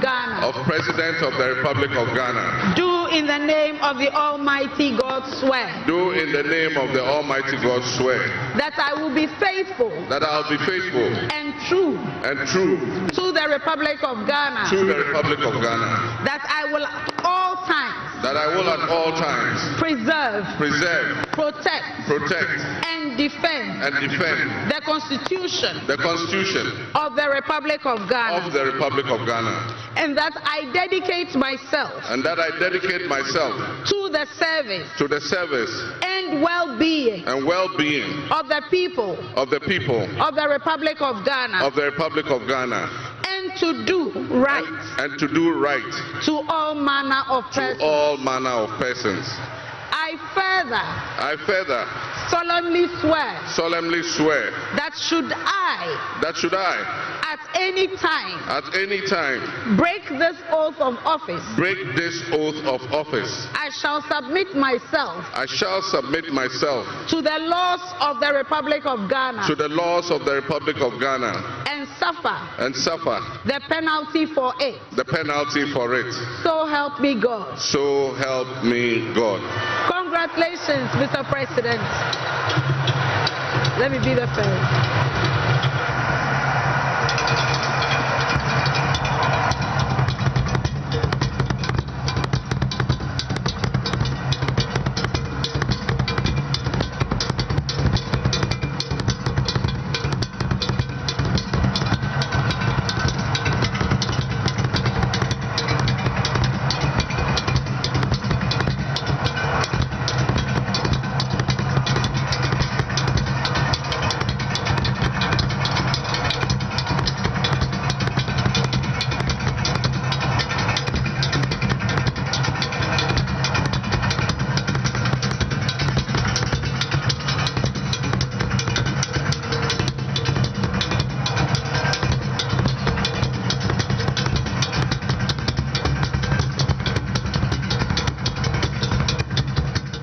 What is happening now is that he's signing the oath book.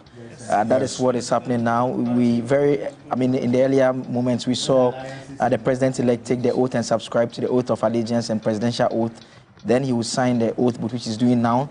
Once he's done, the national anthem will take place, and there will be a 21-gun salute to herald John Dramani Mahama taking over officially as President of the Republic of Ghana. Also, the Right Honourable Speaker will then invite the President to deliver his inaugural address. So that is the address that came in earlier. You mentioned is going to speak to the Ghanaian people and, in fact, the entire world as President of the Republic of Ghana for the second time.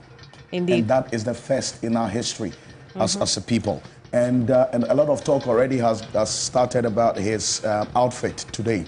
In fact, if you look down into history, the late Jerry John Rawlings was sworn in. On that day he was sworn in, he had kente with the white inner. And then also he repeated the same attire in 1996. In 2000, John Ejekum Kufuor, when he was being sworn in, also had kente, but without any inner.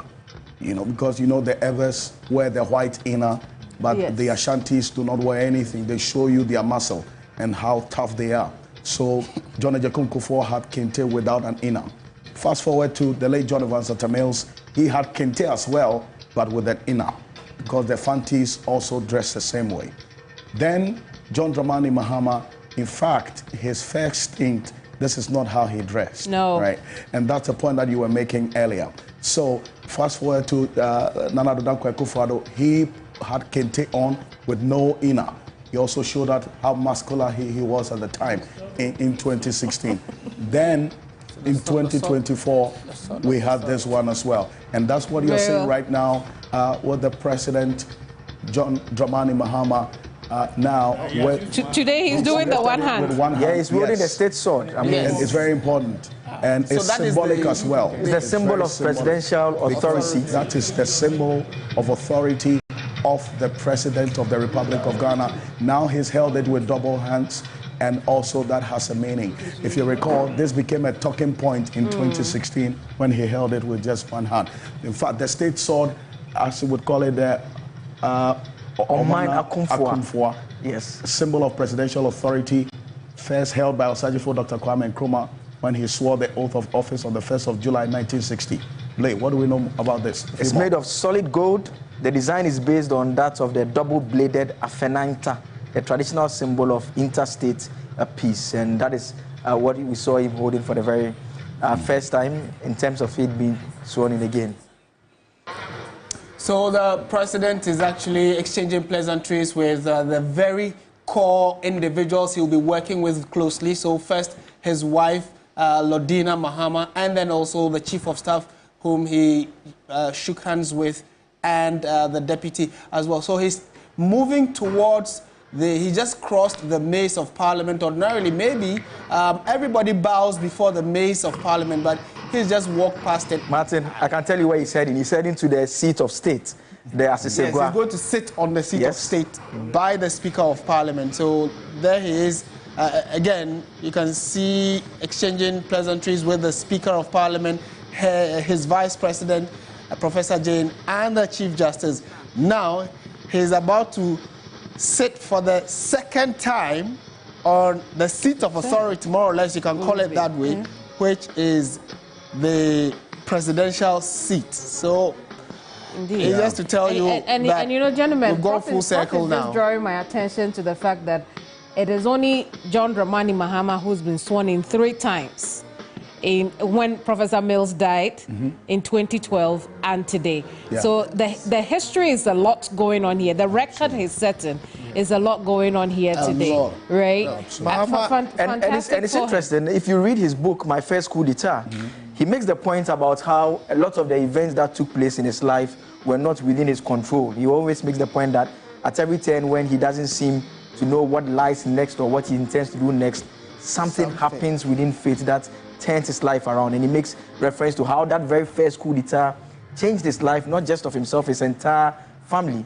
Again, he makes the point about how at various points when he didn't even intend to know what he wants to do next, he ended up in politics, which was not his initial intention. We also know for a fact that the moments when he thought of exiting politics as well, he was asked to be vice president, and when he even thought he was still done and he didn't want to be part anymore, we saw what happened again. He becomes president, and we see him staying away for 8 years and coming back.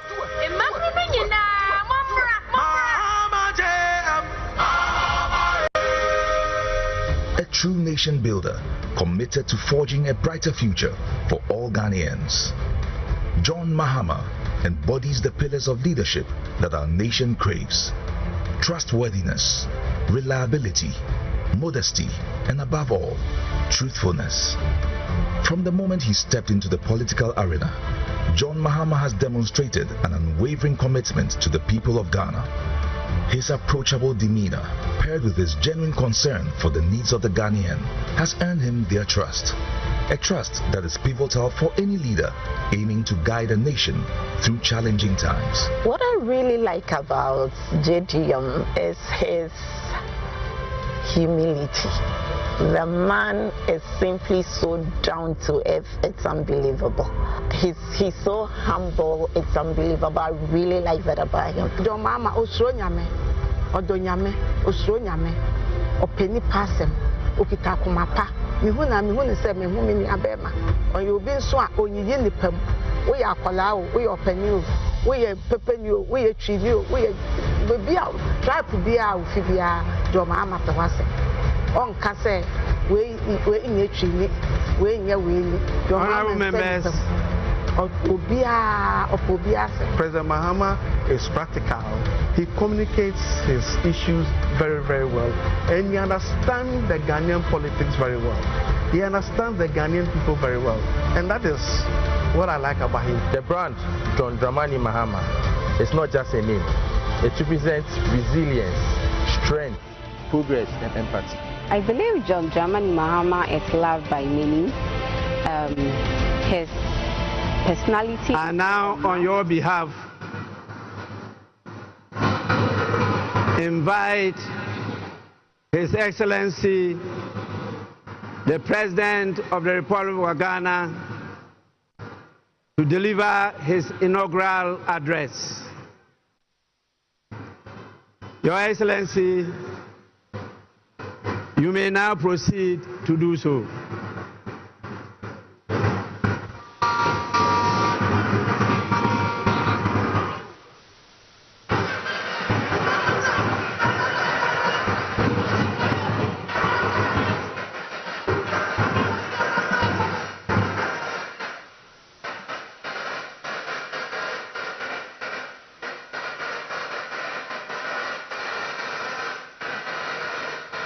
Hold it.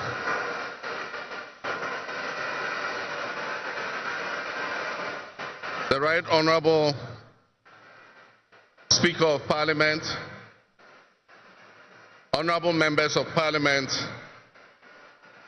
Her Excellency, the Vice President of the Republic of Ghana, Jane Nana Opoku-Agyeman, Her Ladyship, the Chief Justice, Your Excellency Bola Ahmed Tinubu, President of the Federal Republic of Ghana, and special guest of honor for this occasion, Your Excellencies, Presidents, Heads of Government and Development Agencies, Your Excellency Nana Addo Dankwa Akufo-Addo, and former Presidents, Your Excellency Dr. Mahamudu Bawumia, distinguished invited guests, ladies and gentlemen, my brothers and sisters.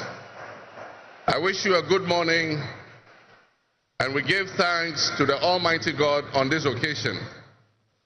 Our Father who art in heaven, we thank you for giving us this day, a day that offers me, your humble servant, a unique opportunity to work to reset our dear country, Ghana.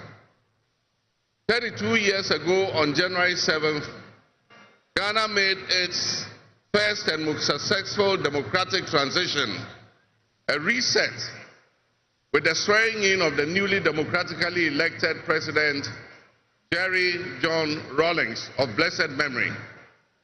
Our nation was returned to a multi-party democracy with a new constitution that went into effect, and the Fourth Republic was officially established. I refer to it as a reset because on that day in 1993, we made our fourth attempt at establishing a democratic system of government with term limits based on free, fair, and transparent elections.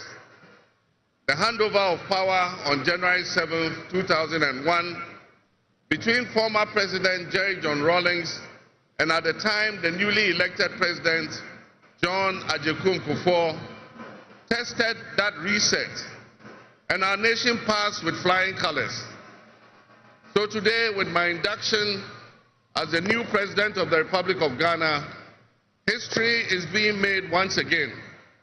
And it is a history worth repeating every 4 years with each newly elected president. Today, we're also making a different kind of history, one that speaks to our maturity as a democracy, a nation of citizens enfranchised with the authority at the polls to determine their political future. Today's exercise between the outgoing President, His Excellency Nana Addo Dankwa Akufo-Addo, and I feels a bit like a deja vu. That is because 8 years ago to this day, on January 7, 2017, we shared this same space and performed this same transitional exercise. At the time, I was the outgoing president, having served one term, and he was the incoming president, having been given a mandate by the people of Ghana to lead this great nation of us. He and I both understood on that day, as I'm sure we are today, that it is the people of Ghana that we are elected to serve. Somehow, it seems fitting that it is with Nana Akufo-Addo that I twice shared this stage and this unique historical distinction, because Nana Akufo-Addo and I began our national political careers in Parliament in the same year, 1996. He has always greeted me with warmth, a firm handshake, and a smile. And he is perhaps the only person in my life who has persistently chosen to call me Johnny. While we belong to opposing political parties, we shared a sense of mutual respect. In those early days, we probably could not have imagined that destiny would bring us to the leadership of our respective parties and that we would have to face off 3 separate times as we each vied for the highest office of the land. Nana, as this will be our final meeting under these circumstances, and as I look back on the journey we have traveled together, 2 much younger men who entered Parliament together with a full head of black hair, and you with the same bald head and round eyeglasses, I have to say that you have, without exception, been a worthy opponent.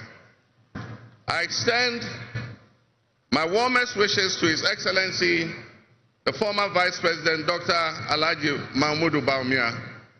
It was a grueling campaign, and we gave it our all. Your sportsmanship in making an early concession eased tensions and contributed to the early conclusion of the electoral contest. I wish you all the best in your endeavors. My brothers and sisters, the world in which Ghana exists today, as I begin this presidency, is not the same world in which we have lived under other presidencies. There are tensions and conflicts that have not previously existed between nations. These tensions and conflicts place pressure on alliances to decide where we will support. There's a seismic shift happening within the system of global economic dominance. Whereas the G7 nations, United States, the United Kingdom, Canada, France, Germany, Italy, and Japan once provided the highest percentage of the world's GDP, over the last decade, that number has been steadily dropping. However, the combined total of the GDP of the BRIC nations, Brazil, Russia, India, China, South Africa, Iran, Egypt, Ethiopia, UAE, their GDP has been consistently increasing. In 2023, for instance, the G7's combined total of world GDP was 30%. But by 2029, that number is predicted to drop to 27%. In 2023, the BRICS percentage of world GDP was 37.3%. And so what does this mean to us in Ghana? What could it mean to our economy?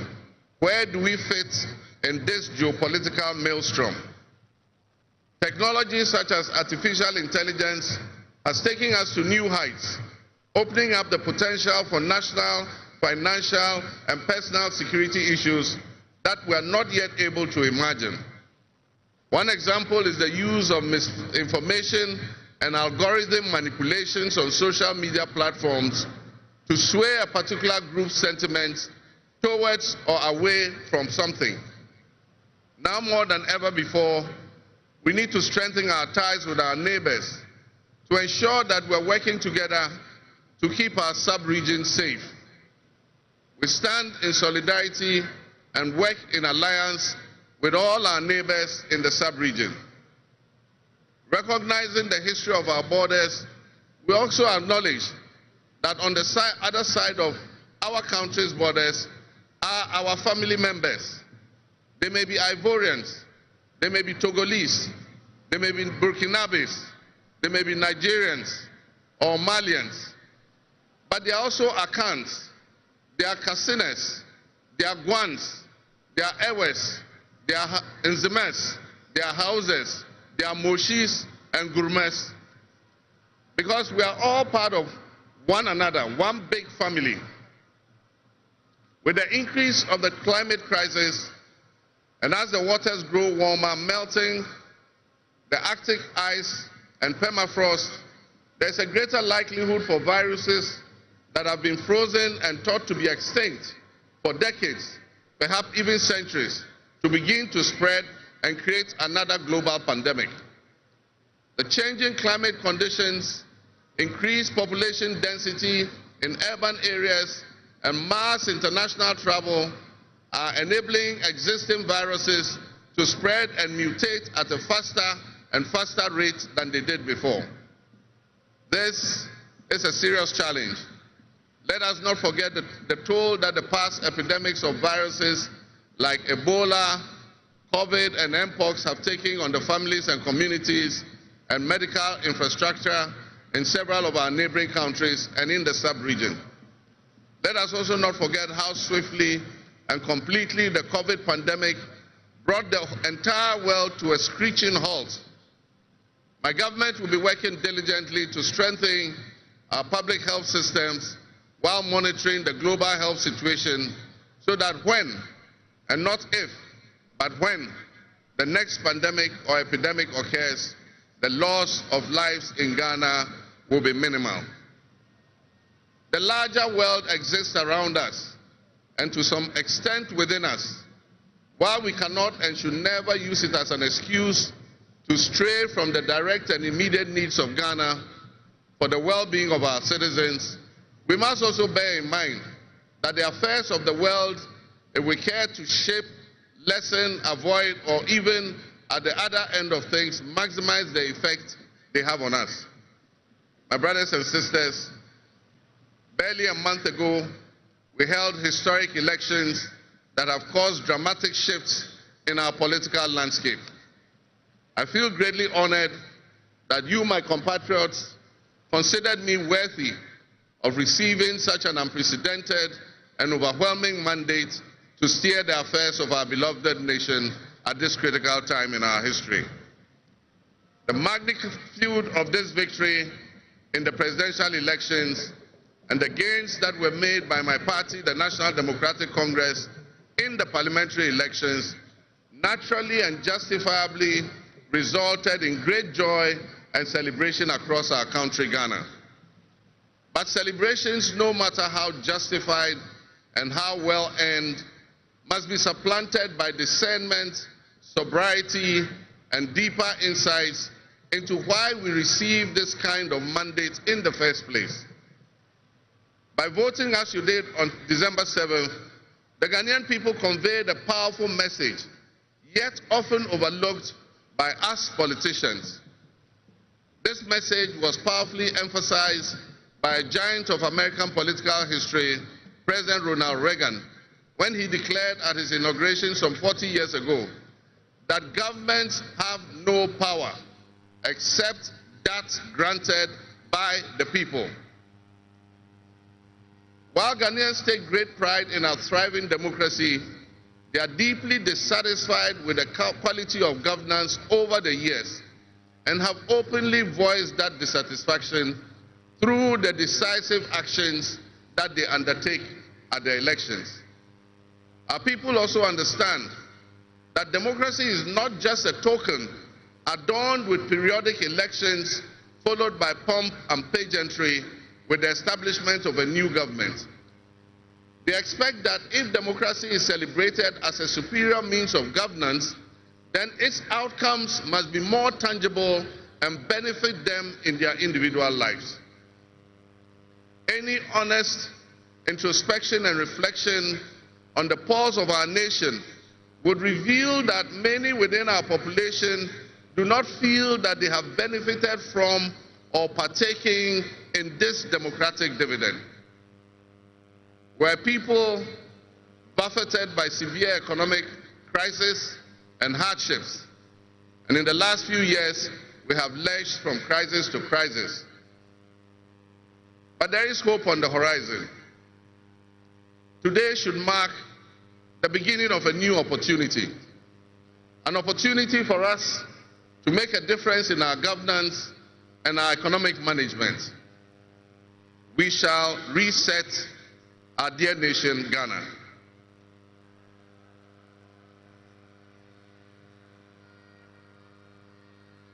To the millions of my fellow countrymen and women who joined long queues and waited in the sun for their turn to vote for me, you have my sincerest thanks for honoring me. My firm, immutable assurance is that your vote will matter in the work that I'll do to make a difference in the destiny of this dear nation of ours. Your courage to bring change will not go in vain. Our nation was born with much promise That promise would seem hazy and in doubt now because of all that has happened in the past. But I urge you, my fellow countrymen, not to be sucked into a state of perpetual pessimism. For some time, our country has urgently needed leadership with an unwavering desire to get things done. I, with all humility, assent that I intend to be that leader with your cooperation and your help. As your next leader, I shall strive to exercise sound judgment and be able to make the right calls at the right time. I will have the humility and presence of mind to take responsibility for any challenges and be willing to act firmly and timeously to resolve the challenges that we face as a nation. Since the elections, I have read and heard the word hope used many times in relation to my presidency and what it should offer the citizens of Ghana. I intend to speak plainly and clearly to you today, and every time I address you subsequently, I intend to always tell you the truth. The circumstances we find ourselves in are indeed dire, but even so, I'll be decisive and swift in my actions. We'll focus our initial efforts on 4 critical areas. The first is economic restoration and stabilization of the macroeconomic environment. The second is the improvement of the business and investment environment to ensure that Ghana is once again open for business. The third is governance and constitutional reforms. And the final, but not the least, is accountability and the fight against corruption.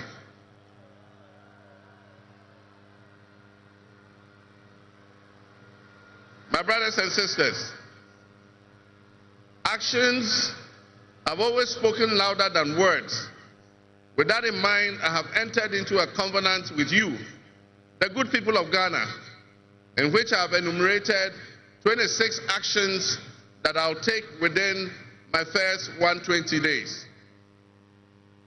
There is reason for hope, and there is every reason for hope. But we must also have faith, because faith empowers us to trust the things that will happen. With faith, you believe what you know, and that is why we need faith to be able to achieve our reset. We need a reset with the faith we have in our country and our leadership.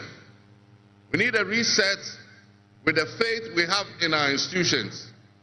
We need a reset with our faith in our dear nation, Ghana. And by that, I mean in all of us, because all of us are Ghana. You are Ghana, and I am Ghana. All of you seated here today, Ghanaian citizens, you are Ghana. The people who you are with or near you as you watch this on television, in your homes, or listen on radio, or follow on social media are what we call Ghana. I ask that we enter into the covenant with the Ghana we all love and the good people of our country who make up this dear nation. And I ask that you envision a Ghana that you want to live in, a Ghana that you want to leave behind to your children and your grandchildren. What can you do to help build that better Ghana that we all strive for? What behaviors, what attitudes and mindsets can we reset? We need a reset, and we have faith in Ghana's ability to overcome, excel, and be so successful with this reset that it will be difficult to imagine a time when that was not the case.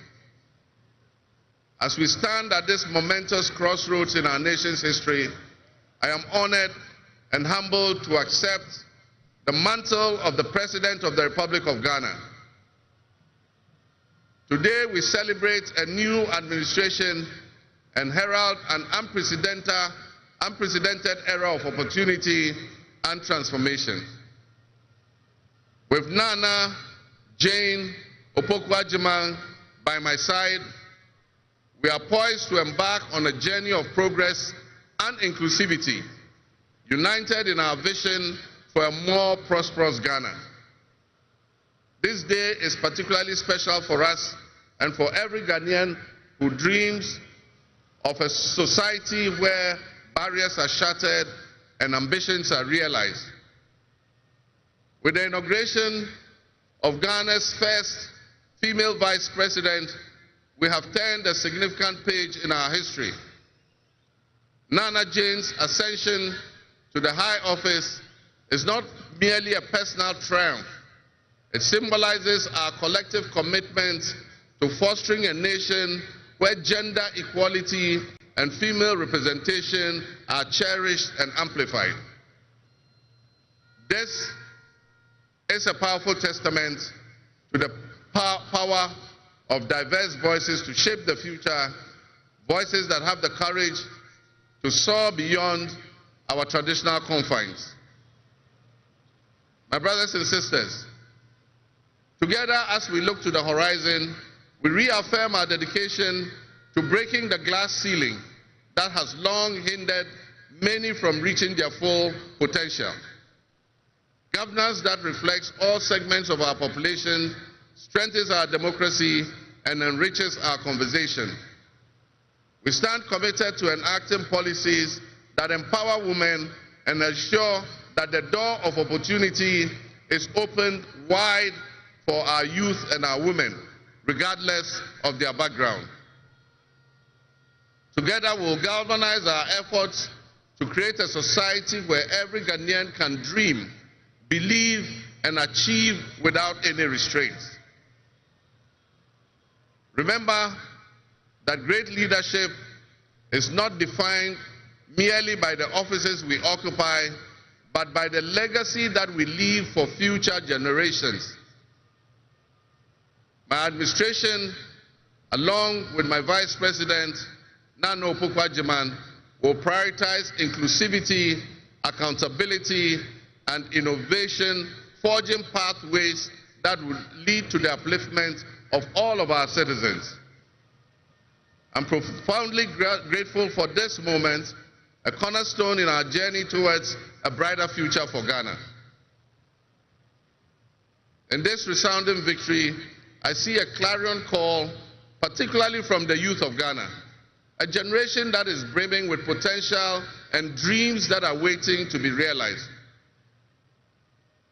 This moment is a powerful affirmation that your voices matter, that your aspirations are valid, and that your future must be our priority.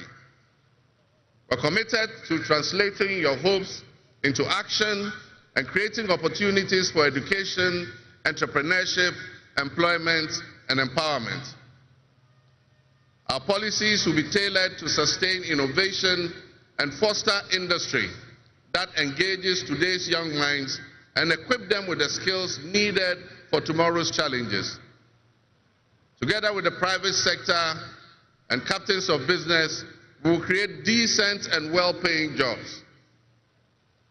As we embark on this new chapter, I assure you that our decisions will champion diversity in all facets of governance, ensuring that every Ghanaian, regardless of your ethnicity, your gender, your age, your religion, or any background, will have the opportunity to contribute to our nation's story. Ghana's youth represent the heartbeat of our democracy. Their ambition will drive our policies as we strive to create an inclusive, equitable society where everyone has a seat at the table. Our vision hinges on the introduction and implementation of a 24-hour economy. We envisage an innovative and vibrant 24-hour Ghanaian economy, which will also be anchored in agriculture and agribusiness. This innovative approach will unlock potentials that have long remained dormant, enabling us to harness the energy and creativity of all our people. Just imagine a Ghana where our markets are alive and bustling at all hours of the day, with responsive public services accessible at all times, such that businesses can operate flexibly to meet the diverse demands that they are subjected to. And young people, including entrepreneurs, can find opportunities regardless of traditional institutions. The 24-hour economy model will also bolster job creation for the young people, stimulate local industry, and attract foreign investments, and allow us to build resilient communities and a sustainable future. This vision extends beyond mere economic transactions. It symbolizes empowerment, the empowerment of every Ghanaian to contribute to our national progress. My fellow citizens, this vision will allow us to embrace diversity, to cater to varied lifestyles and preferences, and foster a culture of inclusion, ensure that every citizen can enjoy the fruits of his hard work. To the business leaders and entrepreneurs, I invite you to support this new model and join me in shaping a business environment where creativity thrives and where the fruits of your investments contribute to the collective welfare of our nation. Your role in driving our economy forward cannot be overstated. Your innovation and dedication will be a backbone of our success story. And I pledge to you that we would look at the tax regime and rationalize them so that they are more transparent and fair. Members of the business community, I assure you, Ghana is open for business again. Let me thank you, Your Excellencies, my fellow presidents, for leaving what is a busy schedule behind and coming to join us at this ceremony. Your presence brings honor to this inaugural ceremony. And I want to extend my heartfelt thanks to all of you and to our sister countries who have traveled from near and far to be with us today. Your presence is a testament to the strong bonds of friendship and cooperation that exist between our nations. And I promise you I will work to foster the partnerships that transcends our borders, and I'll work collectively with you towards regional stability, economic growth, and mutual respect between our nations. To my friends from across Africa and the world, I thank you and welcome you to Ghana. And in our local parlance, I say Akwaba to all of you. To my family and fellow citizens, my wife Lodina, I thank you for your unwavering support and commitment to our shared vision. This journey is not mine alone. It belongs to all of us. It belongs to each of you. Let today be the dawn of a new era of hope, an era of job creation, an era of accountability, an era of institutional strengthening and resilience, and an era of unparalleled potential for all Ghanaians. We will write the next chapter in Ghana's story, and it will be one of promise, transparency, and transformative progress. My fellow citizens, this is a patriotic call to action for all of us to participate in building a nation that lives up to its promise, where hope thrives and dreams become a reality. Together, let us cultivate a brighter future for our beloved Ghana, where unity, progress, and equality are not just ideals we aspire to, but are the very fabric of our nation. In closing, I invite you to partner with us on this journey. Together, we can create a brighter future for our beloved Ghana, where unity, progress, and equality are not simply goals we are aiming for, but are the cornerstone of our society. Let's work hand in hand to foster these values and strengthen our nation for everyone. My fellow citizens, our invited guests, I thank you very much. May God bless our homeland Ghana and make our nation great and strong. I thank you.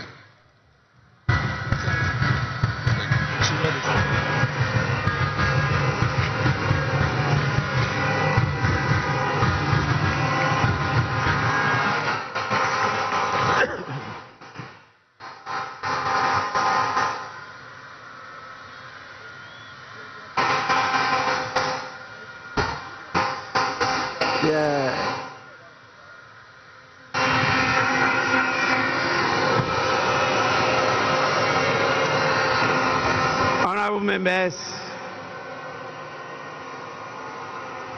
on your behalf, I convey the gratitude of the House to His Excellency, the President of the Republic of Ghana, for his address. Your Excellency, the House is extremely grateful to you.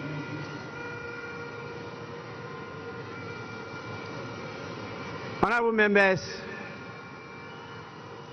may now we have the presence of our special guest of honor in the distinguished personality of His Excellency Bola Ahmed Tinubu, the President of the Republic of the Federal, I should say the Federal Republic of Nigeria. It is my honor to now invite him to deliver his address. Your Excellency, you are welcome to do so now.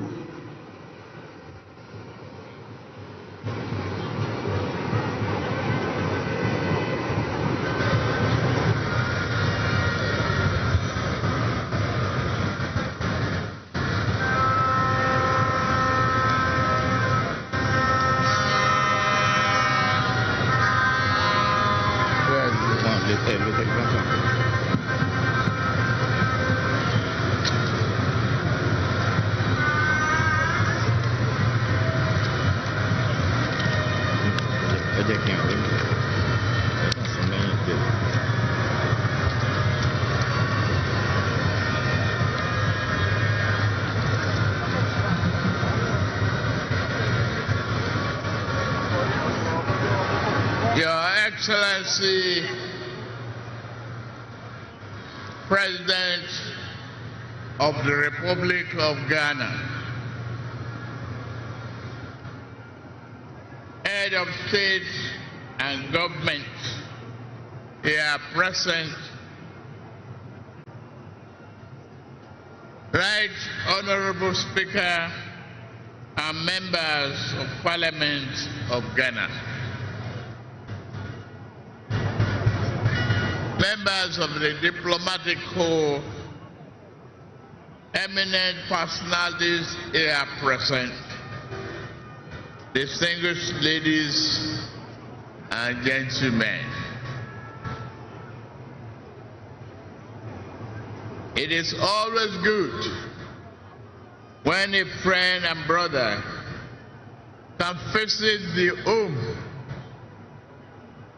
of a close neighbor to celebrate his success and progress with him.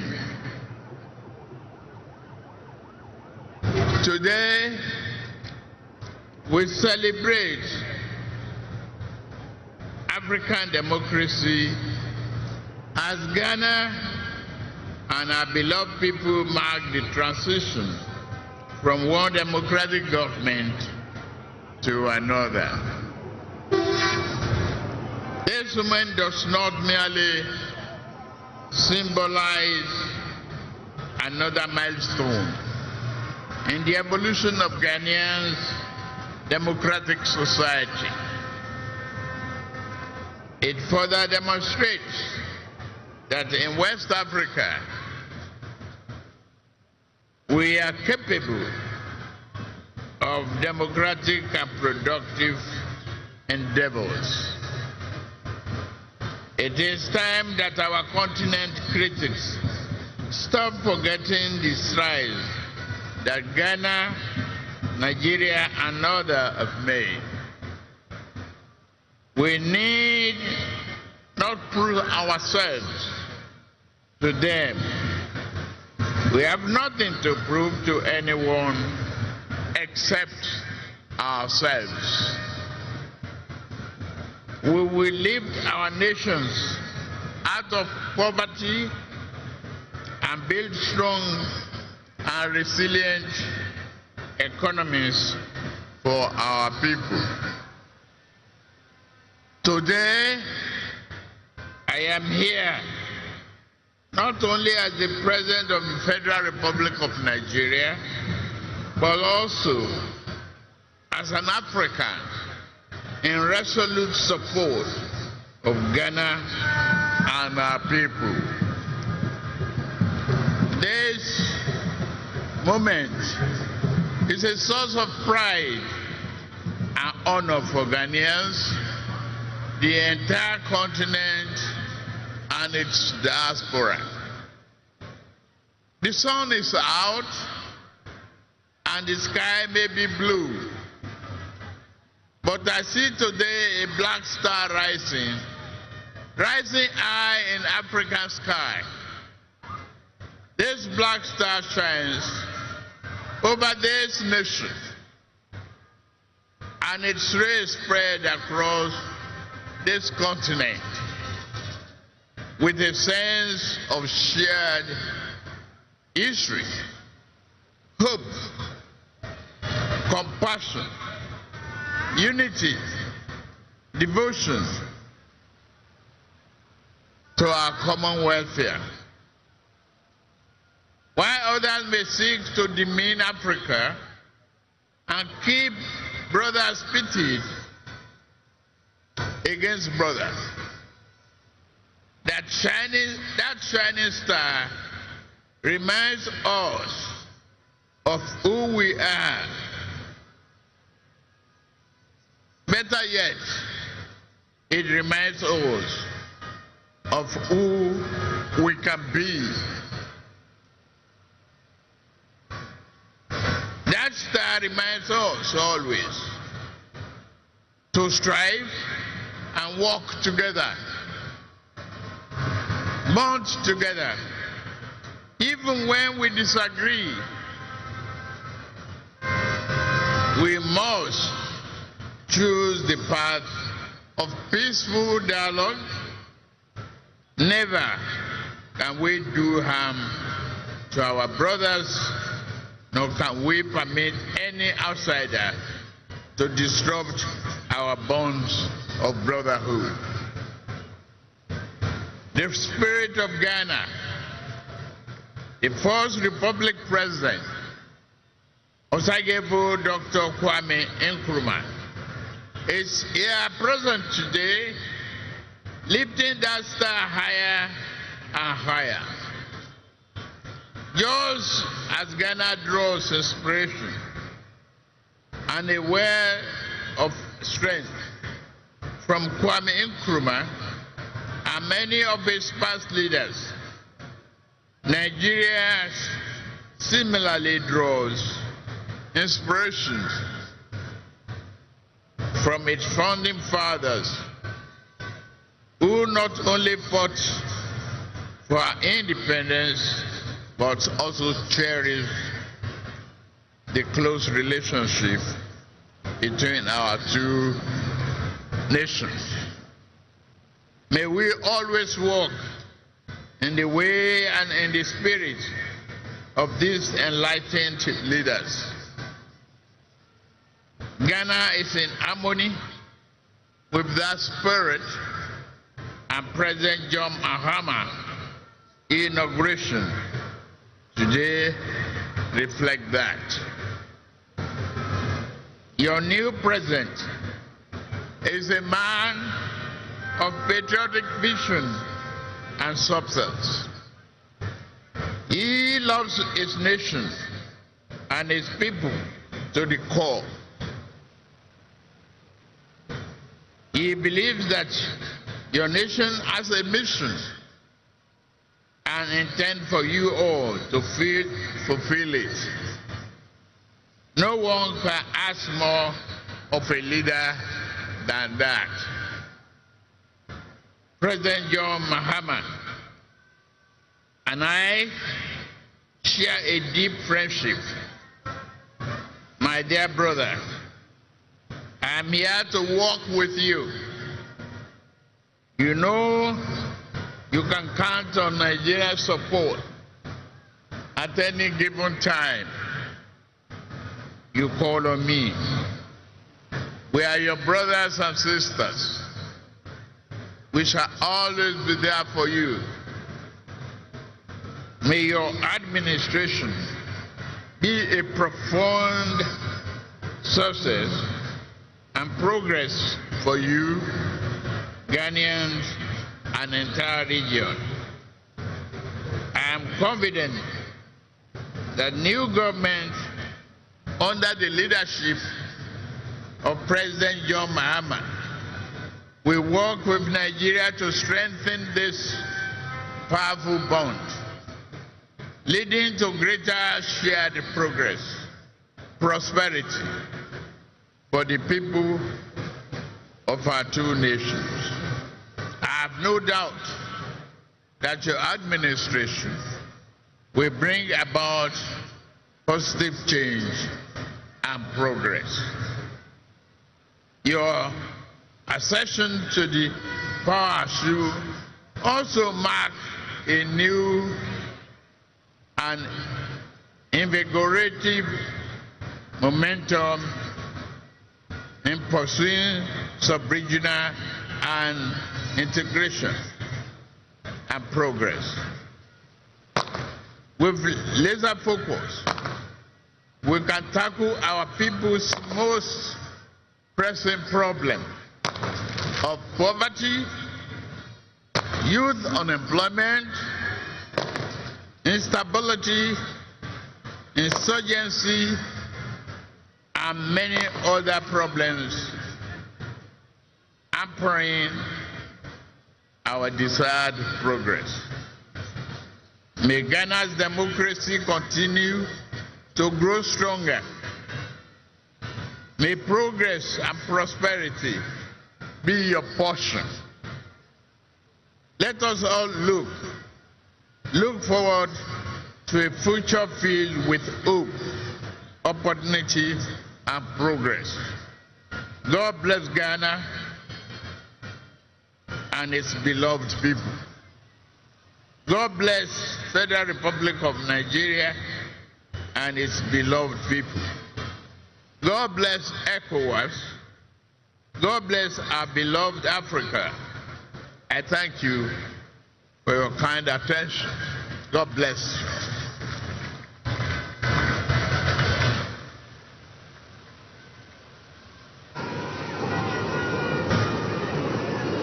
Honorable members, we are indeed inspired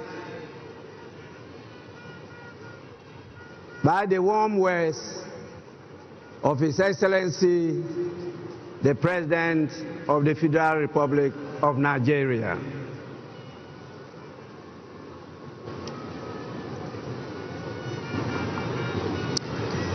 I now have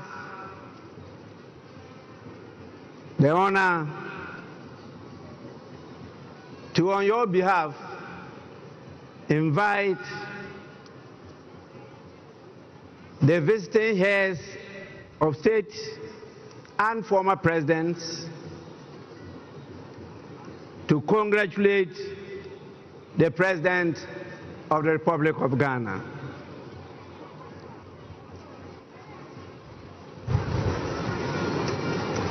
I have a real tall list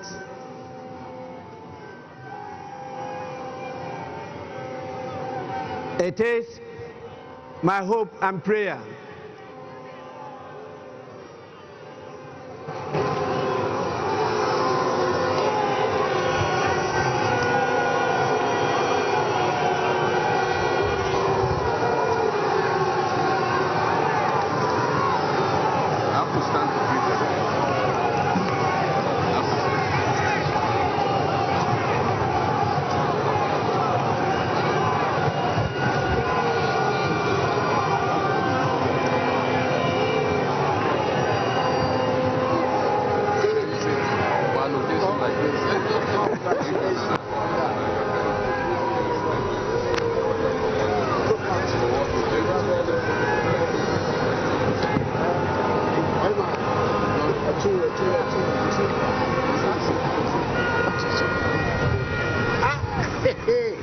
was elected in my kingdom.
These are special. We are special people. We have to.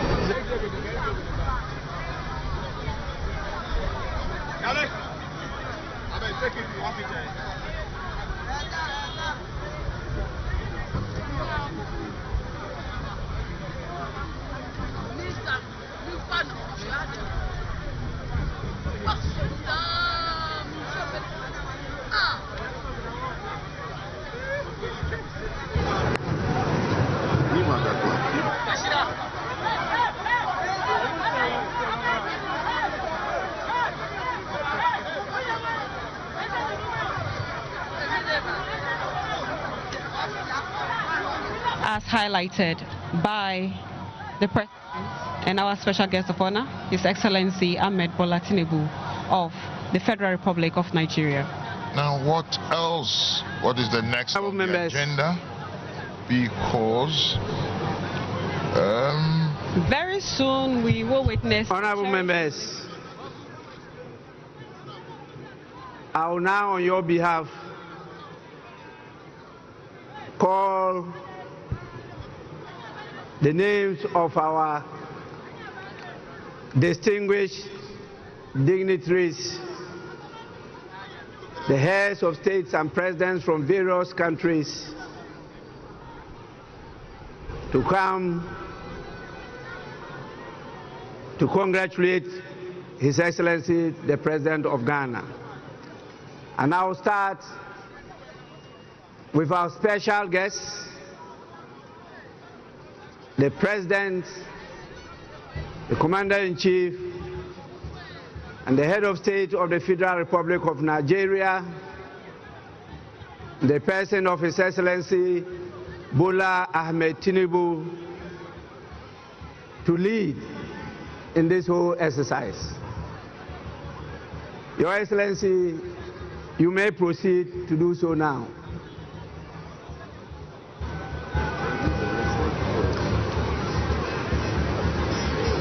Immediately after him will be His Excellency the President of the Republic of Rwanda, His Excellency Paul Kagame.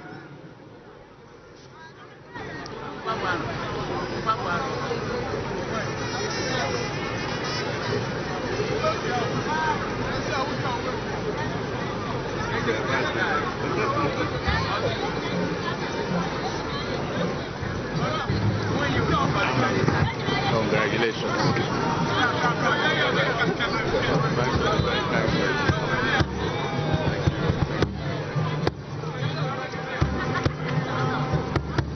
Then follows His Excellency the President of the Republic of Togo, His Excellency Faure Gnassingbé. After him comes His Excellency the President of Benin, the Republic of Benin, in the person of Patrice Talon.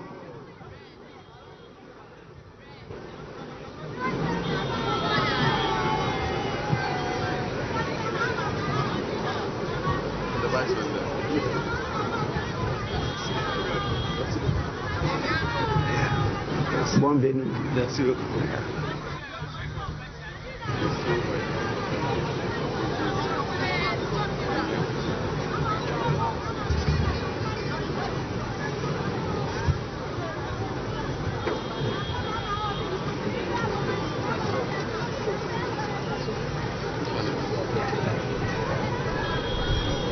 Félicitations.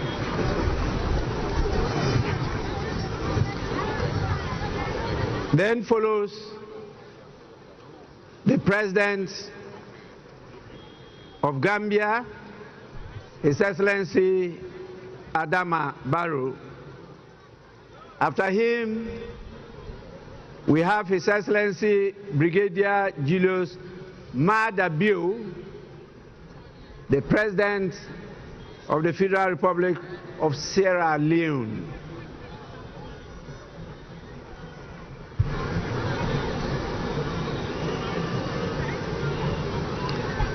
Immediately follows His Excellency Felix Antoine Tshisekedi Chilombo, the President of the Democratic Republic of Congo.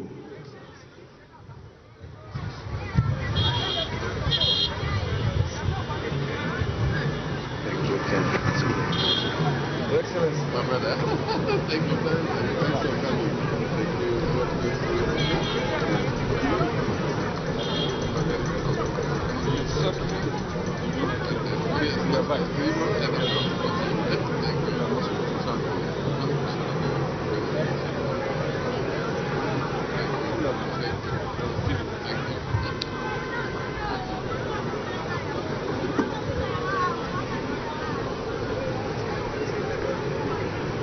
After His Excellency, thank you, the President of the Democratic Republic of Congo, we have His Excellency Umaru Sissoco Embalo, the President of the Republic of Guinea-Bissau. After him follows the President of the Republic of Cabo Verde, His Excellency Jose Maria Neves. Hello, madam. Thank you very much.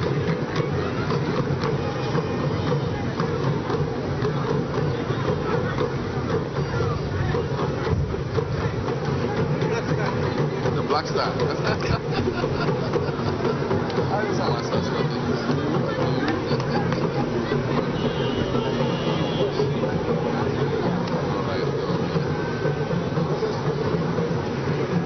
After the President of Cabo Verde, we have His Excellency William Samoei Ruto,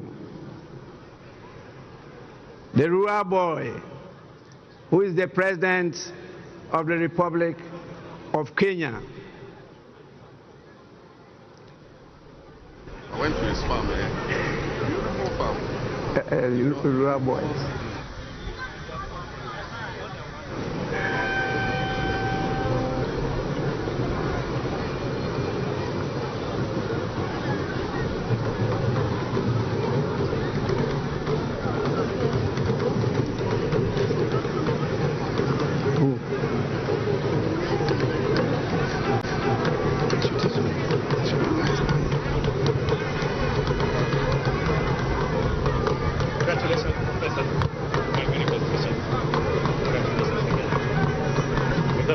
The rural boy. Thank you very much. You're welcome.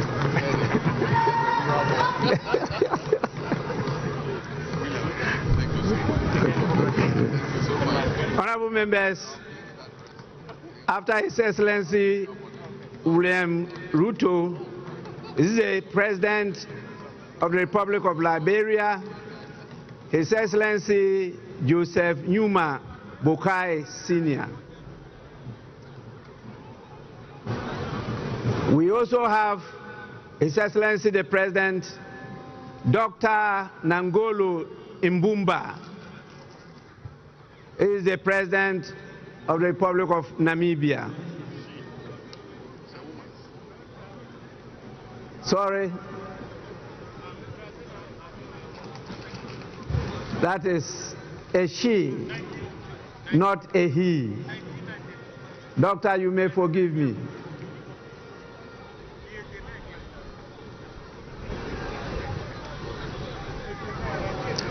After Her Excellency, the President of Namibia, is His Excellency Basiru Diamoye Faye, the President of the Republic of Senegal.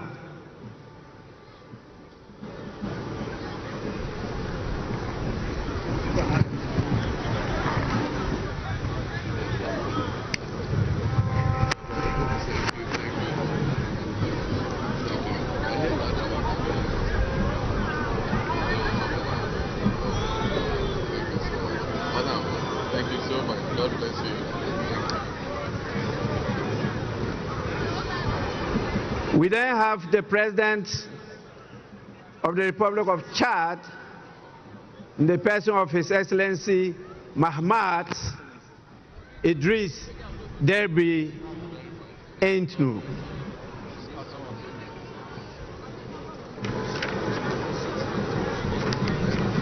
After him, we have the President of the Republic of Botswana,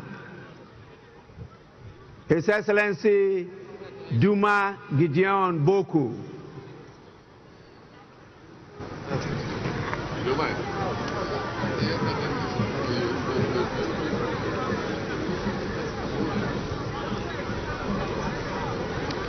After him comes the head of state of the strong people of Burkina Faso, His Excellency Captain Ibrahim Traore.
Members, the full meaning of Burkina Faso means strong men and women of integrity.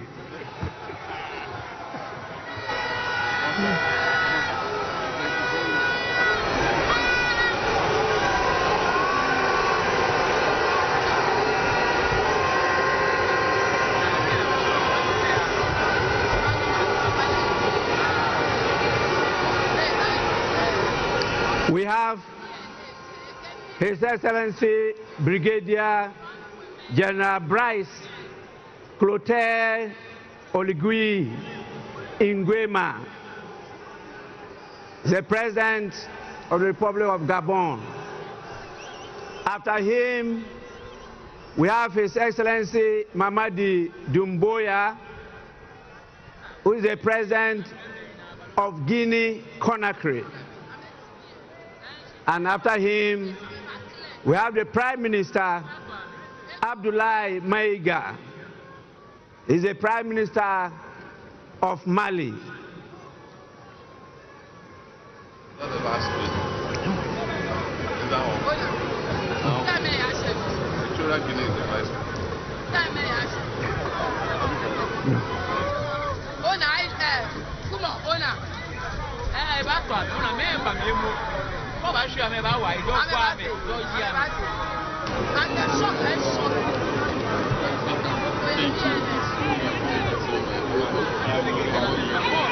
We also have the Prime Minister of Niger in the person of Mr. Lamine Zain Ali Mahman,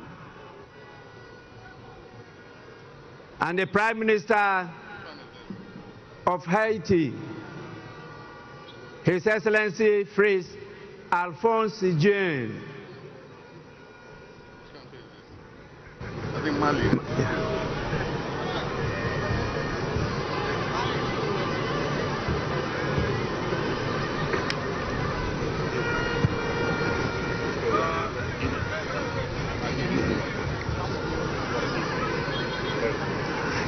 Get it.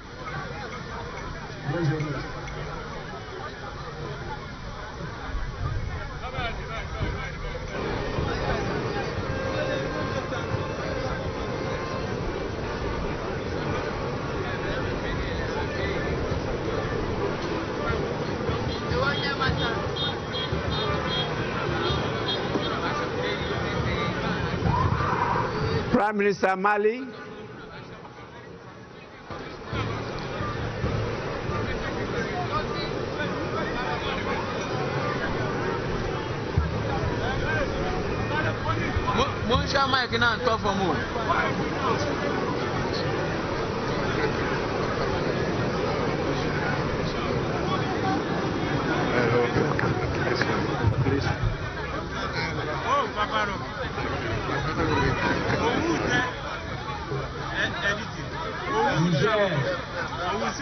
Prime Minister of Niger. After him is the Prime Minister of Haiti.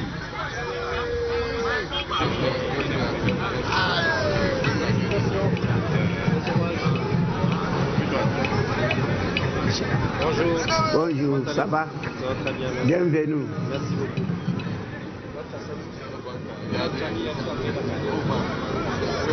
After that, we have the Vice President of Equatorial Guinea, in the person of His Excellency Teodoro Obiang Nguema Mbasogo.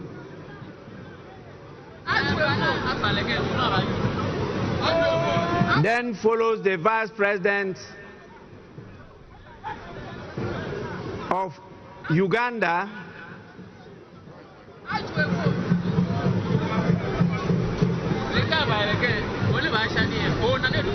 in the person of Jessica Rose Epel Alupo.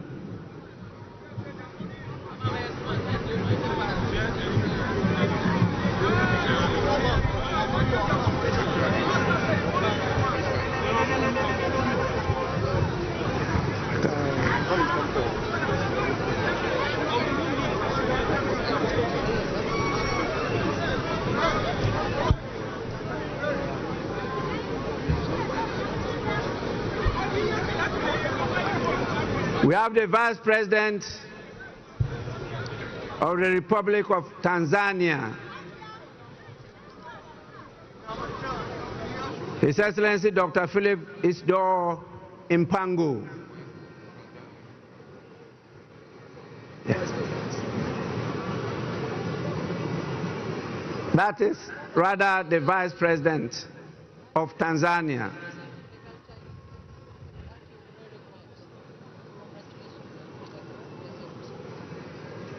We also have with us the Vice President of La Côte d'Ivoire. Greetings from President Museveni. The person of Chiemoko Meiliet Kone.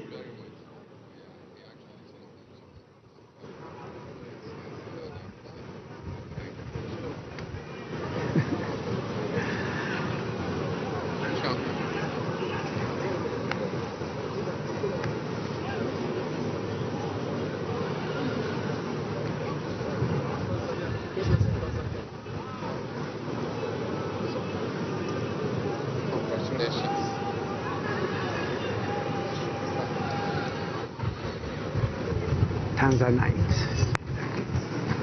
Thank you. Good to see you. Good to see you. How's my sister? She's fine. She sent her down. La Côte d'Ivoire.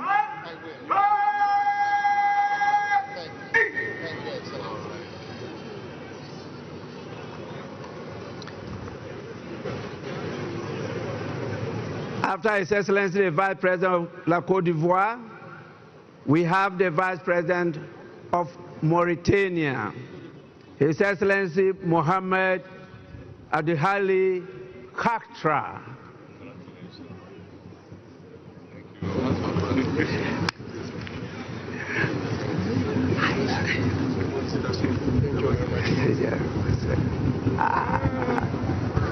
Congratulations.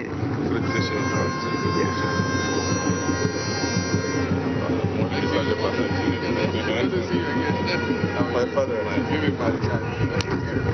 Congratulations.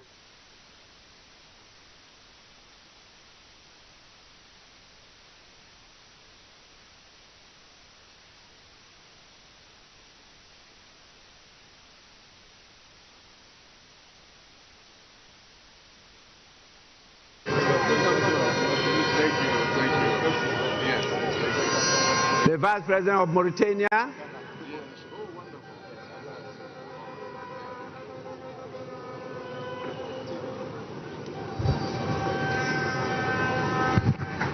How are you? Thank you very much.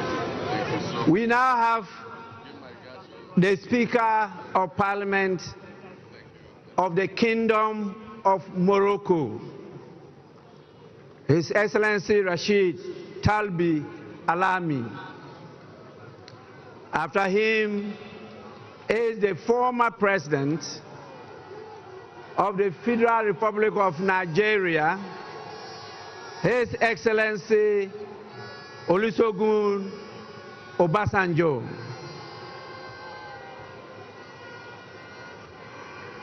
Together with his younger brother, the former President of Nigeria, His Excellency Goodluck Ebele Jonathan.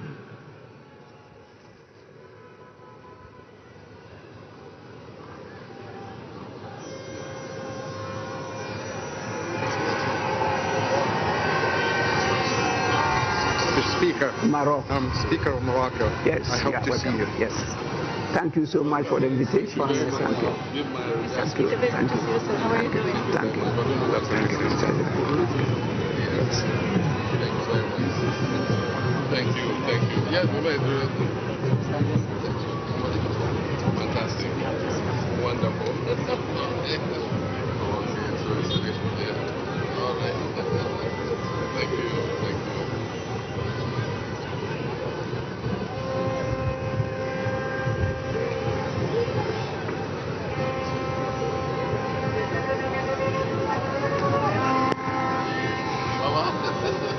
Thanks for coming. Thanks for coming.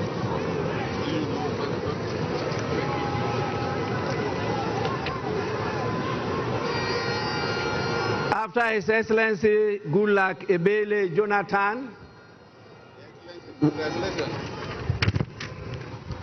Congratulations. Congratulations. My brother. we have the former President of Liberia, in the person of Her Excellency Ellen Johnson Sirleaf. After her, we have the former President of the Federal Republic of South Africa, in the person of His Excellency Jacob Zuma.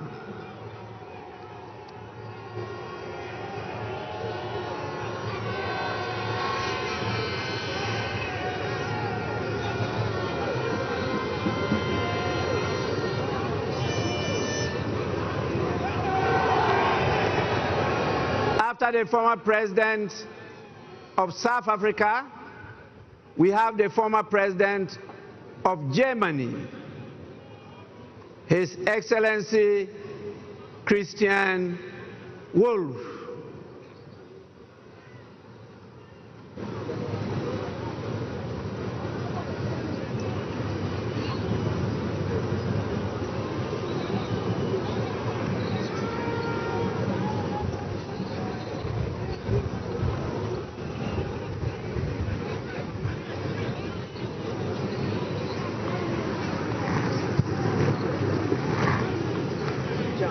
After Germany, follows the Foreign Minister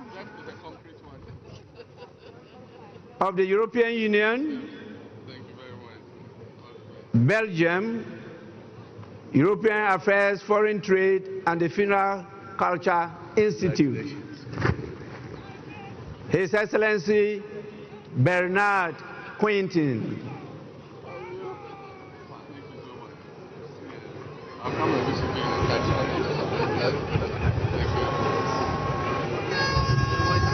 Chairman. Thank you very much. Thanks for coming. Mr. Chairman. Yes. Good to see you, Speaker. Thank you very much. Thank you very much.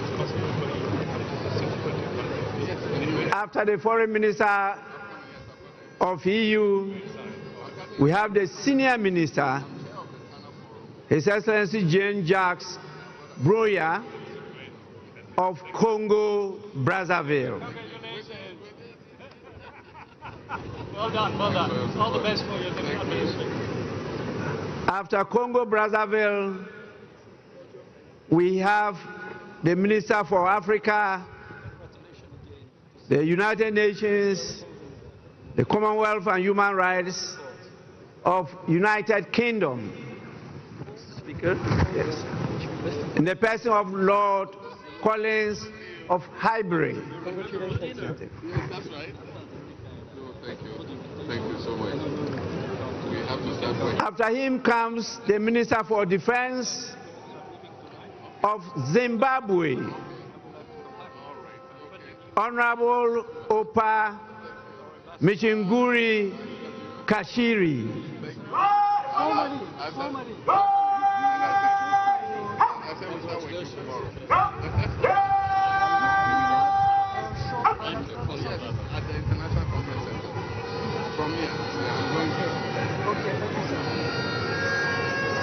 Jean-Jacques.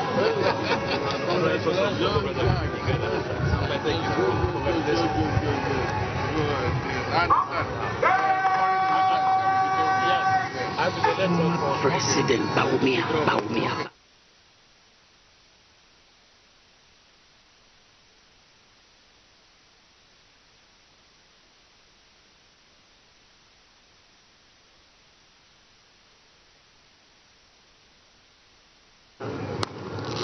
So nice to see you.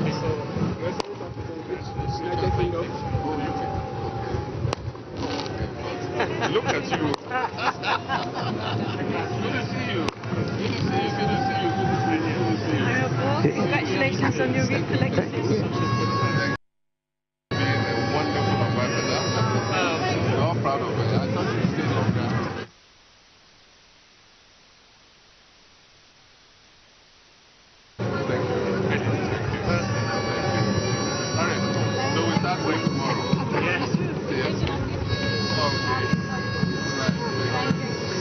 We also have the Minister for Housing, Lands and Maintenance of Barbados, Honorable Dwight Sutherland, Member of Parliament.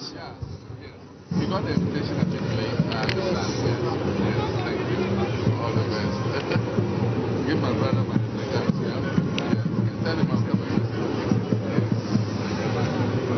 Okay. Are we done? Thank you.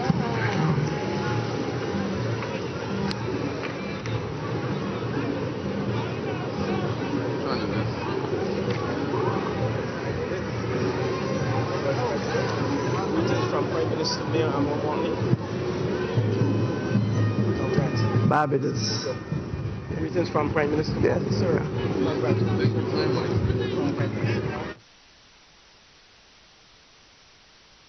It's quite long. I have to cut protocol and go to invite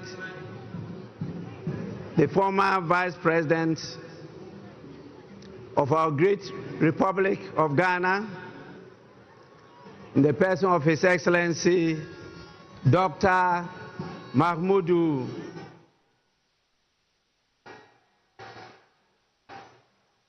Bawumia,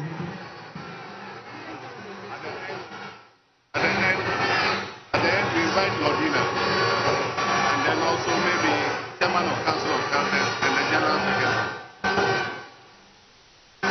It's a long list.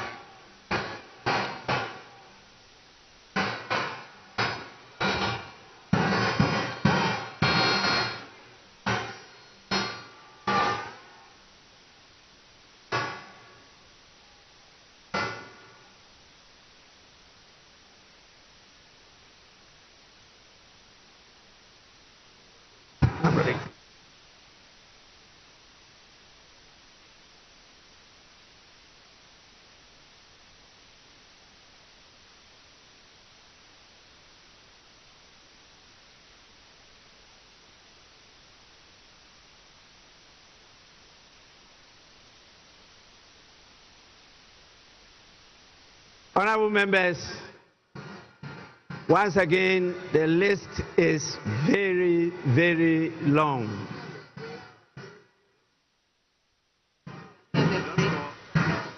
I will now invite the President of the ECOWAS Commission, in the person of His Excellency Dr. Omar Eliu Toure.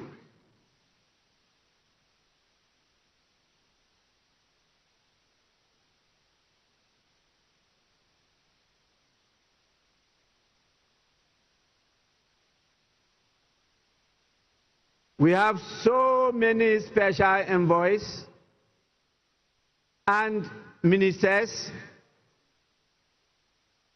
from Czech, Israel, Spain, China, Japan, Russia.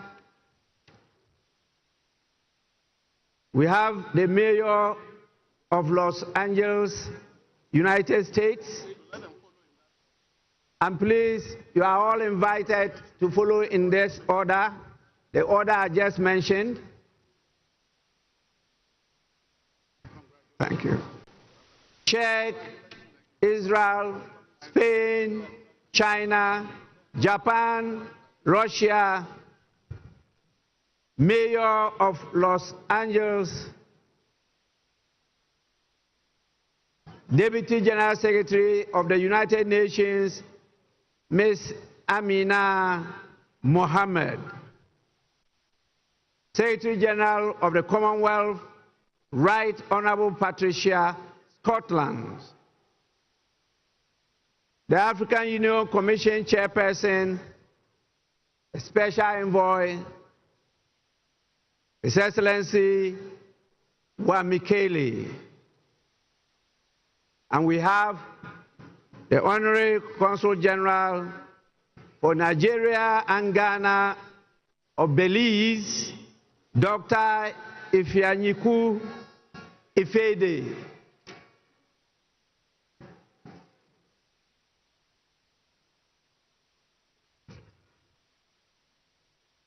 Congratulations, Mr. Speaker. Speaker, starting the meeting.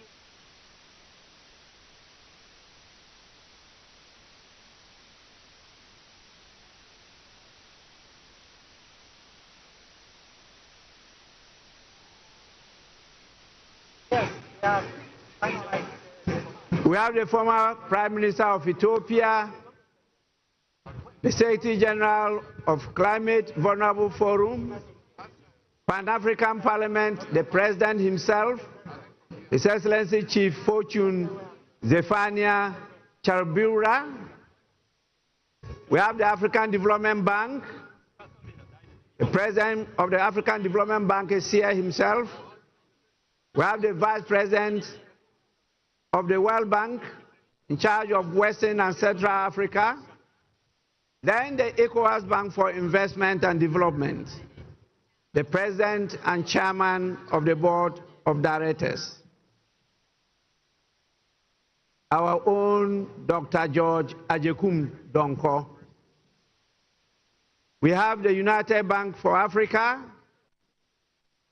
Chairman of the group, Mr. Tony Elumelu, and we have the Ambassador of Bahamas,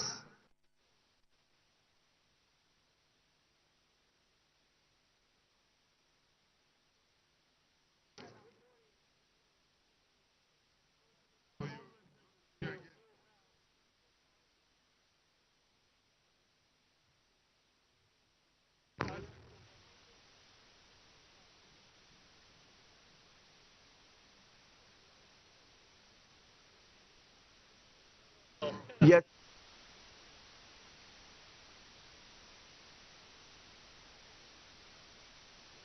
We have the President of the Secretary General of the United Nations Office for West Africa and the Sahel, Mr. Leonardo Santos Simao, and the Deputy National Secretary Advisor to Sheikh Khalid bin Ali Al Khalifa of Bahrain.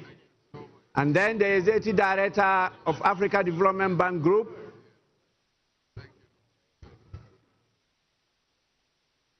and we have the Vice President for Africa International Bank for Reconstruction and Development, Usman Diagana.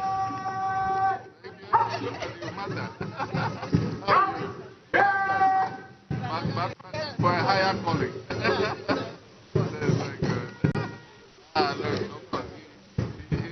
You don't have a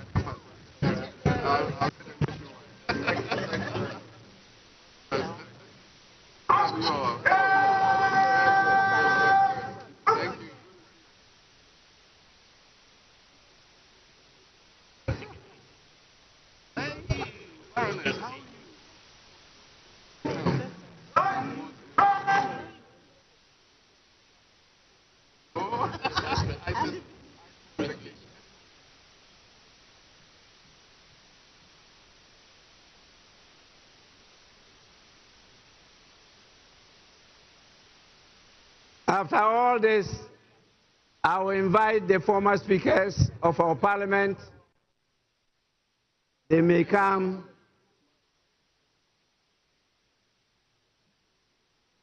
congratulate His Excellency the President.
I am compelled by the situation, not only time constraints, but the exhaustion of all gathered here, to invite the chairman of the Council of Elders of the Great Evergreen National Democratic Congress, who could at his pleasure come with some of the executives of the party to congratulate His Excellency the President. And we will crown it all with the First Lady of the Republic of Ghana, Her Excellency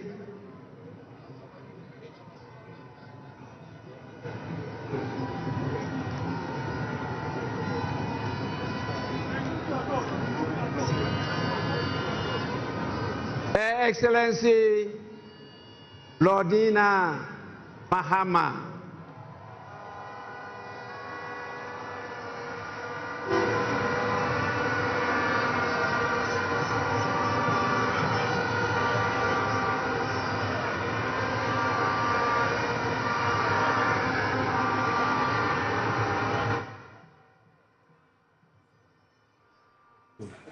How's it going? You're still watching our live coverage of the investiture of John Dramani Mahama. He has been sworn in. He is the new president of the Republic of Ghana. Ghana also now has its very first female vice president, and you can tell from the adoration among the audiences there when they cheered for both the vice president and the president of the Republic of Ghana.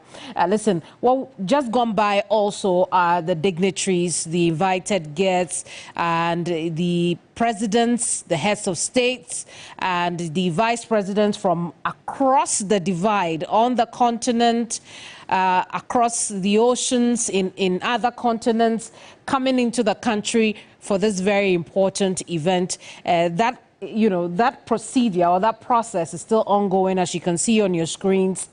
The dignitaries are still congratulating the vice president and exchanging pleasantries, really, with the vice president, the speaker, and the president, John Dramani Mahama. Listen, let me talk to my guests quickly on what they have seen so far. If you're just joining us, I have in studio with me Professor Alidu Seidu. He's head of the Political Science Department of the University of Ghana. Political analyst, Dr. Jonathan Asante-Okyere, and historian Kweku Dako-Ankra. They are all here with me in the studio. I'll start with you, Kweku. What we've seen so far, your thoughts? For me, I will go to the aesthetics and the ritual performances around the inauguration itself. First and foremost, if you look at the dressing of the president that has been inaugurated, you could see he's wearing white, and then also the fashion design itself is of northern origin. And then you could see that in the northern part of our West African Northern Territory, these are the kind of dressing they have. And it shows you the Mende origins of that dressing, which the Gunja people themselves also have that sort of historical origins from that area, as well as the Aborigines within that community. And white in African society signifies victory, purity, as well as reborn or new birth. And so today looks like Ghana, we are having our reborn. Things are going to become new. It is also a victorious day because we had a successful election and we are looking into the future for better things to happen.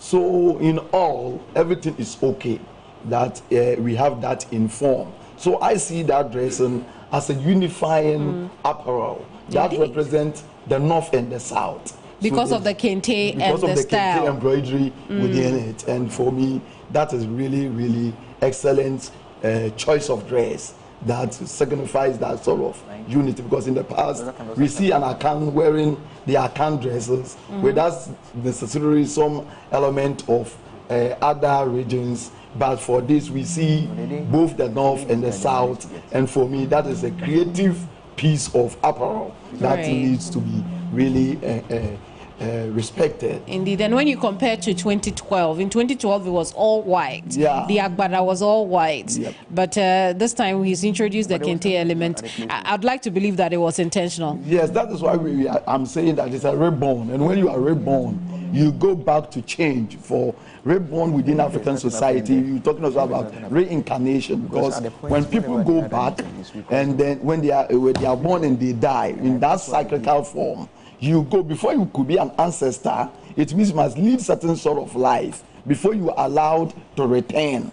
If you are a bad person that died, even the way we pour libation, we throw small, then we say, but if you are somebody who died a good death, you return, and when you are reborn, all the wrong things of the past, all your mistakes, it is assumed that you have returned, quite matured. And so we see a new transformational Mahama, who is poised, and as some of his speeches that we have listened is anything to go by. It means he is making a new path, and then to do away with the past mistakes and then correct the nation for a better future. Indeed, we'll get into the speech itself proper, but let's look at the aesthetics and how we feel about the event first. Doc, you're next on that. Doc, you seem to have a lot to say. It's like you want to swallow saliva before you talk. I'll start by saying that the program has been quite colorful. Yeah. It's been orderly.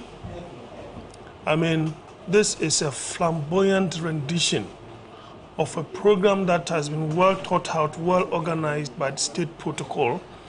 And this is a feather in the cap of the transitional team, the subcommittee within that. And I believe that this is testament to the fact that when we allow state institutions to function, we will get there. And you could see that particular idea, you know, having expression in President Mahama's, you know, speech. And that for me is something that is, it is just beyond description. The orderliness, it is not easy to have such a program, well organized, without glitches. It is very difficult. You need to have a master planner behind the scenes and those before the scenes. And then, I mean, in between, you need to have people that will be prompting, do ABC. And so you could see that, I mean, the orderliness has just given me goose pimples. And I think that as Ghanaians, we should be proud that we should be able to, we have been able to do something of that sort. I mean, imagine the number of dignitaries that have, you know, graced this particular occasion.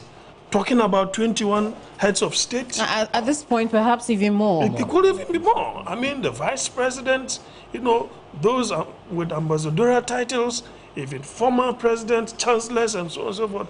My goodness, this patronage is very huge. I've never seen that in the Fourth Republic. I mean, what signal is that sending to you? High expectation. That in itself is a challenge for Mr. Mahama from today going. It's a challenge for him. It also tells me that it appears people have not been happy with the way and manner President Akufo-Addo ran the affairs of this country. And you cannot only look at the other side, like because you have such a huge patronage. It means that he alone, for example, Mr. Mahama, you know, represent A, B, C, and D. I think that to have such a patronage is a message to the president, the former president, so to speak, or immediate past president, so to speak, that, look, the very moment you begin to run the affairs of your country, you are writing your testimonial. And that will follow you.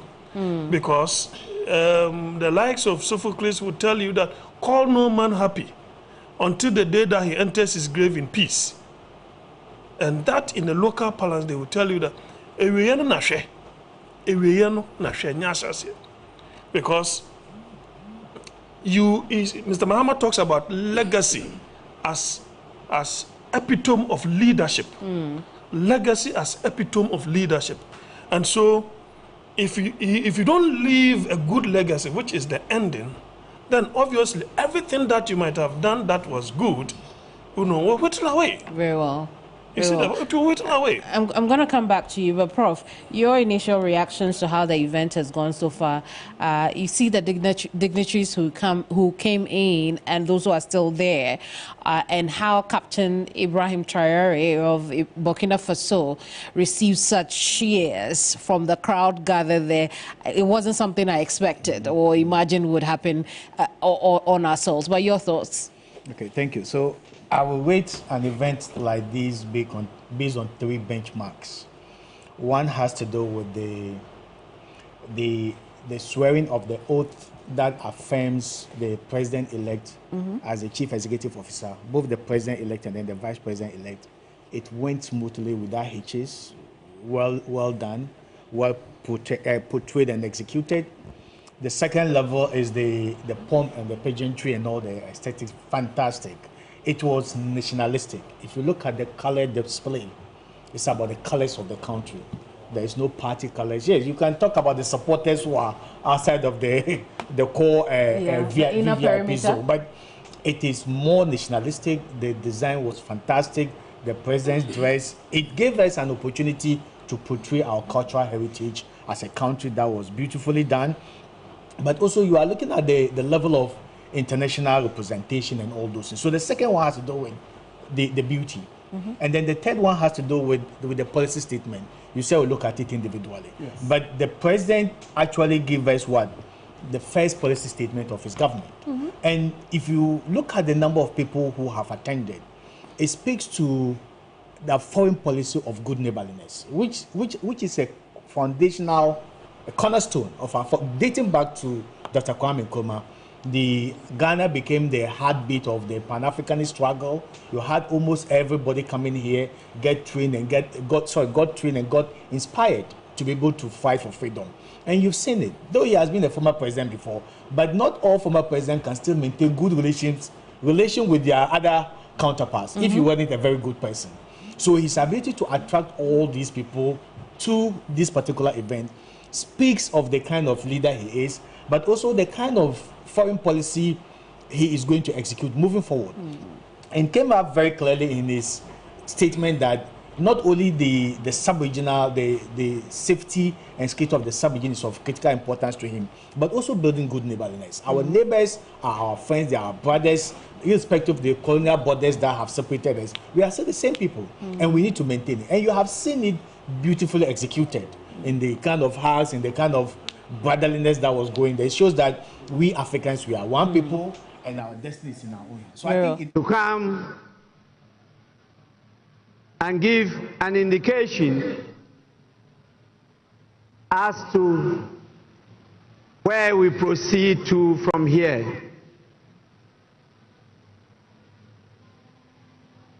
Please.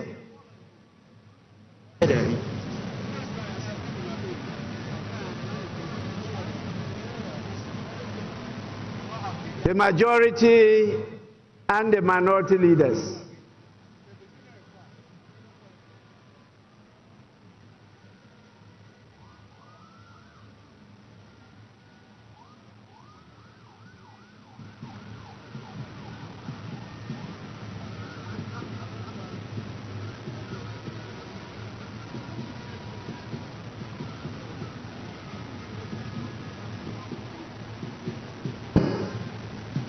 Right Honorable Speaker, we have exhausted the business on today's order paper.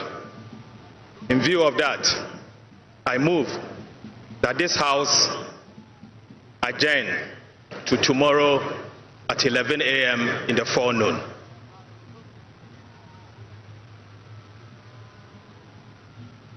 Mr. Speaker,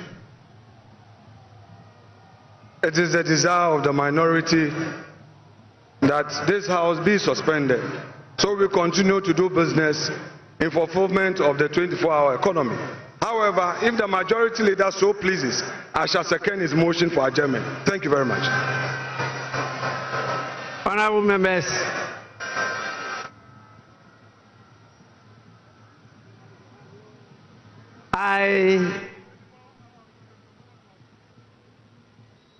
in view of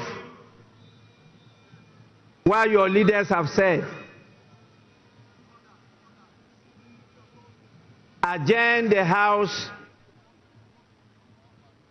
to tomorrow, Wednesday, the 8th of January 2025 at 12 noon. The sitting is accordingly adjourned.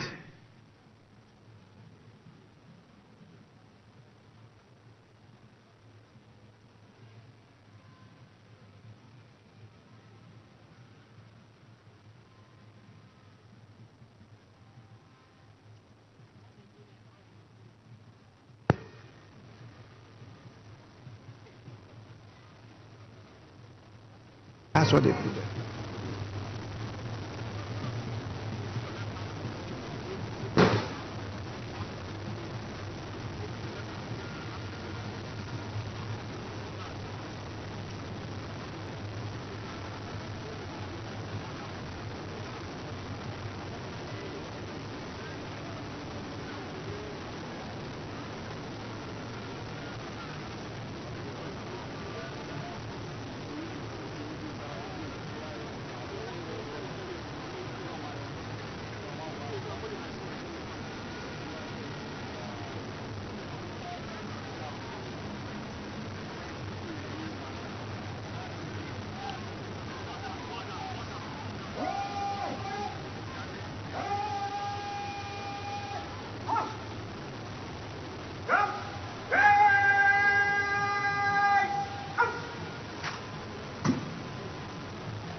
We can't have a full guard of honor without the colors, and on this occasion we'll have the national colors, and that is the flag of Ghana. That is the colors. When we say colors, is basically flag, and that will be on parade. So very shortly we shall see the full complements, and then we'll see how beautifully it will be executed. Yeah. And as mentioned, there shall be the playing of the national anthem, which will be followed with 21 gun salute.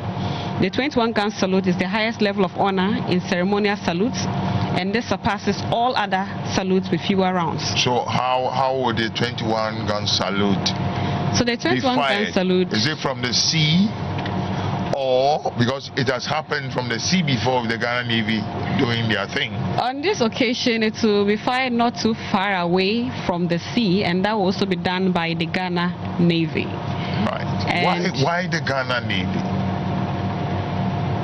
So it depends on the duty service that has been selected to perform. So as I mentioned, we have Ghana Air Force. The military can also do the same thing. Yes, we can have the Ghana Navy, the Ghana Army, and that's the 6th Artillery Regiment. They have done that in the past. Okay. So it can fall on any of the services to undertake that task. So right now we can see in our screen the procession by the Right Honorable Speaker. And behind him is the Vice President and the President. They are moving towards the area where we'll have the full guard of honor. And as mentioned earlier, His Excellency John Dramani Mahama will inspect his first guard of honor as the Commander-in-Chief of the Ghana Armed Forces.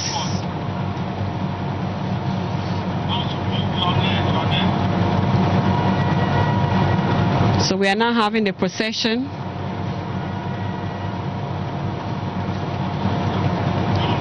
towards the area where the full guard of honor will take place. You have in your screen there the ceremonial invited guests, also ladies and gentlemen, officials of Parliament, the Vice President, and the President of the Republic of Ghana are recessing from the chamber. The President, His Excellency John Dramani Mahama, will now inspect his first guard of honor as the Commander-in-Chief of the Ghana Armed Forces and the 9th Parliament President of the 4th Republic of Ghana.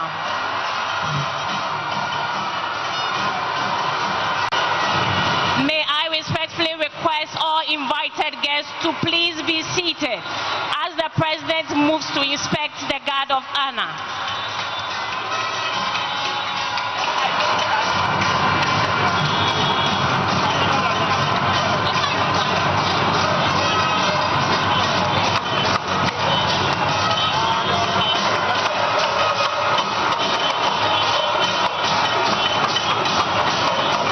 The President will be accompanied by the Vice President, the Speaker of Parliament, the Chief Justice, and his ceremonial aide-de-camp to the saluting days.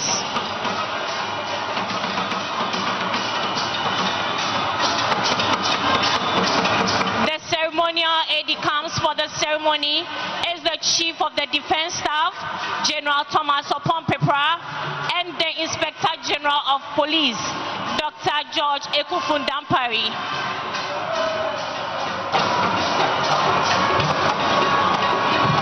Honor is a military ceremony performed on special occasions to convey respect, dignity, and solemnity. A guard of honor is a formal gesture offered to dignitaries such as heads of state, government, distinguished guests, the guard of honor is under the command of Lieutenant Ghana Navy Kenneth Opoku.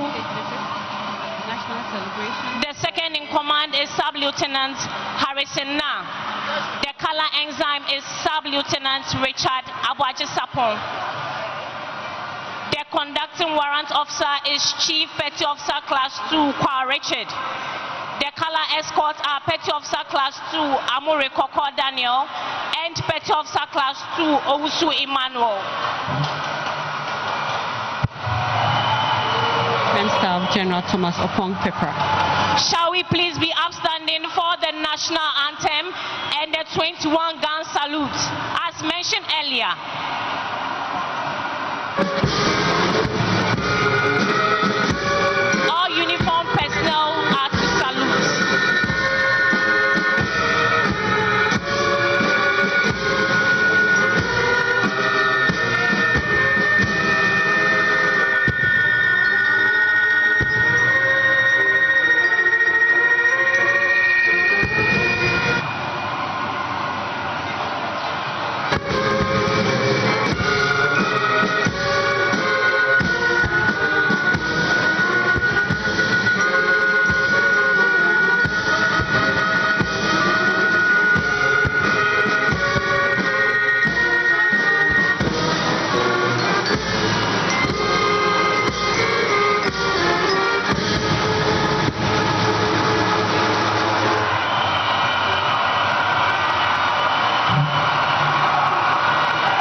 is marching to ask permission for the inspection of the parade. Presidential inauguration ceremony guard honor conduct. Guard mounted by the Ghana Navy. 3 officers, 96 rank and file with the Ghana Navy regimental band in attendance, ready for inspection. Lieutenant Ghana Navy, Kenneth Opoku, report Your Excellency. Your Excellency.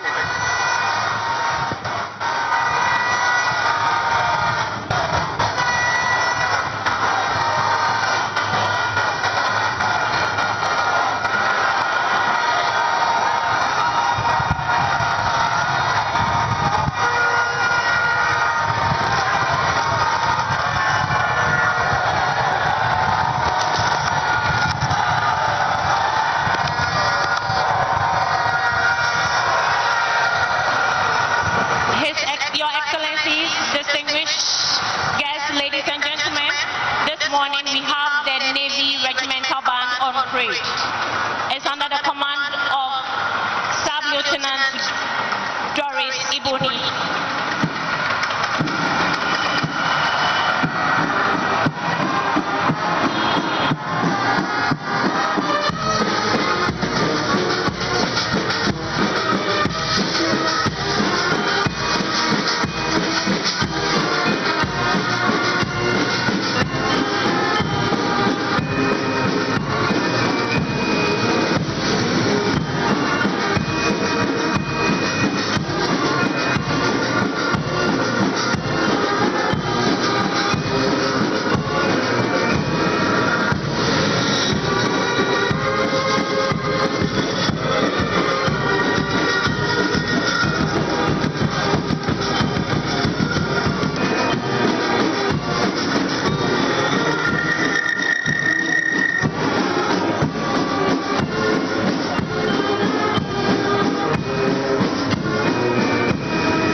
have your permission to march off the guard.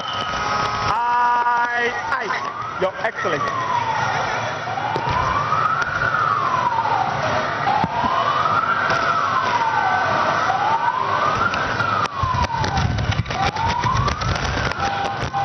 Distinguished invited guests, ladies and gentlemen, this marks the end of the inauguration of His Excellency John Dramani Mahama as the President of the Republic of Ghana and Commander-in-Chief of the Ghana Armed Forces, and the Vice President, Professor Jane Nana Opoku Ajiman. Distinguished invited guests, ladies and gentlemen, let's all remain seated as the President takes leave of us.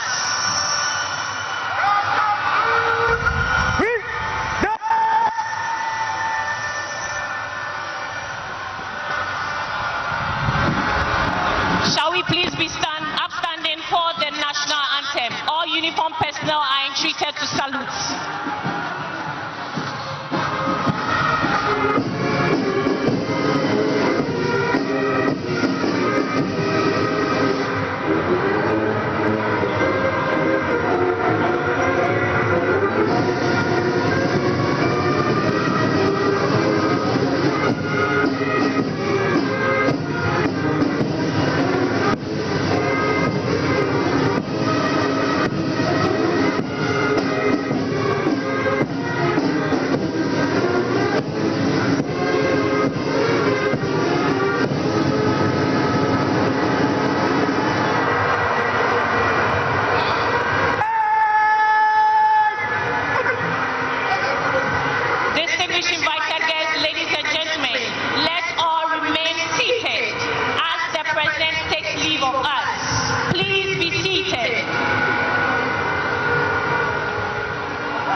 And that will be a challenge.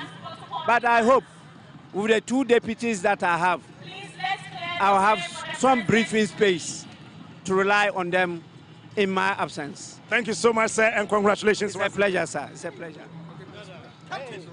So that is the Right Honourable Speaker of the Parliament of Ghana, Right Honourable Alban Sumana Bagbin, talking to me right there.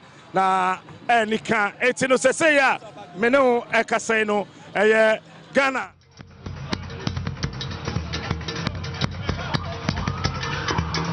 After the President, the Vice President will also leave,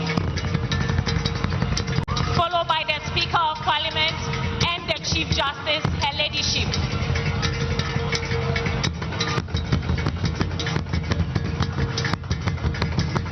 Your Excellencies, distinguished invited guests, our heads of state and dignitaries will depart in order as they came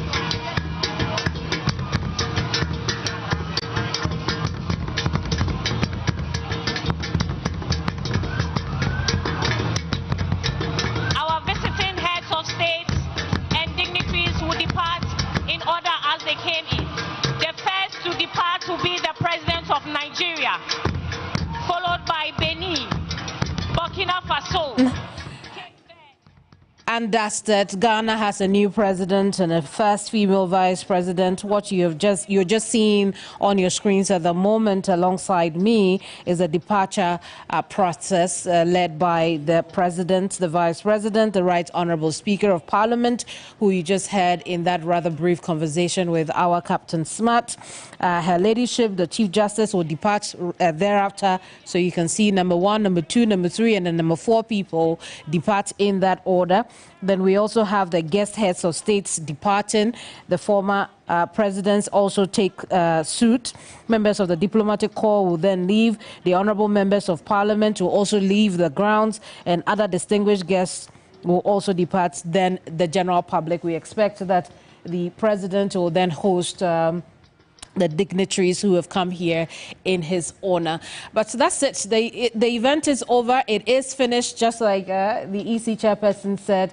Ghana has a new president. It's signed, it's sealed, and we've been delivered John Dramani Mahama. But I'll bring the conversation down here to my guests. As we have seen the 21-gun salute, we saw his very first inspection of the Guard of Honor. Kweku, I'm coming to you with that one. Is there a historic context for the 21-gun salute? Yeah, normally from the African society, from our Kan society, there was a concept of where the army, so when they are going someplace, you have that 21-gun salute, and we call them the 21-gun salute bearers. And Ashanti army have it, and it's become a foundation for some of the Akan military tactics. So those people normally guide the king in the war, and then they protect the king. So they perform these shots whenever they have to charge into the battlefield. So that is the historical context from the Ghanaian society. I see. And you know, we talked about his costume earlier. My understanding is what we saw as one single design in the middle of the outfit is actually 4 Edinkra symbols. There is the Nyamidua, which is God's tree or altar of God's presence and protection. Good. And then there is the Jinyame, the omnipotence and supremacy of God. Sankofa, going back for the past, and then Sankofa. How many? 4 of them. 4 of them. Read the last one. And then the last one is Jenny Ming, the ram's horn. How do you say that in Chi? Yes.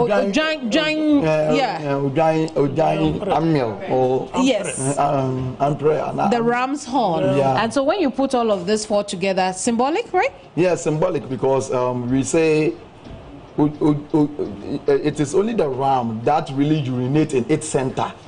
So urinating in its center, when you push it, when it comes to push, you know the way the rams fight, they lock on, so you can't go back. And that shows as an emblematic of strength, the strength nature of a ram, that you cannot push that person away.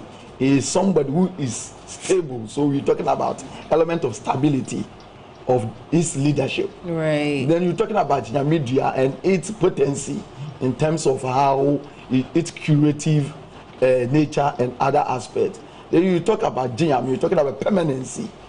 Nothing can change anything. Just as we say, it is finished or it is done. What is done is done. Nothing can be done except God. Except God. So that is really critical. And the other one was the last one is Sankofa. Yeah, so Sankofa.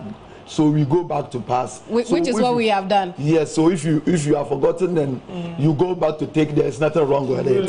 So it gives you element of remembrance. Okay. When if you don't remind a tree without roots, it's just like people without their history. So to remember and go and take and correct the presence is quite critical towards our movement forward.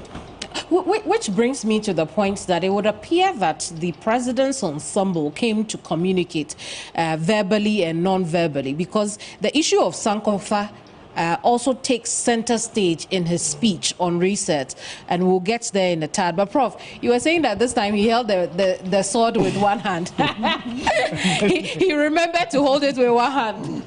I think I'm not sure what kind of symbolism that is. To hold the sword with 2 hands or with one hand. But I think the last swearing in, he held the ceremonial sword with both hands, and this time with one hand. I'm not sure what that means, but whatever it is, it's a symbol of authority and symbol of power, and the way, and it's part of the procedure that you should hold it and then let the power manifest in you and let people know that you are now in charge moving forward. So I think the symbolism is one thing, but the real procedural importance of that event is what we are looking at for. Absolutely. And now the event is over. Let's look at some of the things that he spoke about.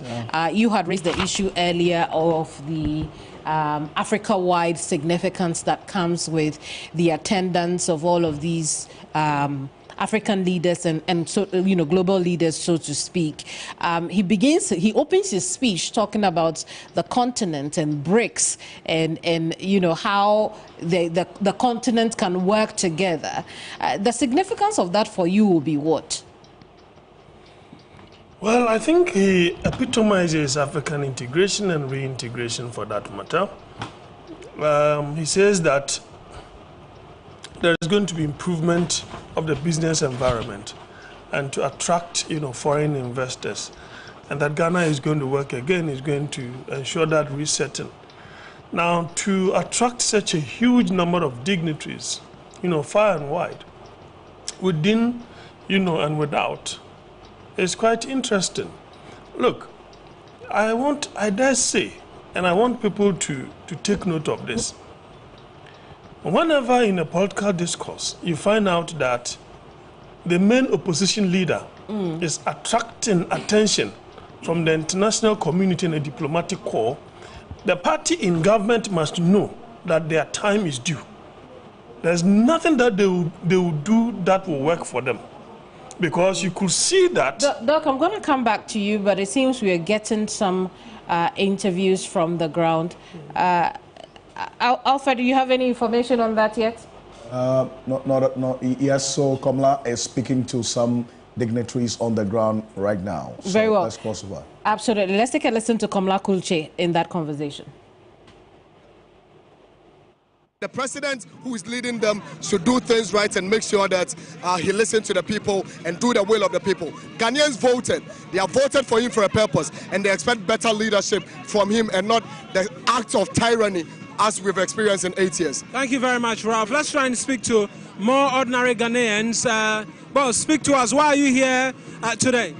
I'm here because of the historic comeback of JL.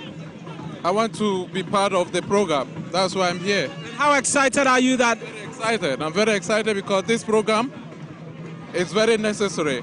It's going to be the coming back or the resetting of the agenda Mahama promised. The 24-hour economy is going to start from here.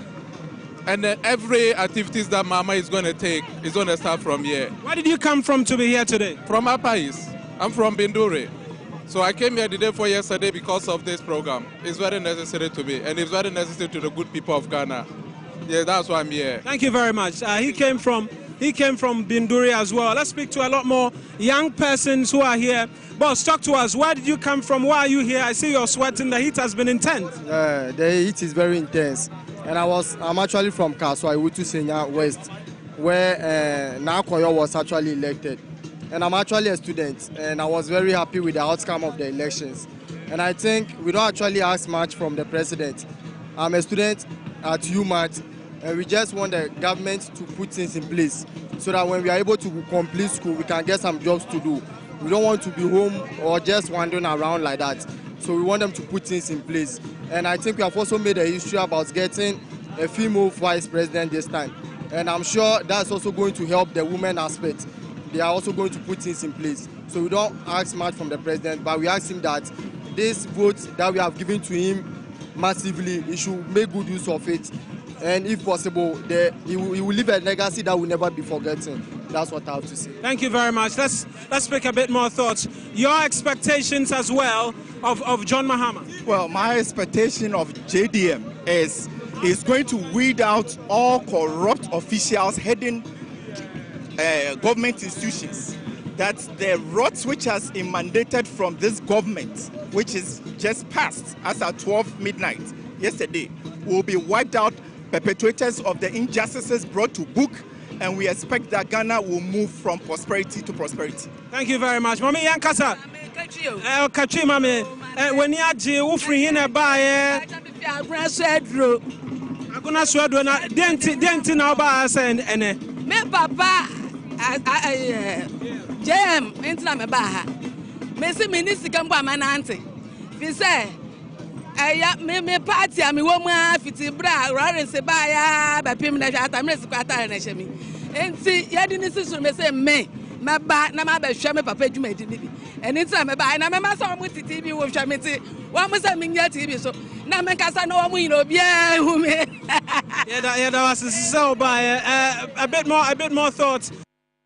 And the flag of Ghana, where did you come from to be here? What are your expectations of this new government? Well, actually, I'm a Pan-Africanist and a new tour guide, and actually, I'm expecting more from this government because the last year, before this current president that is coming right now, he had his United Nations. When he last visit at the United Nations, he made a significant speech, and I'm here to see more that the things that he said at that time, if he's ready to change this country and build a country that the better Ghana that we want, all of us. Yes. Thank you, Mommy. Ufri Kumasi na ba dienti na ufri Kumasi ebe PM won cry ne. Me pacho me din na na kwa Chantel Adoma. Me pacho dienti me ba ye ne say me NDC ni a me executive member. Ewo Ashanti region Kwadaso constituency. Na dienti me ba ye ne say me baba betai inauguration achi. Esan say Ghana fo ato abapa. A very overwhelming and frantic votes. And I almost the ambaying. And she says, saying, "You say Ghana no asinduaba, ahotoaba, and Ghana for any adje.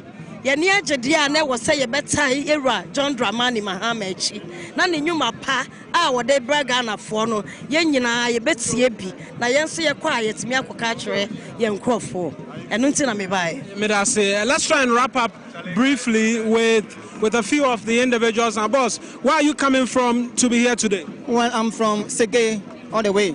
So this important occasion, I just came to support His Excellency, John Dramani Mahama, because we have everything in him. You know, we can do it. That's why we voted him. We voted for him. So we are expecting him to do as we've told. So we are here to support him, and my hope and one major problem that I have, and through this I hope that he will get to him. The 24-hour economy. It is my hope that yes, from tomorrow, since he has been sworn in, from tomorrow he should start implementing it so that the 24-hour economy can ease the work burden that the youth in this country are suffering. Thank you very much. Boss, talk to me as well, just briefly. Yeah, I'm from Techuma. Today I'm very happy.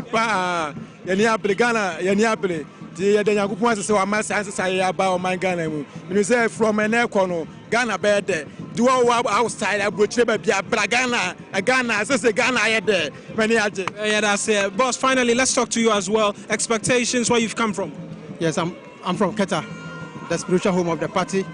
I strongly believe that the reign of H.E. John Dramani Mahama is going to bring a new hope to the youth of this country because he has promised a lot, especially the 24-hour economy. So I believe strongly that he has done it before. This is not a new person. He has been there before. So I strongly believe that as he has come now, he's going to deliver on all his promises that he has made to the people of this country. And at the end of the day, there will be peace. I also believe that he's going to do something about the economy to make sure that the economy is stable for the football of the country.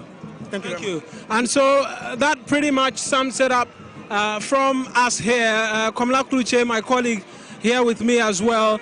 Just brief thoughts on what we saw, the speech by Mr. Mahama as well, with respect to almost eulogizing President Akufo-Addo and paying homage as well to those who've come before him and the many others. Your thoughts on what we've seen today, and then the expectation as well, with you going to the presidency to be covering that side for us? Well, for me, I mean, quite reconciliatory on his part, and I think that's basically what Ghanaians need going forward. I mean, the divisions have been quite clear, but Ghanaians have decided resoundly. They have given him, not just an assurance, but they have given him a backing in terms of the amount of votes he's secured. So what he needs to do is to pull everybody together, put people around the flag, and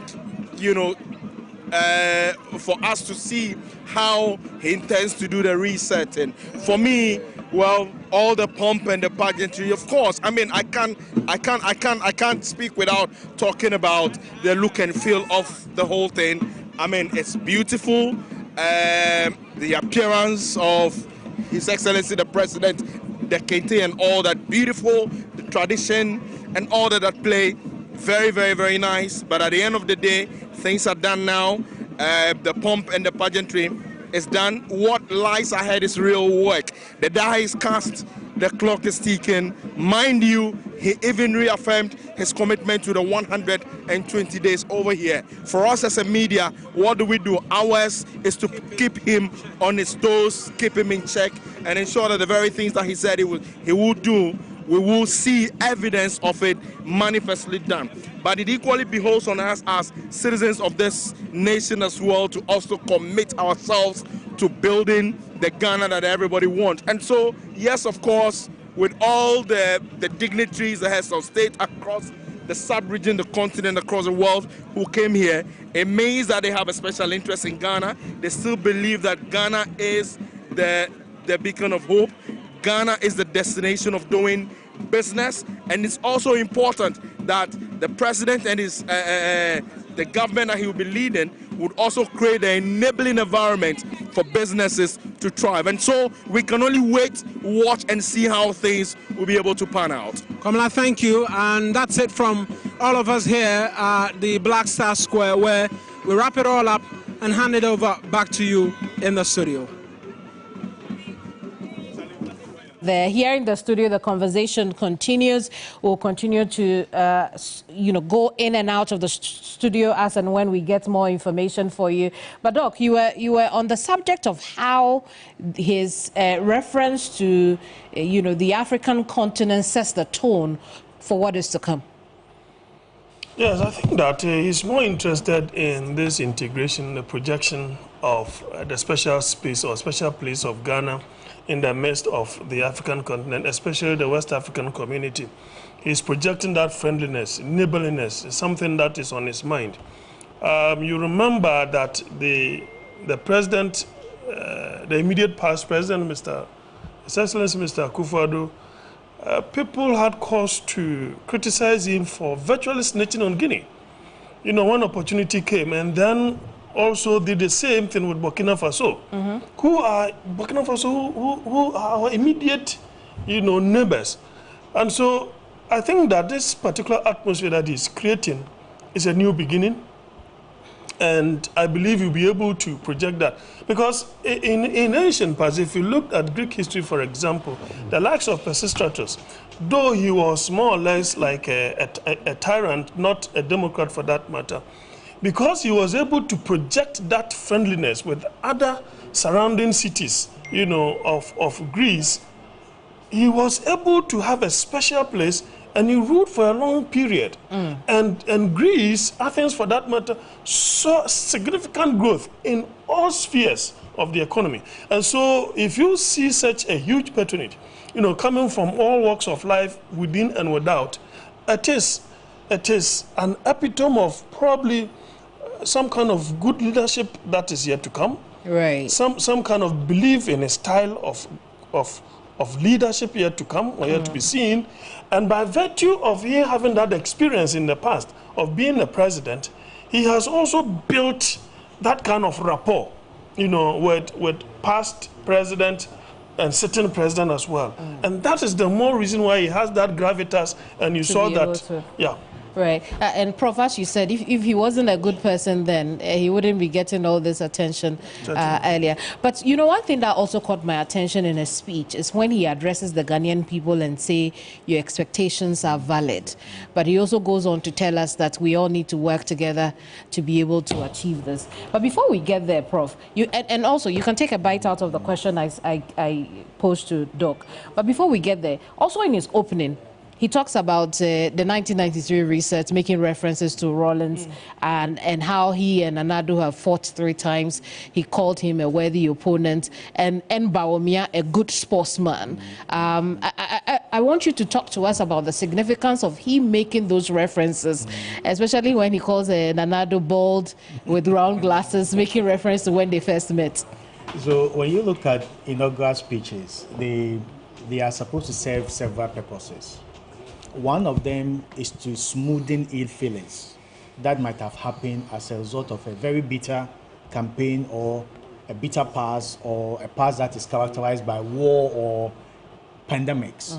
So largely, the president started within the context of what? Smoothing ill feelings. We had a campaign that was hotly contested and we saw all the things that happened. So he started with a very reconciliatory tone, making people feel that he and the former president who is handing over to him have gone way back, and also acknowledges the significant contribution that the former Vice President, Dr. Alhaji Mahmoud Bawumia, made with the concession. So it is a normal tone and sometimes a normal requirement that you usually see in an inaugural speech. And he's able to deal with it very well, looking at how far they came together in Parliament and all the friendship that existed between them, and that the outgoing president, president was the only one who used to call him, did he say Johnny or something? Johnny, yes. So Johnny. So those kind of personal relationship is very good to reduce the kind of tensions that we have in this new administration. The other bit also has to do with the significance of an inaugural speech is to provide the first policy statement of what the government intends to do. And you see, he did it very beautifully, both what we call domestic policies and then foreign policy. I'll start with the foreign policy level. He mentioned 3 significant things. A peep into what we may be doing with our economic challenges. The challenge of an economy has been a big issue. If you look at 2024, which has been described by political scientists as a year of elections, we had over 70 countries holding elections. And out of that, more than 40 incumbents lost. And one of the serious challenges was what? The state of the economy. And we are facing that same problem. So one of the ways we have to do is to deal with the economy. And he said that now, there's now a dramatic global shift in economic power from the traditional economic powerhouses to the BRICS. Though he's not saying that we're going to move towards the BRICS, but give an indication that either we are moving towards the BRICS or we're not only going to deal with the traditional economic powerhouses, we're going to deal with them and then the BRICS, whichever way to deal with our economy. And they also talk about the issue of peace and stability in the sub-region. And that is even the reason why we stood as significant. If you look at all the challenges, the coup d'etat, and what is going on, and what Ghana has been able to do within this short period, it's a sterling achievement. So he talks about working collaboratively with our other African leaders and partners to be able to deal with the security challenges that we face. They also talk about good neighborliness, that we have just been divided by colonial borders, but we are the same people, and our ability to work together as a continent and as people of brothers and sisters will help us achieve a lot. Then he came back to domestic. He provided 4 policy priority areas. First, economic restoration, but also stabilization. So we definitely have to restore our economy and stabilize it. Then 2, he talks about the importance of improving the businesses and then the investment environment within the country. Over the past year, we've known there have been a lot of investment and companies which has left Ghana because of the severity in the conduct of business. So he talks about improving. He also talks about governance and constitutional reforms, which is very important. And you know, we have been revising the Constitutional Review Committee report and all those things. And this is an opportune time for him to do it. So he said there's going to be something on improved governance, but also constitutional reform. They also talks about accountability and the fight against corruption. One of the serious challenges that we have been facing. There are a lot of leakages that goes through these kind of things. If you're able to plug those loopholes, we are going to achieve a lot. And then he also added this thing about embracing technology, strengthening women empowerment, and then inclusivity, and what's the name?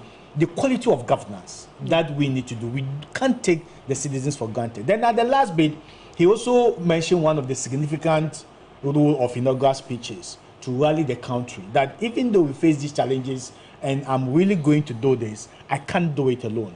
I need the support of every Ghanaian, whether you are NDC or MPP or whosoever you are, you have to come on board. So definitely it's a sterling benchmark of an inaugural speech. It touches on all the critical purposes and functions of inaugural speech, and that was perfectly and well delivered. Kuku, you haven't had a chance to touch on the speech we just heard. What are your thoughts, especially when he tells the country, look, we are one people with our neighbors. We are just divided by colonial borders and demarcated by imaginary borders. How significant is that context to us as a people, as an African people? So this also shows you Mahama's background as a Pan-Africanist, because he's looking at the contributions of other nationals, and then without thinking of the imaginary boundaries as we know within the discourses of nations. So in so doing, he's trying to talk about we all coming together, making sure, particularly the West African sub-region, the markets and how it could be used for the betterment of the people. And it's also reassuring to the people who are from the neighboring West African countries, who are also within the Ghanaian nation state, of how they are protected and unified with the Ghanaian people, all of us coming together. So for me, I really like that idea. And so you go further to talk about the people, that this time around, all the people, not government alone, should enter into a social contract with the Ghanaian state. And for me, that resonates with me, because he goes on in the speech trying to quote the famous American statement that what you will do for your country, not necessarily what your country will do for you. And he did that with beautiful anecdotal analogy without necessarily plagiarizing the speech. And that was quite interesting, because most people listen, particularly the young people, will know that governance is not all about individuals going into government and then becoming rich within a twinkle of an eye. But it's also about using the God-given talents that have been given to you, and then the government being there as a referee to ensure that there is enhancement of human capability. That is, after all, what is the notion of human development. And it is something that should be really re-echoed all the time for people to know that we are better off trying to build the capacity of our people, rather than all the reliance all the time on the government, that we have to go to government and get something from it. But we can also develop our people to be a force to help in our growth agenda. And that kind of growth should be kind of inclusive growth, not that kind of growth that we think that what are the fundamentals. You know, I'm glad about the BRIC angle, because the BRICS are not looking at the economic denominators you use, what is the inflation, what have you. No, we need to think about human development. And that is the area we have not been able to deal with, because dealing with the classical neoliberal economic agenda often leads to variables that are dealing with your inflation capacity, who is helping the country to have the GDP growth and so on. GDP growth can actually be controlled by 5% of the people within the economy. And they will control all the resources. And then we kind of believe in trickle down, that when those people are very well and they are given all the capacity to do well, it will trickle down. But we've seen in our country that that system doesn't operate here, because most of the people who make the resources, their productivity and activity often is a product of the state. Most people hardly actually become very good masters of the economy in their own private capacity, unless it is linked to the state. So most of these rich men, you realize that companies in Ghana and certain businesses rise and fall with certain governments. So a particular government comes, you see some group of businesses doing well. As soon as there's change of government, then that government goes down and the new one comes. Well, thankfully, he says that Ghana is open for business once again. And you know, which brings to mind the issue around BRICS. I got the feeling that his reference to BRICS and our ability to work together as a people, it also signals why perhaps there are a lot of our African leaders on this continent, which to me puts him in a position to get more Africans to join BRICS so that we can fund our own economies locally. Because again, the conversation around decoupling ourselves from the IMF, the World Bank, and all the Bretton Woods institution has gone on for decades. So to have a giant like Nigeria drag his feet a little joining, you know, BRICS, yet at our inauguration, President Bola Ahmed Tinubu is the special guest of honor. Of course, there could be that personal relationship they have, but while he's here, then the president, in the opening of his inaugural speech, decides to talk about BRICS and its importance. I think it speaks a lot to the fact that he could play a very influential role in ensuring that BRICS gets the numbers it needs, it gets the countries it crucially needs in there, so that we can be able to fund our economies like we look forward to. But that brings me to you, Doc. Yeah, you see, I think His Excellency, Mr. Mahama, was very philosophical about this BRICS thing, because you cannot, at this point in time, poke your hand into the eye of the Bretton Woods institution. And so what he did was to create an atmosphere of Ghana virtually taking a shift by benefiting from BRICS. At the same time, we are not divorcing ourselves from the Bretton Woods. Makes sense. So we want to have, you know, our hands in both pies. So you see, he does not demonstrate a finality or a shift to BRICS or an allegiance to the, you know, the status quo. He doesn't want to divorce. Neither is he not overlooking the importance of benefiting economically, right, from the association with BRICS. So he is talking a debate. Guys, let us look at it. You know, others who have not joined BRICS, let's look at it. We can have a thorough discussion about it, and that in itself will create an atmosphere for a new direction altogether. Remember, the philosophical stance of Ghana is non-alignment. Okay. So when President Akufo-Addo virtually stuck his neck out by criticizing Russia, right? Because they wanted to create a certain narrative of the effect of the Russian invasion of Ukraine on the economy. That narrative did not really sink well with Ghanaians, and that's the more reason why they voted massively against him, because it was just becoming too monotonous with COVID and that thing. And so our position, if you look at it from Nkrumah's perspective, our position has been a non-alignment, right? We benefit from all sides. Yeah. We are ready. It is not about we sticking our neck out for Russia nor America. No.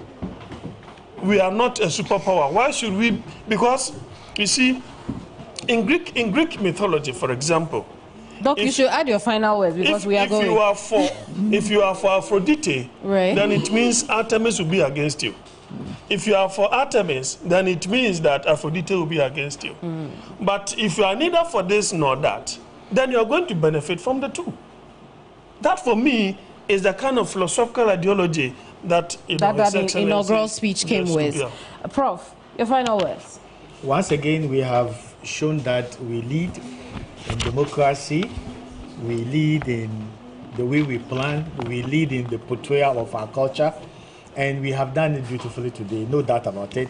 And I do pray that we continue to lead in all the indicators of development, and then be a shining example to the rest of the world. I see. That's really brief and straight to the point. But the president tells us that our expectations of him are very valid. Yeah. You heard the young man who said that they should start the 24-hour economy tomorrow. Of course. I was thinking he was going to say, no time to waste. I was thinking he was going to say, let's cancel e-levy tomorrow. Tomorrow morning, by the time we wake up, there is no e-levy. But you wanted to say something quickly before I move to the other side. He advises us to eschew pessimism. Yeah. So many people are very pessimistic. They are resigned to their own fate. They think that there is nothing good that will come out of the whole thing.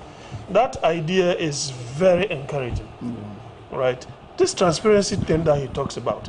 And he tells them that, look, he's assuring them that the vote that they've given him will not be in vain.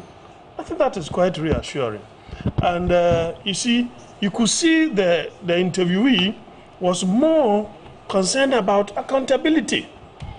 Corruption thing that, that was the fourth of the 4 items that President Mahama spoke about. He talks about accountability and fight against corruption. The oral thing, people are really, really waiting and watching on the fence to see how that will go. Anyway, yes. Doc, I'm going to have to go now, but thank you so much. Kweku Dako Ankra, historian to my very far right.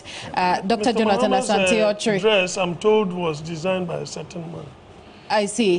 Called it a bandana. Oh, I see. Well, good job to him. Yeah. Dr. Jonathan Asante-Okyere, political analyst. Professor Ali Duseidu is head of the Political Science Department of the University of Ghana. Gentlemen, thank you so much for joining us here. It's time for this team to go, but remember that there'll be more ahead. I'm joining the guys on the other side now. Well, so Kemini, there you have it. And a number of the things that your guests have touched on would also just run through briefly. But you see, one of the things, guys, that John Mahama talked about that really stuck out for me is the 3 areas that he's going to be focusing on. We do know that in the next 120 days, he has 26 promises that have been captured within the 120-day promise that he put out. So from now to the next 120 days ahead of us, these 26 promises in there is what we're going to be tracking. But he says they're going to be in 3 areas, the 3 thematic areas that he talks about: the economic research, accountability, and then also the fight against corruption.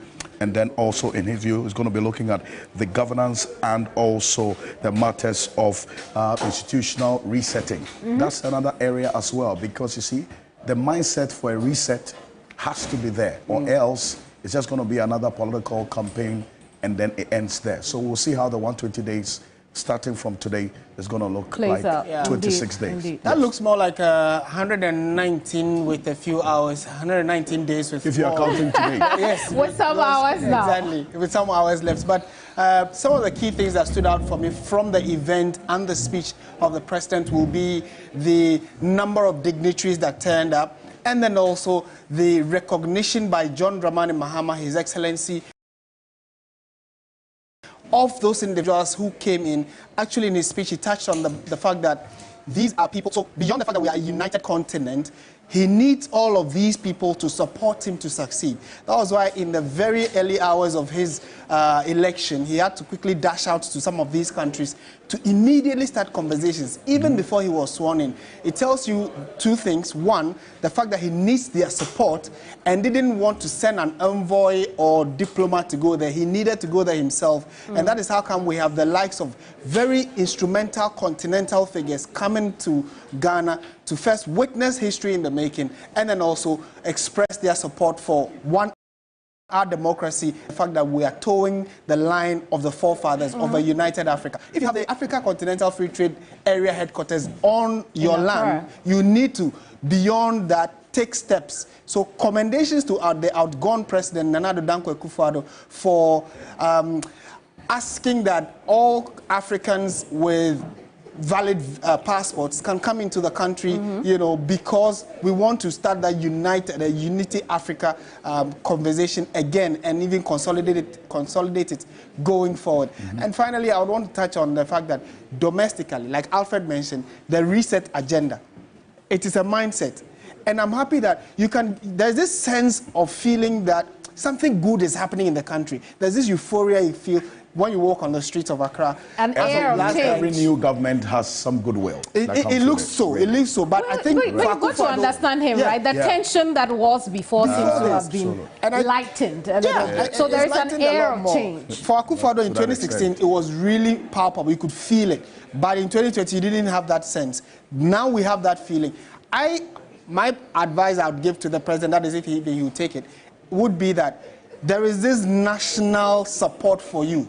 Latch on it and drag or pull all of us along for that reset agenda. We are willing already to help the 24-hour economy, the country succeed, because when you go elsewhere and they mention Ghana, they don't look at an MPP Ghana or an NDC Ghana. They just look at Ghana as a country developing and thriving. And he has a very good opportunity, like many have said, to move all of us along to achieve that aim. Oh, me? I think the point is 110. I mean, he has an opportunity to make a lot of change. He's not coming in as a president, unlike the other presidents who will be thinking of the second term. There will be a lot that will be happening internally within the NDC, attempts to replace him. All those matters are things that he can put behind him and focus on doing what he wants to do, which is to reset Ghana on a path, hopefully because of not seeking re-election to get us back on track, Emily. Absolutely. But gentlemen, on a lighter note, I'm told that my outfit is very similar to that of the vice president. So you swear me in already. Yeah, with so much joy. Indeed. But on to the subject matter, I think that I'm very impressed by the president's team. The non-verbal communication that came with his outfit, very fantastic. I love that. We've been through that. I won't go over it. But also, we've been asking the question a lot about where Mahama is going to get his money to fund his government. I think today I get an inkling of that, and mainly because of the people who have showed up. And from his speech, he gives the impression that, look, I am going to work with our people and get the money locally, get the money from those who can give us. Remember, we were told yesterday that the Exim Bank was here. They had brought a bigger delegation than they had.